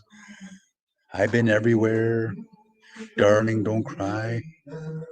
First song you guys heard was the morning song. Usually that song is in Cree language, and I'll show you right here. He wrote it on a piece of paper. Man, it's right there. Good morning, sunshine. Our land is beautiful, and the birds are singing. I can see the eagles fly. What a wonderful sight, or beautiful sight. There was revisions done to that song. So that's kind of how they come up with this. They right away they have to get it outside of them, and I gotta lay the tape. We gotta make the tape. A long time ago, we used to have those little recorders. Back then, they used to have those real big recording devices, boom boxes. Some of you probably don't know what a boom box is, but you have to press play and record at the same time. Now we have those real small digital ones. Or as Edmund does, he still has an 8-track. Just kidding. But anyway, final song here coming up. And again, I want to thank each and every one of you, all the singers, Delia Waskahat, her husband, man, thank you so much. Beautiful songs. Oh, man. Healing for reeling. Indigenous country. Turtle Island here. Some of these singers are all married. They're all married, and some of them are on warrant. Some of them just left their moms. Some of them just left their wives. I'm just going for milk, honey. And they end up in Edmonton. That's how it happens. These singers, they want to go sing. They get a smoke signal text message. Come jam. Secret gig. Take care of you. Feed you. All right, final song here. Red Bull Singers. We hope you enjoyed them. What do you say? What do you say, Edmund? What do you say? We'll see you again. Hi, hi.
So long, I had a wonderful time. Till again, my friend.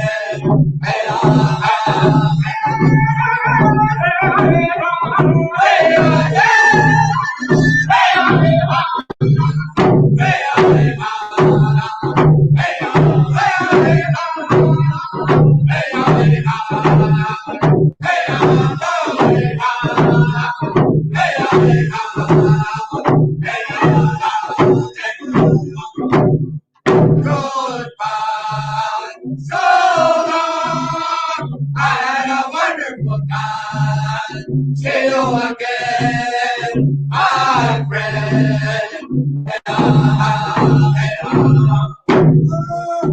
Hey, put your hats together until we meet again. Ladies and gentlemen, thank you so much.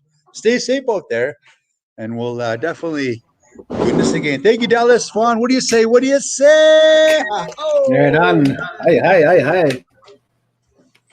We will Facebook you, Adrian LaChance. But we want to say thank you very much to the Red Bull Singers. You know, they are legendary, a legendary group, and they've done an amazing job on, you know, just bringing the sounds, the Treaty 6 area all over the world. We want to say thank you very much to Red Bull. Yes. Go ahead, honey. Our next singer that we want to introduce is no stranger to the powwow or round dance world. He is a very unique voice as well. He's an amazing song maker. Let's welcome Nathan Pelly, aka Rikishi. With that being said, we hope you guys are enjoying tonight, and feel free to dance whenever you hear a song that you like. Yes, Hello. let's welcome legendary Nathan Rikishi Pelly. This guy is a young entrepreneur. He's a legend in the making. He is my son and Boxcar Willie's oldest son, Nathan Rikishi Pelly Willie. The Boxcars. Danse, Nathan Rikishi Pelly and Sigasu, Sisip Sagagan Otsinia.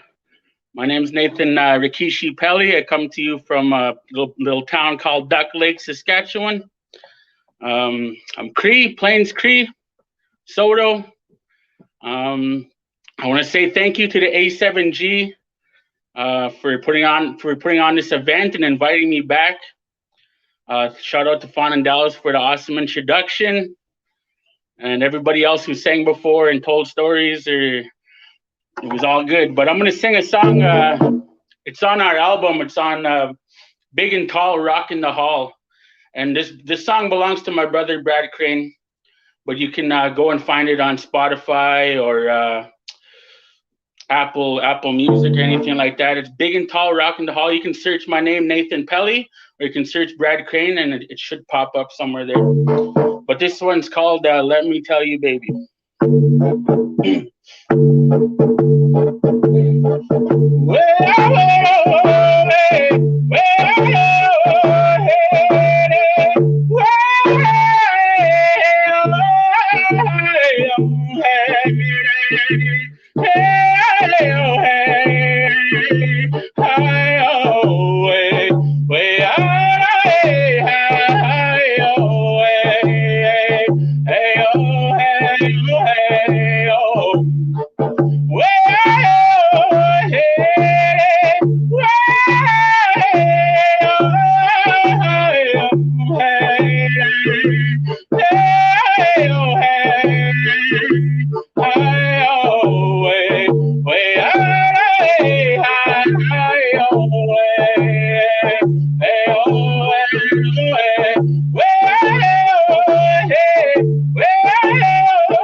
Let me tell you, baby, I never knew how much I really cared for you. Just being away from you for this many days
tell you, baby, I never knew how much I really cared for you.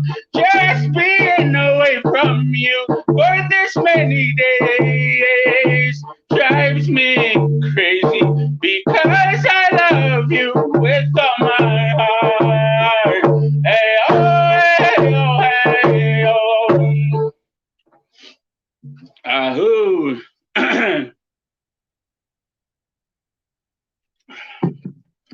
So like I said, that song is on Spotify. You can find it there. It's one of my favorite songs. Brad's one of my most, oh my God, he's like the best song maker around dance songs I'd say out there. But yeah, once again, shout out to Fawn and Dallas, A7G. I got requested to sing a sidestep, so I'll jam a sidestep for a little special someone out there. Hey! But yeah, quick second to catch my breath. As you notice, I'm kind of a little chubby. They call me also, been called the chubby chocolate Cree. Yee! All right, so this next song I made years ago, and I was just a young lad, about 20, 21, traveling around with Cree Confederation. I made this sidestep.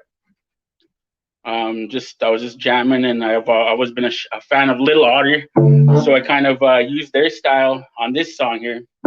So this is also on the Big and Tall Rock in the Hall album. You can go and search it, but this is my sidestep song here.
Woo! It's kind of hard singing when you're kind of by yourself and you got nobody to cut you.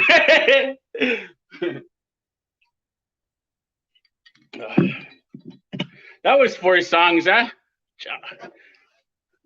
Yeah.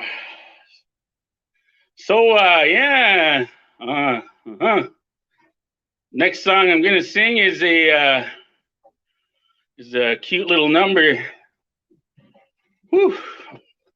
Gotta catch my breath. Damn, I was doing a live the other day and I almost blacked out. I don't know. Wasn't drinking enough water or something. Felt all dizzy and I almost went forward. Yeah, it was crazy. But looking at my little list of songs I wrote out here. I'll sing a song I haven't sang on any live. I haven't sang it in years. One of the first songs that I've ever made. It's called Love Medicine. Kind of talks about how I was friends with somebody at one point, and then they wanted to be something more, but never happened or nothing. But I made this song out of that situation. So it's called Love Medicine. I hope you guys like it.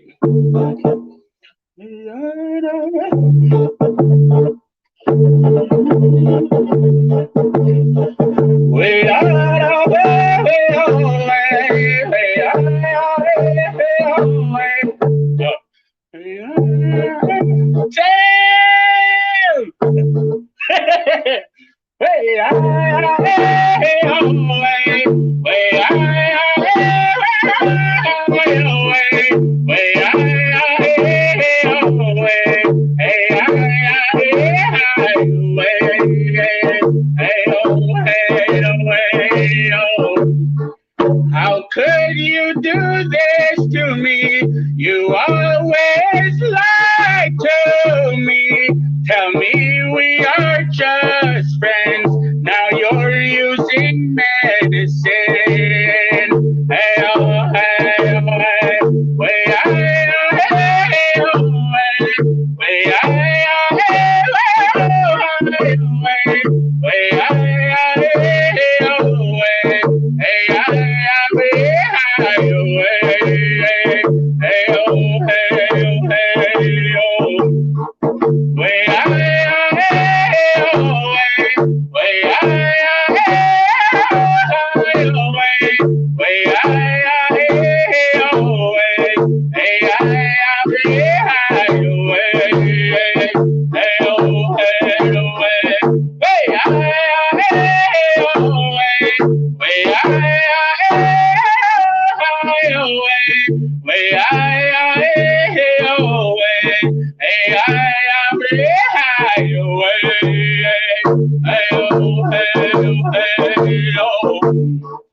how could you do this to me?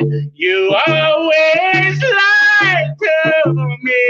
Tell me we are just friends. Now you're using medicine. Hey, oh, hey, oh, hey, oh. Oh, damn, I only won 3 starts. My bad. Wait, no, just kidding. Damn, I'll make up for it on the next song.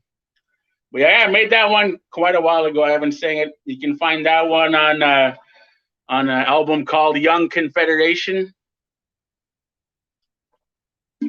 Kind of did my own little thing there when the Creek and Fed fam couldn't all be together and wanted to go and jam out of some power, so I ended up using the name Young Confederation.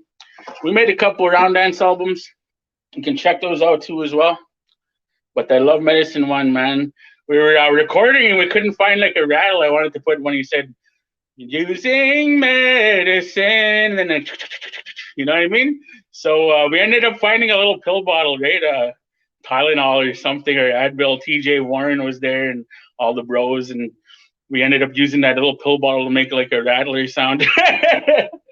Yeah, just for like an effect. It was kind of funny. But yeah, that's Love Medicine. So we'll take it down to the floor for song number 4, Nathan Rikishi Pelly. Beat that high, make the feet slide. I don't know what to sing here. I got yeah,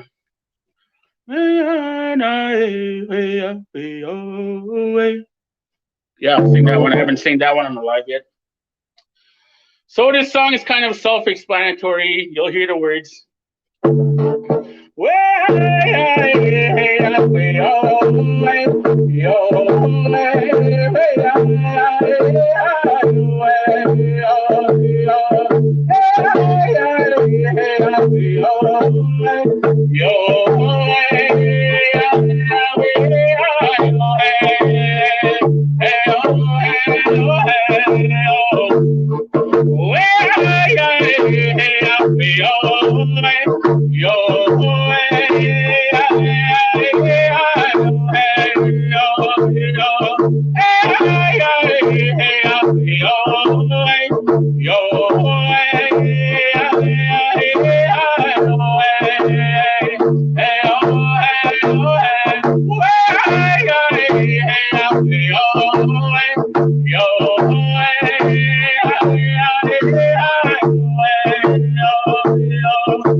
crying for me. You don't even love me. So you better come here and kiss me, 'cause you're gonna miss me when I'm gone. Hey, oh, hey, oh, hey. Well, hey, hey, hey, hey, oh, hey. Yo, oh, hey, hey, hey, hey, oh, hey, yo, yo. Hey, hey, hey, hey, hey, oh, hey. Yo, hey, hey,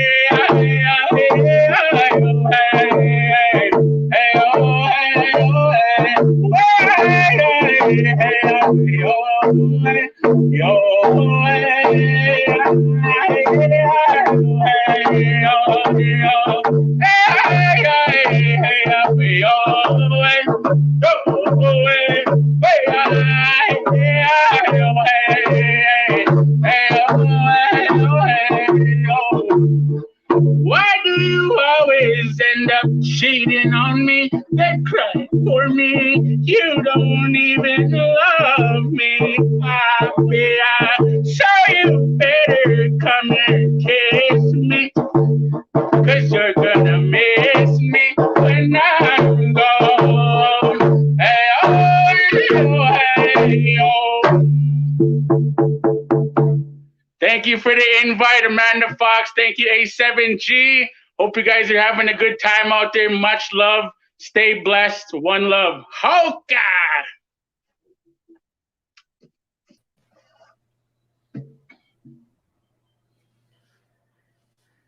That was awesome. Kishi again, a powerhouse voice with his deadly music. I really enjoyed that.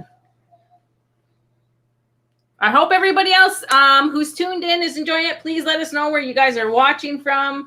Let us know, you know, what song that did you like so far. And hey, everybody. Nice. So I think we're how far into the night are we? We're getting close to the end. Yeah, I think we have a few more singers. I know we have 7th, 8th, 9 more singers, it looks like. And so far, you know, all the music that's been shared has been amazing. You know, we've been blessed with singers from all over showcasing different styles. I really love that. That's one thing I love about being able to connect virtually is having everybody, even if we can't be together, that we're still connected this way. Yeah, I actually have a really cool story about Edmund. So it was so nice to see him, even virtually again. I met him during the closing of the TRC in Ottawa, and me and Amanda were there, and he started singing the slide as the summary was read, and so everyone was really emotional, and they were coming into the lobby of the Delta, and he just started singing that song to really help lift everyone's spirits. And then he turned around and looked at me and Amanda, and he's like, "Sing it, girls." That's awesome. I know that's such a treat to be able to hear Red Bull sing even some of their classic songs, because, you know, a lot of people, some of their first exposure to round dance music was to groups like Red Bull and songs like Darling, Don't Cry. And, you know, they really set a precedent for round dance style of music being shared in the world. And I really appreciate that. That's such a treat to hear Red Bull sing like that. So I hope everybody enjoyed that. We have some awesome singers coming up again into Nathan Rikishi Pelly. Like I said earlier, he's a powerhouse, and I believe he's a legend in the making with his voice and his song making skills. For sure. Thanks so much, Nathan. He's been to so many of our round dances too, ever since the beginning. So we're so happy to see him back. And I think me and Theolin are going to introduce the last contest. Yeah, so big ups. Shout out to Nathan Rikishi Pelly again, Miigwetch. Now we're going to head on over to another contest. It's our third and final contest of the evening, sponsored by 4R's Youth Movement. And this is the best hunting call. So we had a couple of submissions for this contest. And I can't wait to see who the winners are. So pass it on over. Awesome, everyone. Thank you so much. My name is RJ, and I'm a staff member over at the 4Hours Youth Movement. I want to thank you all for tuning into the results on a recent journey looking for the best hunting call. So on behalf of us over at 4Hours, I'm excited to introduce our guest judges, James and Shanice, over at Reclaiming Our Roots, as well as the Shawanda family from the cultural camps. Feel free to give yourself a bit of an introduction as we're moving forward. Ane bonjour, Mainga Dishnakas, Jajak Dem Wikumkon, Manidu Minising Donjaba. Greetings, relatives. We would love to send our greetings to each and every one of you from the heart of the Great Lakes. I'm here this evening with my wife, son, and daughter-in-law, and our granddaughter. And we have a family-run business. It's called Great Lakes Cultural Camps, and we're located in the heart of the Great Lakes. And one of the really cool things that we get a chance to do is really live our lifestyle and all of those things that are on the land, and the opportunities that we have to introduce maybe some people that haven't had the exposure or opportunity to land-based skills, traditions that involve being out in the country. And one of the great things that we have the opportunity to do is to do it together collectively as a family. So we're going to switch it on over and turn it over to our relatives in the East Coast. That's us. Yeah, exciting. Hello from Miigwetch. It is in the future here. It's 9 p.m. and we are, it's an old-timey couple. So we're drinking our tea and thinking about our nap after this. So yeah, thank you so much for having us. I guess we'll introduce a little bit of our work too. It really lives hand in hand with Great Lakes Cultural Camps. I think we do a really similar thing. We started in the city doing land-based learning and mentoring and workshops and food security work. Same thing with a lot of people who are at various stages of their connection journey. And yeah, how do you describe our work? That's it. Yeah. You got it. So we get to hang out with young people outside, and it's so great. I don't know. I guess that's all I would say about our work. Oh, recently, what I will say is, though, we did have recently launched our website. So it's reclaimingourroots.ca, and we try to be active on Instagram and Facebook as well. So you can definitely connect with us there and share our journeys. And we're excited to add our perspective and our thoughts to this hunting call contest. There's a little bit of a, I don't know. I didn't say, I guess we should come out with it now, eh? James made a good joke early on. Go ahead and I said, what's the good of a native contest without a little bit of favoritism? Because our nephew's in there. Yeah, this little young fella, he had to step up for all of the Miigwetch Nation because James messaged about, what do you say, 75 moose hunters here in our territory. Yeah. Nobody wanted to make an entry. Yeah. Everybody was too intimidated by all the Anishinaabe and Cree folks.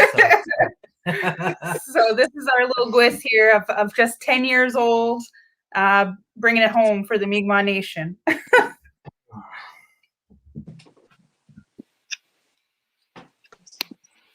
All right, so maybe what we can do is move on over into our places. So I think they wanted to show the oh yeah, we're going to show the video.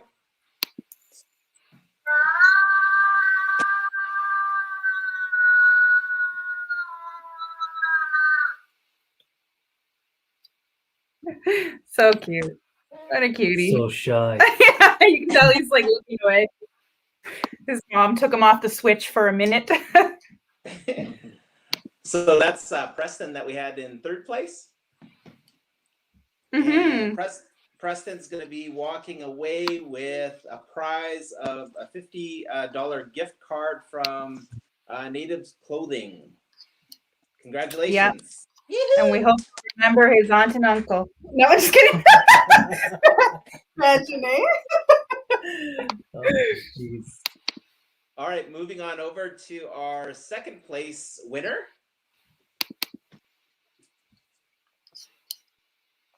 Cue our video.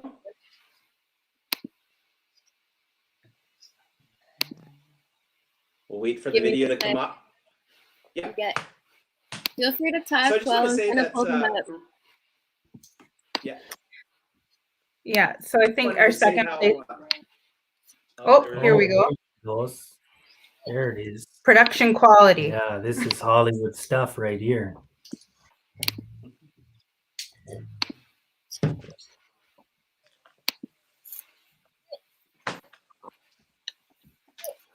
I love this one.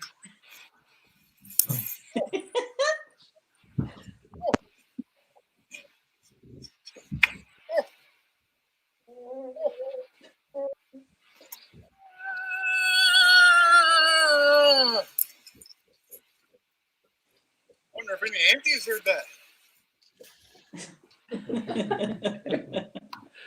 So that was our second place winner, Rich Monroe from Wasauksing here in Ontario. Congratulations. And Rich is walking away with $150 Cabela's gift card. Which is a casual trip to Cabela's for anybody that's a fan. You can drop that pretty quick. In fact, I think we dropped just about that today. Prepping for some ice fishing. Nice. They're going eel fishing. Yeah, we're gonna go out eeling tomorrow. Eels are spearing. our namesake relative there. The only reason Miigwetch people live today. Okay, drum roll. Number one. Bringing it home. Okay, all of our Miigwetch relatives were right. My name is Charles. I'm a Cree, full-blooded Cree. Yeah, so. So,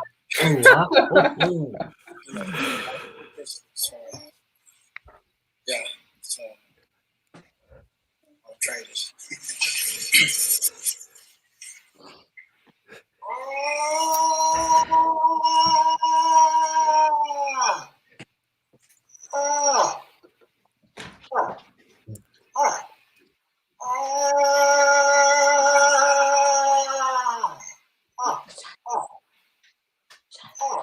It's good. It's getting our dogs worked up. Yeah.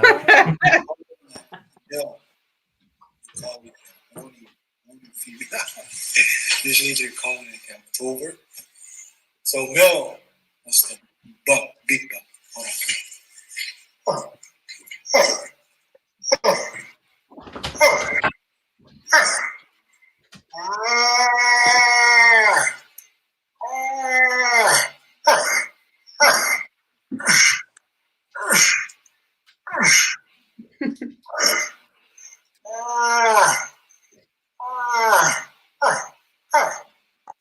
That's Mel. You know, it's good because it got all of our animals circling around. They're all worked up now. And then it's time to get to work. And that was our first place winner, Mr. Charlie Otterize from the Cree Nation of Waswanipi in Quebec. Congratulations. He's a winner of $250 cash. Cash money. Put it to work. Yeah, it's nice to see people's calls and what a great day and what so much work that this has been. We've been kind of tuning in and out throughout the day, and you're real heroes to put something like this together with so many moving pieces, and hats off to you. Hopefully it can go back into person when things are safe, but I think in the meantime you've done a great blessing. So well, and Thanks so much. All right, Thanks let's for hear being your happy. moose call. yes. You you're the one. No, I Dave, I think you should. No, I'm He's shy. Look, he's blushing. Yeah, so I guess we have Preston I'll to do save that for October. Yeah. There you go. Yeah, for when it counts. You know, that's one of the really cool and exciting things about the calling contest. There's some really cool entries that came in We had a turkey one that came in. I busted out laughing when I heard that one and I saw it. So I want to make sure that we acknowledge all of the participants for submitting. We really appreciate you putting your entries in. And, you know, I think it's a really great thing that as you're putting it out there to folks for the opportunity just to be able to showcase, you know, that required skill. When you look at the skills that we constantly are training, whether it's moose calling, duck calling, goose calling, turkey calling, predator calling, it's knowing, you know, how to talk to the animals. And what I mean by that is that when I listen to stories, our stories from our area, that's one of the things that it always brings me back to is and how some of the storytellers will reference that when we were in a time when we were able to understand what the animals have to say. And so if you're a hunter and a harvester, you'll understand that as we're out there, we are constantly paying attention to our environment. We're in tune with our environment. So I think this is a great opportunity that you wonderful folks put on for our young people to be able to showcase their talent and to create some really cool conversations. So Miigwetch, and it was wonderful to participate this evening. Thanks so much, everyone. We're really big fans of all the land-based work that you're doing too in your territory. So yeah, we're following along on your hunting adventures and harvesting adventures. So it's really awesome to see and have you with us today. Yeah, thank you for inviting us. Thanks so much to 4Rs, to Roland, to Jess, to Danny, who's been helping plan this whole event. And there's so much work that's happened behind the scenes. I don't even know where to start.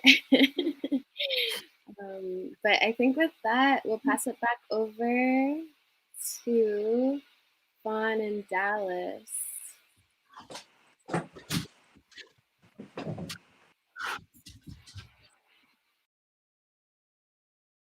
Hello, everybody.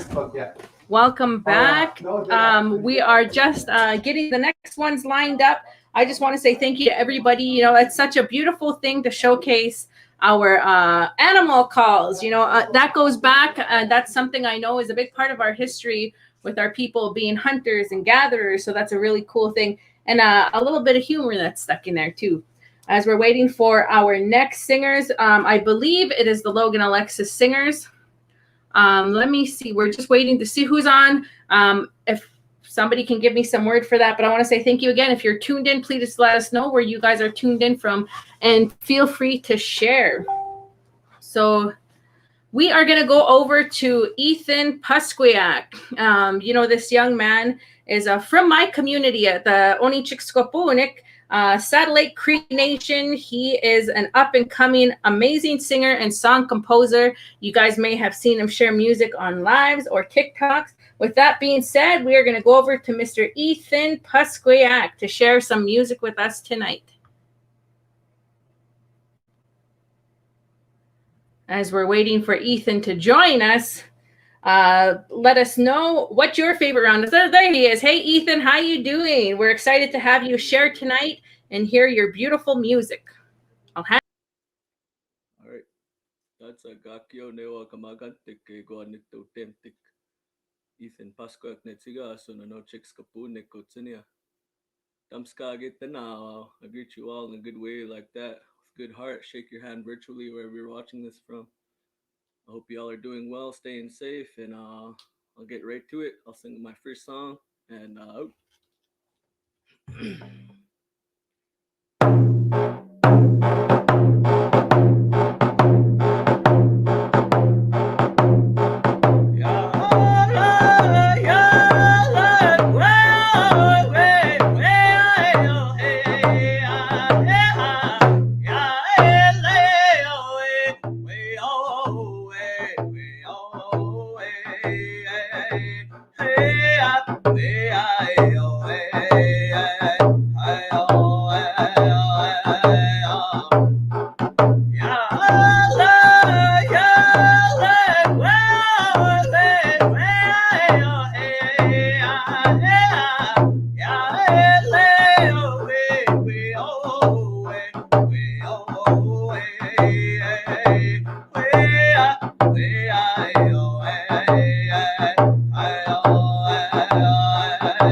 I miss you. Hi, oh, hey, oh, hey, oh. Hi, Nathan. I appreciate that. Once again, my relatives, my name's Ethan Pasquak. I come to you from Saddle Lake, Alberta, Canada. In a good way like that. I greet you all with a good heart. Shake your hand virtually wherever you're watching this from. Nothing but good vibes in here. Ho, yeah. All right. That first song that I sing there is called "Missing You." I composed that song myself. All these songs I'm gonna be singing for you tonight, I composed them myself, and yeah.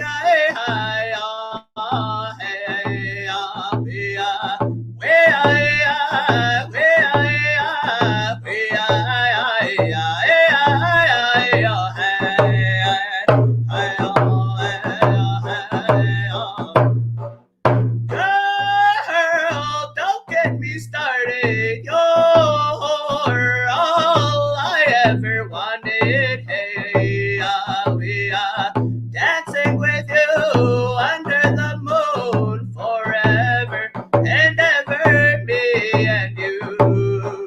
Hey, oh, hey, oh, hey, oh, hey,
Girl, don't get me started. You're all I ever wanted. Hey, we are dancing with you under the moon forever and ever, me and you.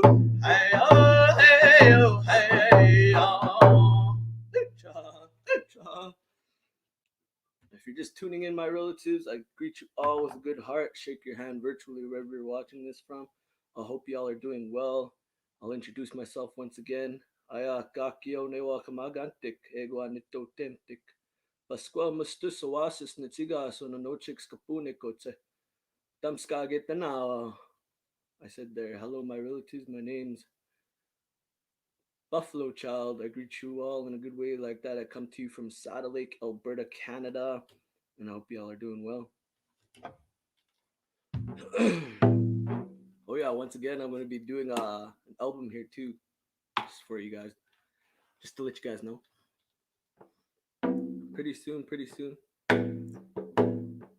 All right, I'll sing song number 3. Ahoo. This song's called All the Love.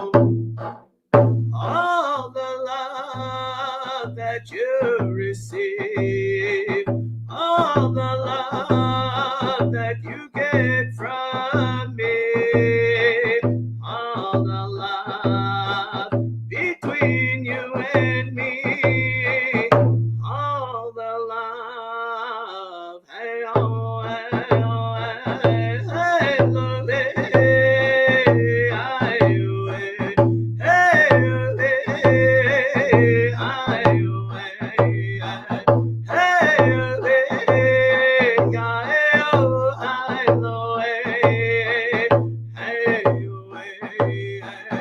Well, hey, hey, oh, hey, oh, hey, hey, oh, hey, oh, all the love that you receive, all the love that you get from me, all the love between you and me, all the love.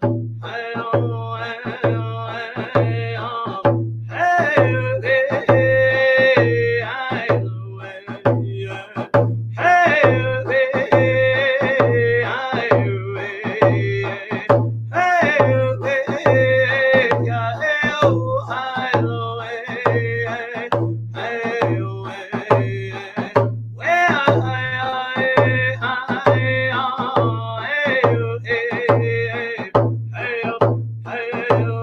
hey, all the love that you receive, all the love that you get from me, all the love between you and me, all the love. Hey, oh, hey, oh, hey, oh.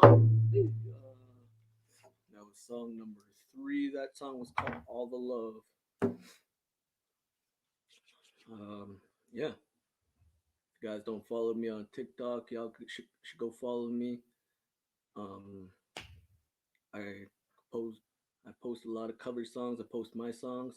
I haven't posted in a while, but I'm going to be posting here soon, hopefully. I come up with more songs. And yeah. Once again, I greet you all in a good way like that with a good heart. Shake your hand virtually wherever you're watching this from.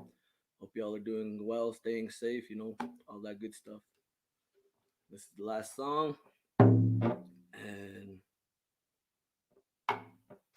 it's called Singing to You.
Baby, don't worry, just think of me. Baby, just close your eyes and there I'll be singing to you in your dreams. Oh, yeah, yeah, yeah, oh, yeah, yeah, yeah, yo, yeah, yeah, oh,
big thank you going out to the people that are hosting this virtual round dance.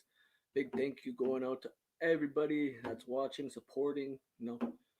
I want to acknowledge. Yeah, I can't talk right now, but that drum and the people that sang tonight. Good medicine, good songs tonight. And yeah, I hope you all stay safe. And that's about it for tonight. And I want to encourage the youth to start speaking the language, pick it up. Just know that the language isn't dead; it's just sleeping. You gotta pick it up. You gotta wake it up. Hope. Exe. I'll see you guys another time.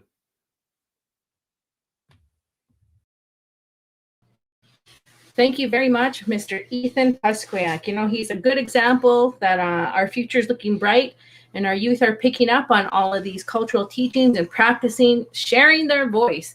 With that being said, he had some beautiful songs he shared. What do you think of the round dance so far, Dan? There we go. Yeah. You were MIA for a little bit there. I have to do big business with the big guns. Oh my God, man. I tell you what, man, it sure is something though. But to speak of what Fawn was just saying, Ethan, I've known Ethan for a long time, and I'm very happy for him. He's come a long ways. He's sober, right? He's a really big advocate for sobriety, and that's something that we need for our youth. His dad is a good mentor. His dad is an excellent mentor to him. So with that, Ethan, you're something that's going to be available for a long time. And 1 + 1 is 2. Again, we want to say, we want to say our everything goes out. We want to give our props out to the committee and all the people behind the scenes with this live show tonight. We know me and Dallas have been doing this almost a whole year now, we know that when you have to make a decision on the spot and to keep things rolling, you guys are doing an amazing job. I was like this at the start. I was just like this at the start. And then just the time when he was MIA, he was panicking. Oh man, I was tripping out. With that being said, though, we want to welcome our next singers. We want to welcome Dave Hokumau and Robin DeConti. They currently reside in Kitigan-Zibi, Quebec. We had an amazing opportunity to go and visit their community for their own round dance there quite a few years back. And there's back a lot in the 70s. They have a long singing history, and we're really thankful to have them join today. With that being said, we're going to hand it over to Dave and Robin. Hey guys, miss you guys. Good to see you guys. Hope you guys are staying warm over there. Can't wait to hear you guys sing. Yeah. Send us some maple syrup from Kitigan-Zibi. Hey, yeah, for sure, guaranteed. Thanks for having us. Appreciate it. On in Dallas. Hey. Okay, we gotta figure out our seating here. Hi, how you doing? My name is Robin. This is Robin. I'm Dave. Sorry.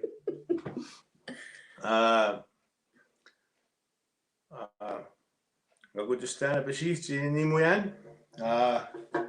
Ni watchi mag messe bu dokumagana cute nok te higa tajik. Vista veo. Atobas kato. Moose factory. Goma cash. Be one ganesta. Watchi mag messe na hanaga diga tajik. Yan naman o moisture. Yan naman ko ako son. Utaski bitama. Ako si Chico na hanak. Yan naman, may pagkasin mo gana hanak. Ako si Chick, ako sunod tagay tago. At kitaski manano. Sago kishe hao, kishe inuok. Kata na matako na may tuk.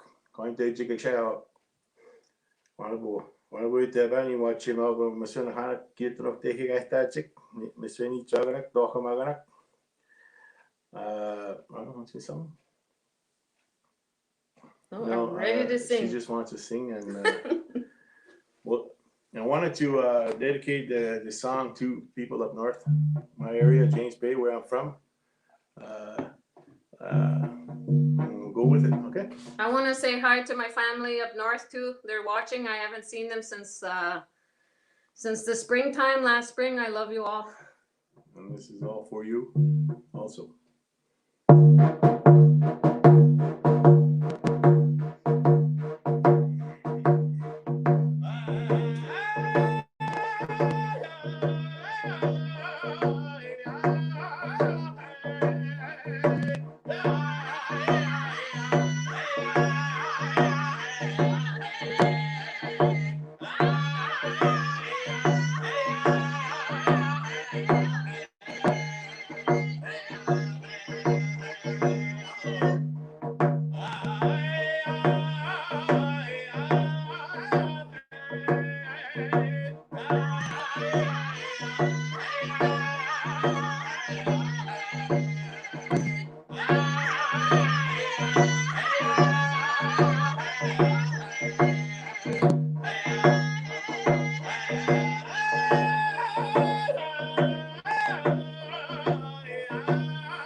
I composed that song.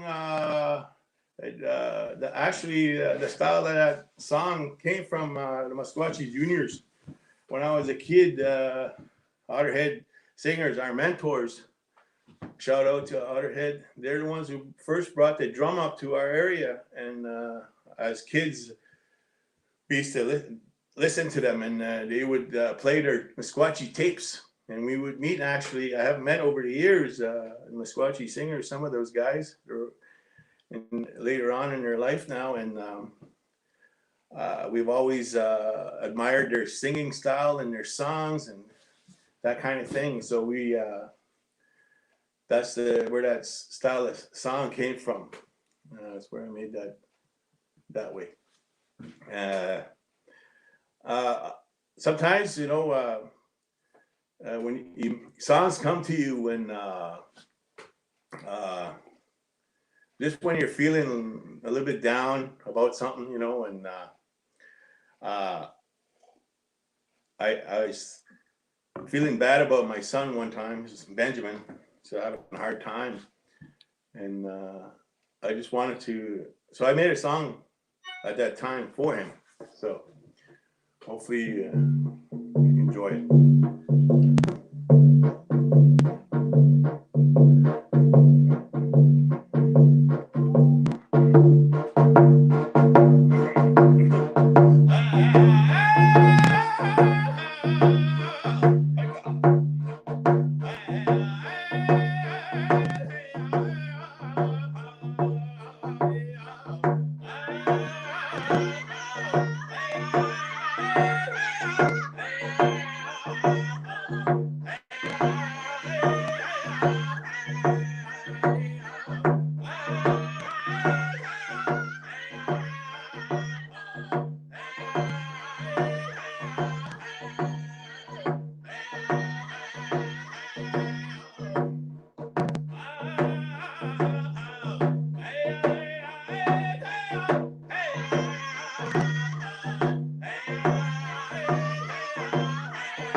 Yeah, we're so honored to be a part of this lineup, man. Look at the lineup we're with. Red Bull, Logan Alexis coming up. Holy cow. I think your dad can go into heaven. So yeah, we're very, very honored to be here, to be asked. We missed the last couple of years. I did anyway, because of commitments up north. I wanted to do the round dance over there, and I know a lot of people around the area, and they know me around here. My wife and I, you know, we used to travel around with, well, we still do. We travel around at the time with Whitetail Singers.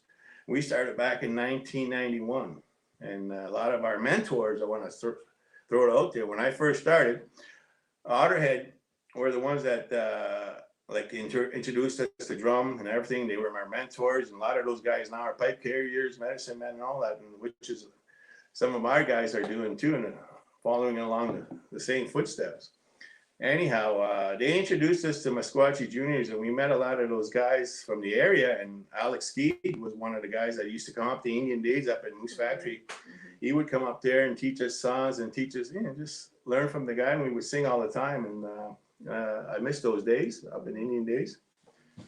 Yeah, those were the days back then. And the late Fred Ayakokut, he gave us a name there, Young Eagle Singers. At the time, we were just like 13, you know, 12, 13 years old at the time when we first got that name. So, and we're like I'm in my 50s. So we've been at it for so long, and we really like, you know, the round dance just come around here maybe about 15 years ago. Fully, like, I mean, like we round danced before, but I mean, like, it fully like took off. Everybody around this area, you know, we just accepted it. We really wanted it. We opened it. We just accepted it so much, like, you know, we have people promoting round dances and powwows. So it's really encouraging for young people to see getting involved in stuff like that. Thank you. I wear this cross in honor of my grandmother. She's Catholic. She was born through the residential school era. I'm a residential school survivor myself. And I just wear it in her honor.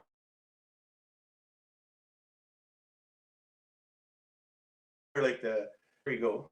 Yeah. Our signal, I don't know. We're in a bush here, so.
Songs I made back then and reminded me of the old Indian days we used to go to when we were kids. Those were some good times. A lot spiritual stuff happened there. Spiritual learning, drumming, singing. That's all we did. Shout out to Medicine Hoop singers, mentors, Wiki Drum Committee. Like I said, Otterhead singers. Who else? Back then, oh geez, there's so many in the area back then. Those are the main guys that were around back then. Standing Arrow singers from Wasaski. Those guys were around back then. And we really learned off those guys. Anyhow, we're gonna do one more song, I guess, and this is our bit. We want to wish everybody, take care, be safe, put on your mask, wash your hands, don't sneeze, and don't take down your mask and sneeze all over everything when you're in public, please. Everything's, we're in the orange zone here now, we're opening up, so that doesn't mean that we let our guard down, so anyhow,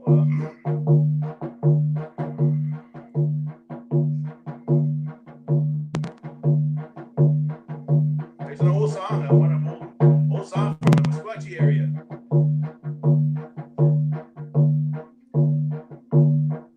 I forget how it goes now. Oh, here it goes. Try again.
We'd like to thank everybody for listening.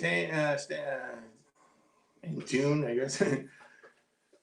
We'd like to thank everybody. I'm lost for words. I'm usually got a big mouth. We actually don't know if is our time up or exactly, we don't even know. Or do we have time for one more? We don't even know if we're even on. We want to say thank you guys. That was beautiful. We really had a good time. Those are songs that we wanted to share. We wanted to. Oh, there's our MCs. There's our MCs. Oh, our geez. guides.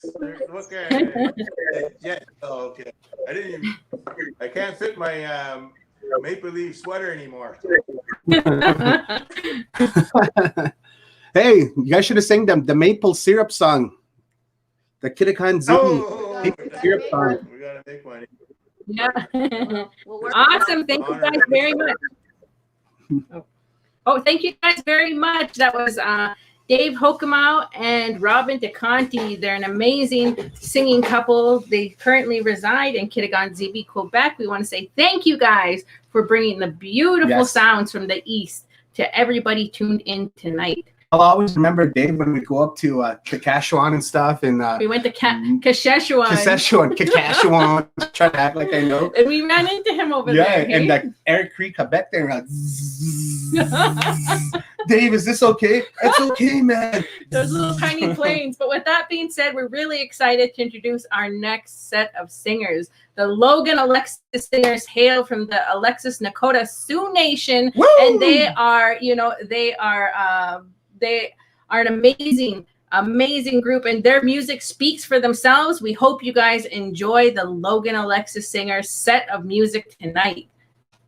Abo Westits, guys. Thank you for being on here. As we wait for them to tune in here, we just there they are. Oh, right on. Oh, hey, go change your jersey. Hey, I couldn't find my Oilers jersey. Look what I'm wearing. He's traded. Look at, I traded teams. No. Yeah. Awesome. They're wearing the Oilers gear here. And you know what? They are an amazing group from the Treaty 6 area up here in Alberta, Canada. And we will hand it on over to the Logan Alexis Singers. Go ahead, you guys.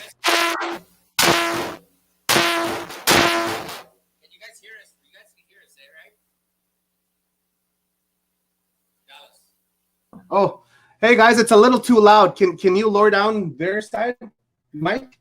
Robbie, it's a little loud. Well, when you hit the drum, you could hear the vibration. Yeah, see, it's real. I think once they start singing, it'll be all right. Oh, okay. Well, all right then, guys. Here we go.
Hush! There now. It was too loud. We couldn't hear. The drumming was too loud. The levels need to be leveled out a little bit. That's one thing about doing these live shows is figuring out all the kinks and the hiccups along the way. But whoever is on that side, can we adjust the mic just a little bit so everybody can enjoy the music a little bit more? Now I hear a bunch of static. I'm not sure if that's a part of it, but you guys think too, because I'm sure Logan Alexis has some more awesome. There, the static's gone now. Can you guys hear us?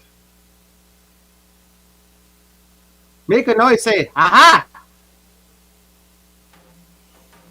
Oh, it's still really quiet. It sounds like the mic's turned right down. Hello?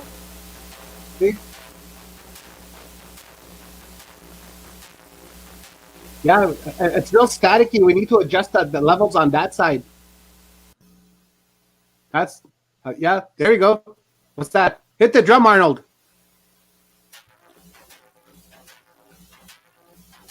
A little bit better, huh? There's no static, but it still sounds a little bit turned down. Just adjust with the sound a little bit more.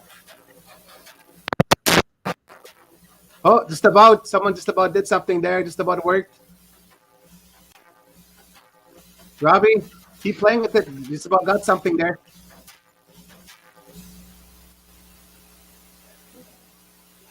What do you want me to do? As we're waiting for the sound to be adjusted, whoever's still tuned in, please let us know where you guys are watching from. Let us know what tribe you're from and how you enjoyed the evening so far. We still have a few more things to go through tonight. Stay tuned. Okay. Let's hear. Yeah. Okay, that's good right there, guys. That's good right there. Yeah. Okay.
Here we are. Welcome back, everybody. Sorry for the technical difficulties. Just as it always goes with these live shows, you know, we're pros at that. For a year now, we've been running virtual round dances, and we know that there's always something, and we're always prepared. But with that being said, oh my gosh, guys, I heard myself. But again, we just want to say thank you for staying tuned. We want to say thank you to the Logan Alexa singers. We had some technical stuff there. Sometimes we don't have any control over that. There were some sound and connection issues there, but we want to thank them for that first song and their second song there. And, you know, even though from what we heard, we know that everybody got a little bit of that matsun from that music, a little bit of the life and the round dance spirit. And with that being said, I do believe that our next guest is on standby here. So as we're waiting, Dallas, is there anything you'd like to say? Well, no, I just like to say, again, welcome everybody back to the round dance. Again, we're going to actually go to Conway Kootenai and see if we can come back to Logan Alexis. But here we are. And, you know, with that being said, we want to welcome Conway. And we know he's going to bring some good stuff here tonight. Everybody has heard of Smudge Pan or Conway. And who hasn't had Smudge Pan? Who hasn't? That we want to tune over to Mr. Conway Kootenai. Who hasn't had? Thank you. Oh, there he is. Hey, Dance. Dallas! No. Take that jersey off. I know. I told him what a traitor. He just... I couldn't. You're in Dallas. I couldn't find my Oilers. I don't even have an Oilers jersey. There's no excuses. Burn that jersey. He's gonna jinx them now. No. Somebody screenshot this. Roses are red, violets are green. So now I'll pass it over to you. All right, I'm here, and you guys, you're not on Indian time. That's good. I was just in a washroom, and but I'm gonna do some comedy for you guys. I don't see anybody out there. Okay, is this better? Can you hear me? Let me know. Okay. But big round of applause to Dallas and Fawn. Dallas and Fawn. You know, they're the Indian country's royalty, the power couple, like Bert and Lonnie, and Dolly. And Kenny Rogers, Islands in the Stream.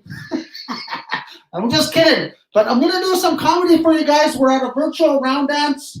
I want to thank the Assembly of Seven Generations for inviting me here today. Some of you know me as Conway. Some of you know me as Smudge Pan, the deadly guy. But I got about 15 minutes for you guys here today.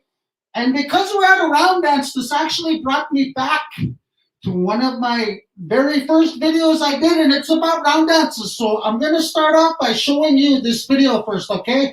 Hopefully this works. Let's see.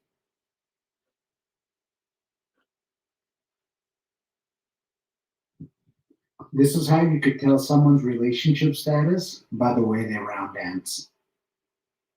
This is how a single guy round dances.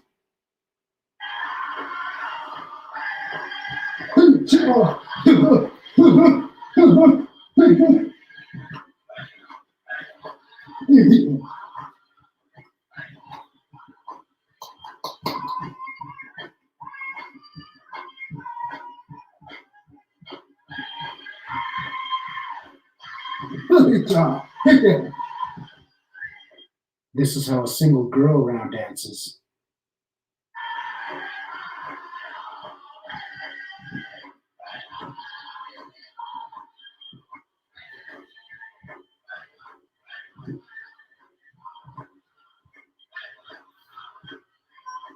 This is how a married man round dances.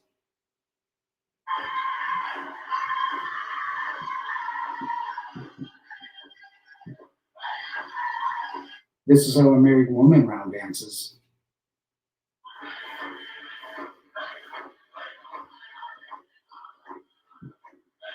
Ma, where is he? He should be dancing with me right now. Probably trying to pick up his cousin again.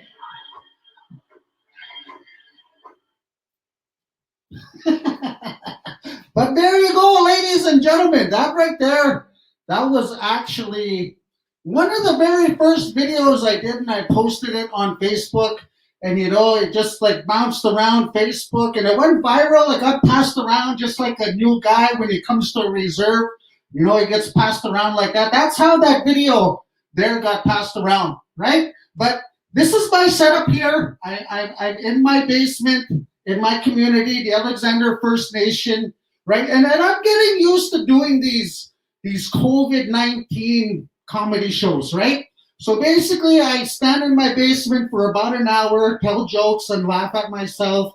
And it's not good on the confidence or self-esteem, but you do what you got to do, right? But I'm from the res, ladies and gentlemen, and put your hands up if you're from the res, okay? I can't see you, but I know your hands are up. All right? And then I love being from the res. That's where most of my comedy comes from. That's where my material comes from. And, I just love everything about being res, right?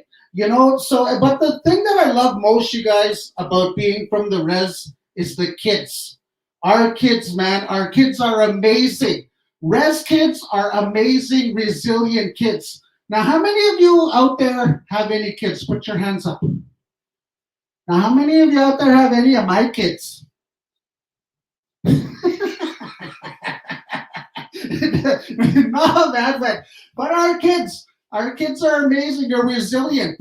You can't scare res kids like you could scare non-native kids. You could scare a non-native kid with something like, let's say, the boogeyman. I'm going to use the boogeyman for instance. You could say this to a non-native kid. You could say, hey, you better go to sleep or the boogeyman's going to be under your bed. And that kid will get scared and go upstairs and go to sleep. Oh, I don't want the boogeyman to be under my bed. Right? You try saying that to a native kid. This is what a res kid's going to say to you. So, I'm not scared of the boogeyman. How's the boogeyman supposed to be under my bed? My bed's on the floor. Right? I don't know about you guys, man, but I didn't know what a bed frame was until I was 25 years old. First time I walked into IKEA, I was like, oh, man, that's how beds are supposed to look. Right? But you guys, before I started doing this comedy stuff, before I started doing sketch comedy and stand-up comedy, I used to be a hip-hop artist. Yeah, I used to be a rapper. I used to do stuff like this.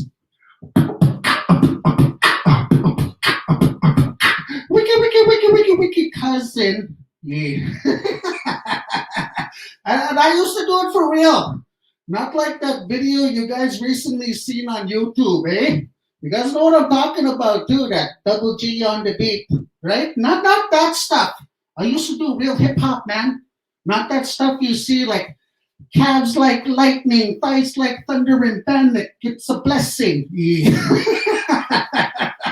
Okay. I know I probably shouldn't be making fun of my ex like that, but I'm just kidding. She's not my ex, but she can be if she wants. Okay? Just inbox me. No, but I used to have this group called the Red Power Squad. Yeah, and we did shows all over the place, right? And throughout my hip hop career, I had one famous song. And that song is called What's Really Res. I don't know how many of you out there remember What's Really Res. But yes, I'm the guy that sings that song. And you know what? For those of you that don't remember What's Really Res, I'm going to perform that song for you guys right now. Okay? Hope this works. Let's see here. Yo, this is Don Burnsick. My cousin's Red Power Squad. Drop a little knowledge on res life. Check it out.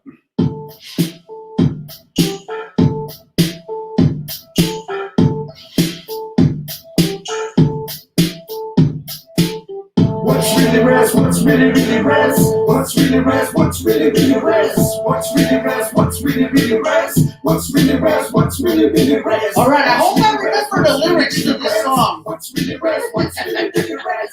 What's really res? What's really res? Okay, let's see here. What's really res? If you start a fight and your wife has to finish it, if you catch yourself saying never sick, if you use a hickey as an engagement ring, if gossip in your life is a really big thing, What's really res? What's really res? What's really res? What's really res? What's really res? What's really res? What's really res? What's really res? Okay, this one's for the older people. If you use a car hood for a sled, and you use an air mattress for a bed, if you collect a check and you're not even working, if you use a sheet for a curtain, What's really res? What's really res? What's really res? What's really res? What's really res? What's really res? What's really res? What's really res? All right, check it out. If you have no bum and bony hips, if you give directions by using your lips, if you want to be with a man that's Cree, okay, I heard that you're talking about me. What's really res? What's really res? What's really res? Let us see those hands clapping, everybody. What's really res? What's really res? What's really This one's like that. res? If you don't know who's your dad, it's a joke, man. Come on, don't get mad. If you want to get high-fired under the sheets, if you make a sandwich out of moose meat, What's really res? What's really res? What's really res? What's really res? What's really res? What's really res? What's really res? What's really res? if your jeans are too big and you got a sack, your luggage is made of a garbage bag. If you have to squint in order to see, Bannock Garden T means BLT. If your in-laws are the same age as you and your cousins, and you have a homemade tattoo, What's really res? What's really res? What's really res? come on everybody at home, I want to see your hands clapping like this. What's really res? What's really res? What's really res? What's really res? I don't care if you're sitting on your couch, I want to see those hands clapping. What's really res? What's really res? Now repeat after me. What's really res? Say yeah. Say yeah. Say yeah. Say yeah. Say yeah. Say yeah. Say cousin, I love you, and I don't care that we're cousins. But ladies and gentlemen, that's my time. I want to thank you for having me out here. Juan and Dallas, everyone over there at the Assembly of Seven Generations. Thank you very much for having me here. It's awesome. Remember to laugh. Don't take life too seriously. Have fun. Be good. Oh, look at that. There it is. I give you props, my friend. Gotta take off that jersey. It's still orange, blue, and white. I had no Oilers jersey. Thank you again, Conway, for joining. And you know what's really res? Dallas is really res. I'm wondering if everybody could see what happens when we're backstage of the show and he's doing whatever, that's pretty res. But I'm proud to be a res girl. With that being said, I think we are going to go back to the Logan Alexis singers if they're in the back here. Again, we want to introduce an amazing, renowned group from the Treaty 6 area coming to us from the Alexis Nakota Sioux Nation. Again, here is the Logan Alexis singers, and you guys are in for a treat. I can't wait to hear what songs they share tonight. With that, we'll turn it on over to you guys.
much. Sorry about the technical difficulties. Assembly of 7 generations round dance. Virtual round dance, meaning there is always technical difficulties.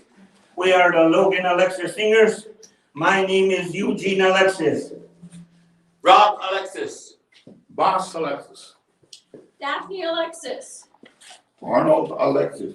And we'd like to thank you for inviting us to your round dance. We love to sing. We had technical difficulties, so we sang that prayer song.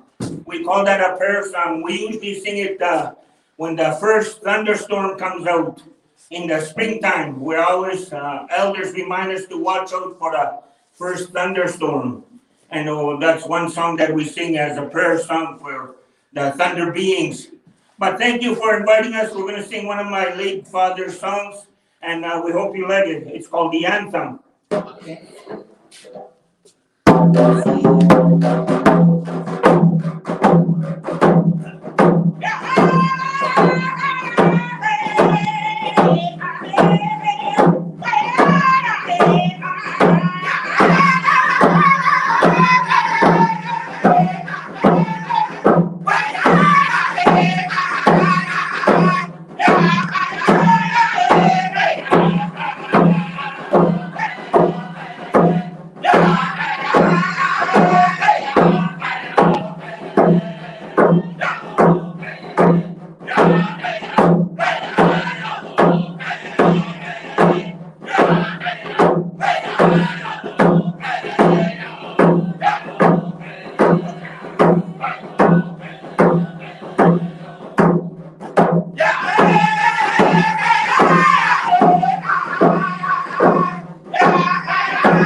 very much.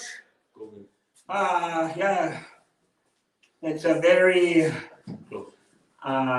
trying time for our communities because of unforeseen circumstances. We always have to adapt to what's going on around us. But we have to look after one another and look after ourselves, look after the elders, look after the community, and do it the best way we know how. Do it with prayer. And the elders remind us that we're coming into a time of renewal and Lent. For some, it's Lent through the church, and for some, it's the singing through the Sundance, the first singing of the prayers, ceremonies. And elders are reminding us to be mindful on what's going on around us. And mental illness is real. Mental illness is very difficult to understand.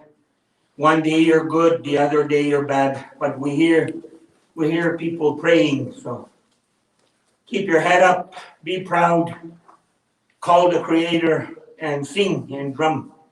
And those of you that have gifts, the singers, thank you very much for doing your work. That's what the Creator is asking us, is to do God's work with the drums, to help people with their mind, their body, their heart, and their spirit. And that's all we try to do. That's what my late dad taught us. So I feel good about that, and I feel real good and happy participating. Assembly of Seven Generations Round Dance. This is the fourth round dance, virtual round dance, and we're glad to be part of it.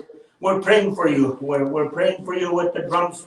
We love to sing, and we want to sing songs for you. And I'll get my brother Arnold to say a few words on prayer. Well, first of all, when I woke up this morning, I woke up to a song my wife was asked to sing for a group, and he sang a prayer song that came from our grandmothers, Mother Earth. Mother Earth is really, I don't know, poor right now because of money. The bottom line, money. Everybody's trying to get something out of her, and there's probably no place that's untouched in the world now. And anyway, with that, the mind, and if you love somebody, put away a spot in your mind for somebody. If we sing, you hear a good song, you put it in a spot in your mind. Some people say have a heart, but to me, my teaching are the heart is just an artery that pumps blood, but the mind is where you come with emotion. When you love somebody, you show a person in different ways. People have that, but we have to get that back. The warrior spirit needs to come back to all communities, all the people. Put it back in our minds, learn the old ways, the proper way, earn everything that we have. A long time back when we started singing as a young person, I heard out in the powwow trail say, who gave you the right to make that drum? Who gave you the right to do this? Who gave you the right to pick that? Who gave you the right to do that? So I made sure I know my story that goes with the drum. I've been given to my ancestors, my late dad, to my grandfather. I have my stories. And from there, I go on again. I went for Vision Quest at a piercing Sundance. I was not aware of that. I learned later on that each warrior needs to go over Vision Quest to get their Indian name. And then what you dream there, what you go translate your dream to an elder, and then by the vision you have, they'll give you a name. And when I told my story to the elder, he called me White Buffalo because I dreamt of a white buffalo was talking to me. So yeah, I went through that process, and I think it's important that we get our ways back. We lost a lot of things got taken away from us.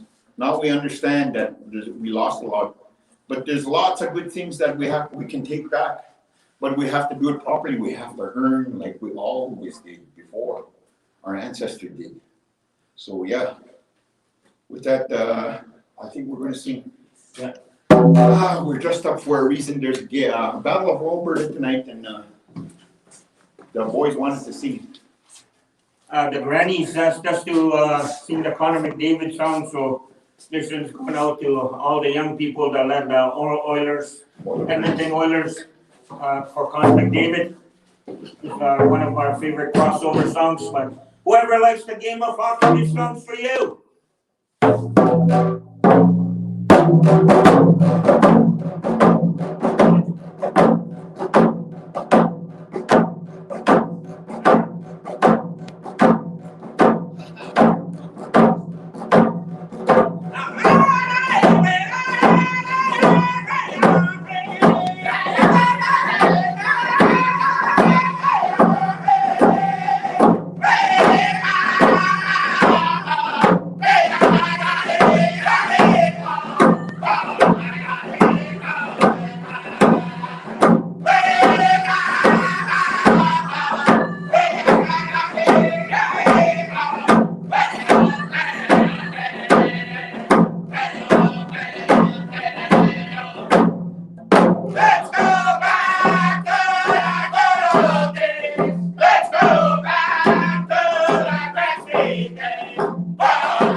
Thank you very much for our 77 generations for the invite.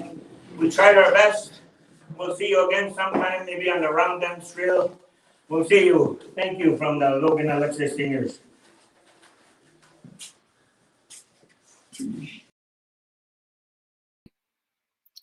Thanks so much. That was beautiful. Yeah, I'm happy it worked out in the end because it was really worthwhile to hear those songs. And that's what we love to do too, is when we have folks come by, we like to keep asking them to come by, and it's kind of like creating community, right? And you maintain those relationships, and So hey, Shanna. But we wanted to do a bit of a special song. There's a man that passed away recently in the Ottawa community. So I'm not gonna mention his name out of respect for his journey. But I wanted to. Some of you know him as an artist, and so this was actually a painting he gave to me for our wedding, and he had a really special gift because I had a dream about this, like these eagles and everything in these trees, and the same amount of eagles, and I dreamt about it, and he painted it, and so yeah, it's really sad to hear about his passing. So with that, I'm going to pass it over to Thielen, and Thielen's going to share a memorial song for that man. Miigwetch. So buju ani tanse kwe wache sego. Nemki benoje kapisi samat napisis indigenous kaz mine gundo dem kajunang and donjba. So that's a very beautiful painting that is there. And my English name is Thielen Kiknaswe. I'm Korean Potawatomi from Walpole Island First Nation, Kajunang territory, and going to sing a memorial song. And this was actually a song that I always knew as the opening round dance song over here.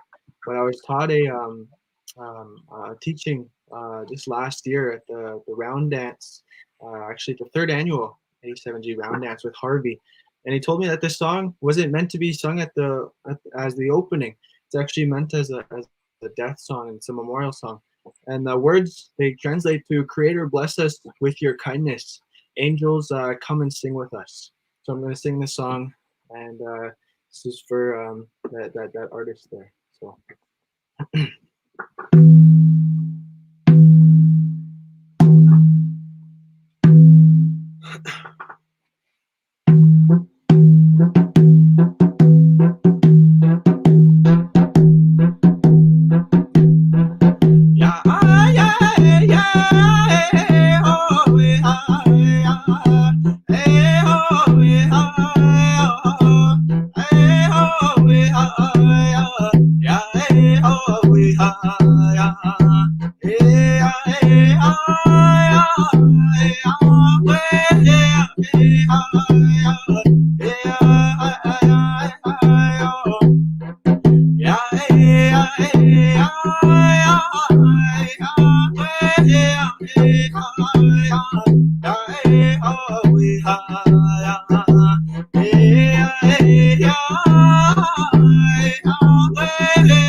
say Miigwetch for listening and for being here.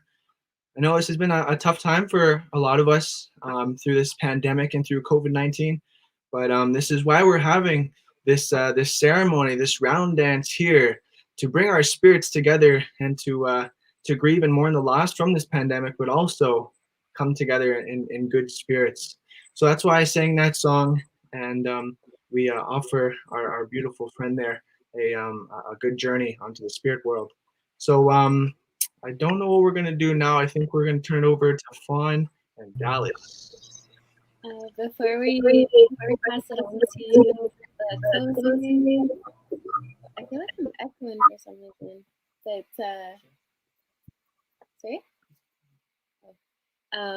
Yeah, before we do that, we just want to give some shout outs. So thank you so much to the 4Rs Youth Movement, who's helped us out so much financially, as well as in kind and through support and communications and all that good stuff.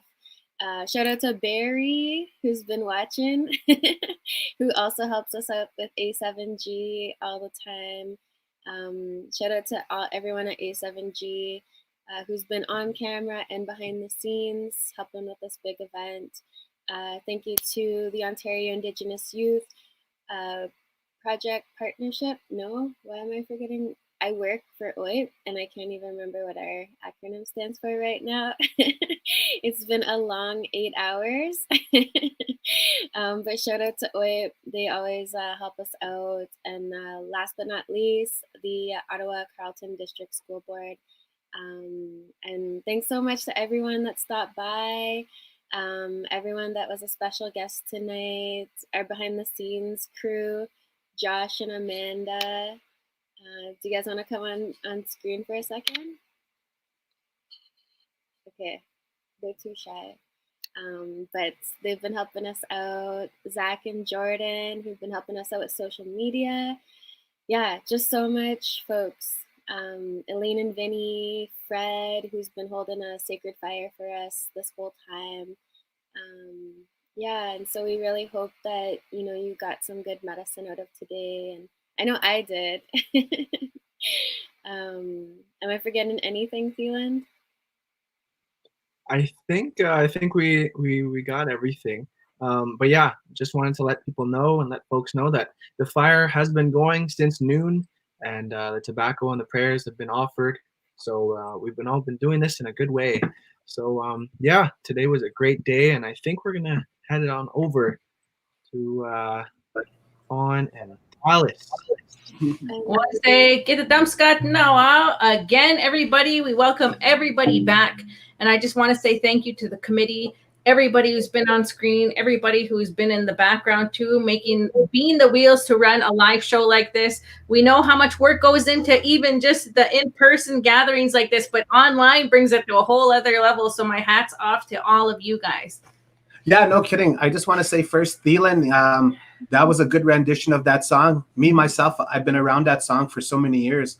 And as a young singer, you're on the right path. I'll tell you that right now. That was a good explanation. And it's always good to tell where songs come from. And that was a good teaching you got from Harvey. And you're so lucky to be around the god of round dance all the time. We always call him, man.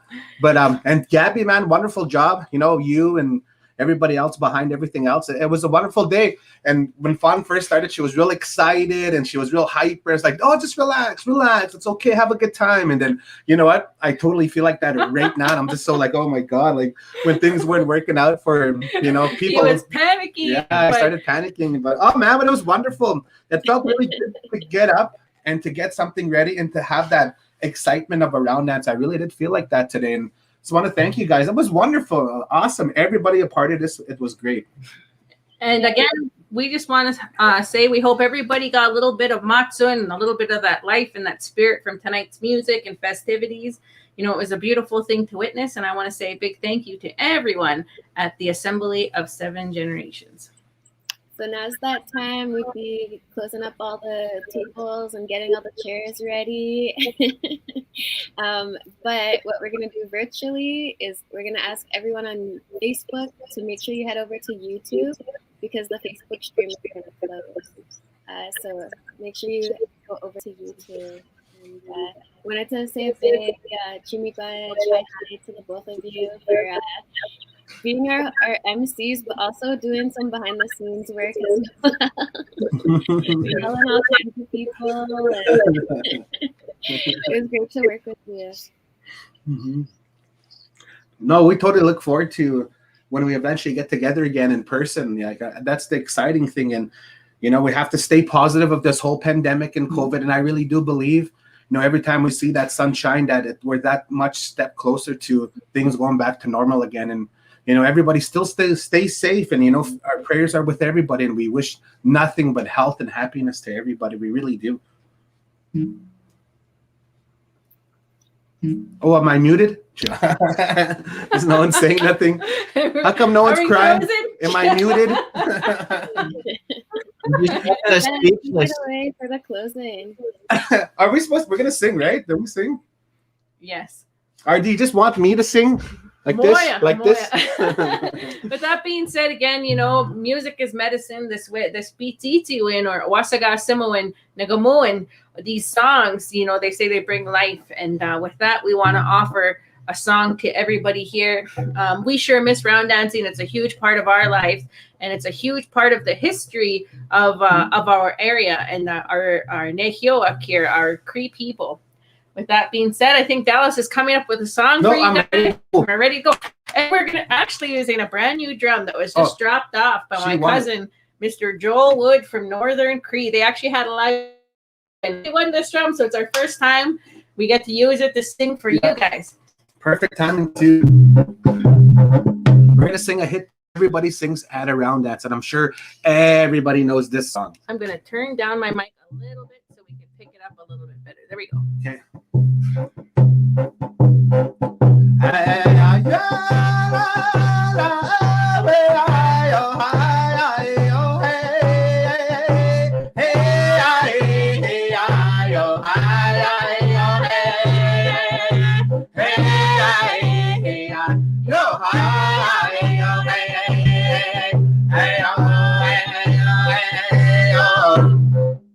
I tried so hard, but I just can't let you go. Even though you don't want me no more.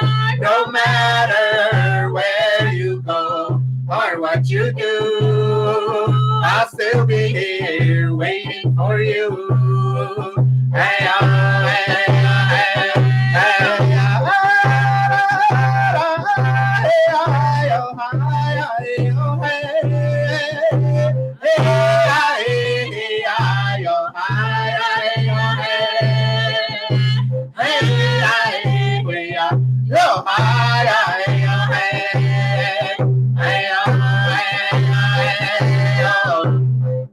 I tried so hard, but I just can't let you go. Even though you don't want me no more.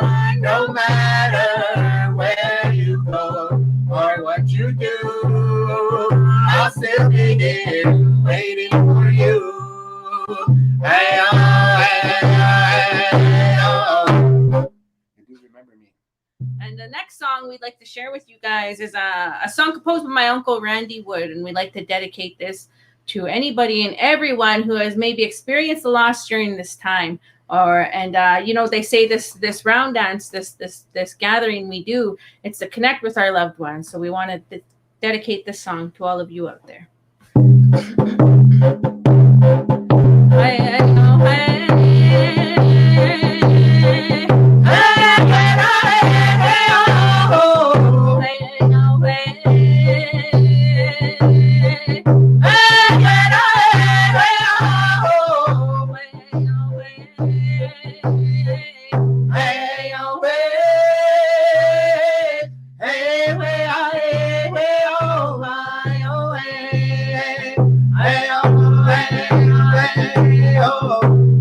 Remember me when the sun comes up in the morning sky. There I will be, soaring with the eagle so high, feeling free. Remember me down the road, hand in hand, you and me. Hey, oh, hey, oh, hey, oh, hey.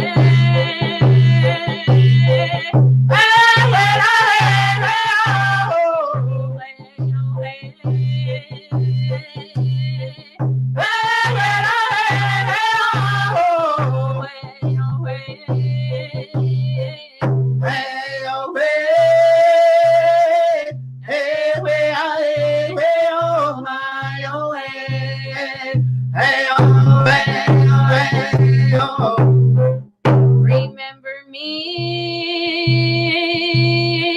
when the sun comes up in the morning sky. There I will be,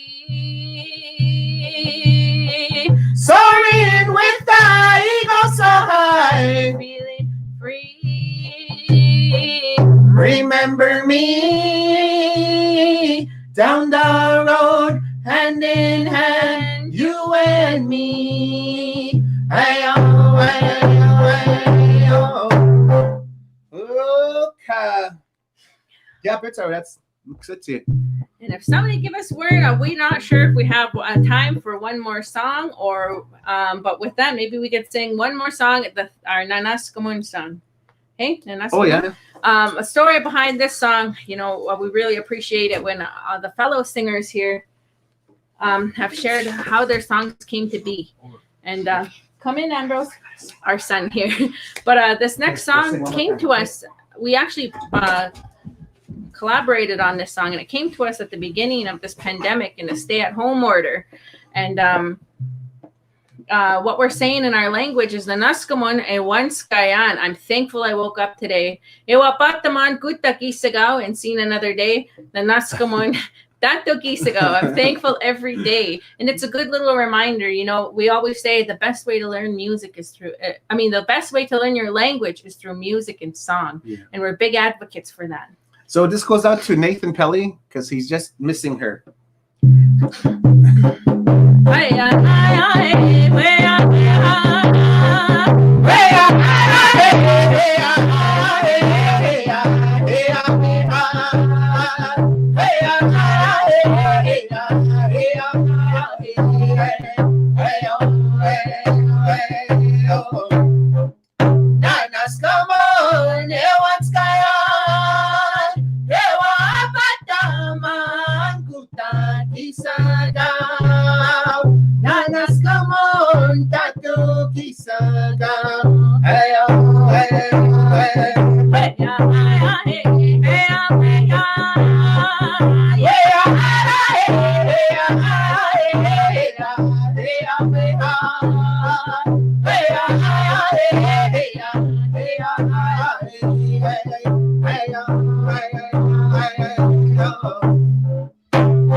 With that, we want to say while we're thankful for everybody who made this possible. That includes all of you viewers out there too who came and tuned in. And we want to say thank you very much to all of our singers tonight. I just want to make mention to them. So in case you tuned in late, you can go back and listen to them. We had an opening song by Mr. Harvey Drever, as well as the singers joining us tonight were Sophia Ford and Brennan Potak, Jordan Mowat. We also had Miss Delia Waskowicz and her beautiful family. We were joined as well by the Red Bull Singers. Right after them, we had the Logan Alexis Singers and Ethan Puskwiak and Mr. Nathan Pelly. Yes, Nathan Rikishi, Boxcar Pelly. So with that, again, we want to say a huge thank you to all of you singers out there and everybody. And make sure to go check out, I believe the digital marketplace is still there. If not, they have the info on there. We hope you guys enjoyed your night tonight. Yes. And we want to say, Eksepetama. Yeah, thank you, everybody. God bless. Stay safe. And we'll see you soon when this is all over and said and done. Hi, hi.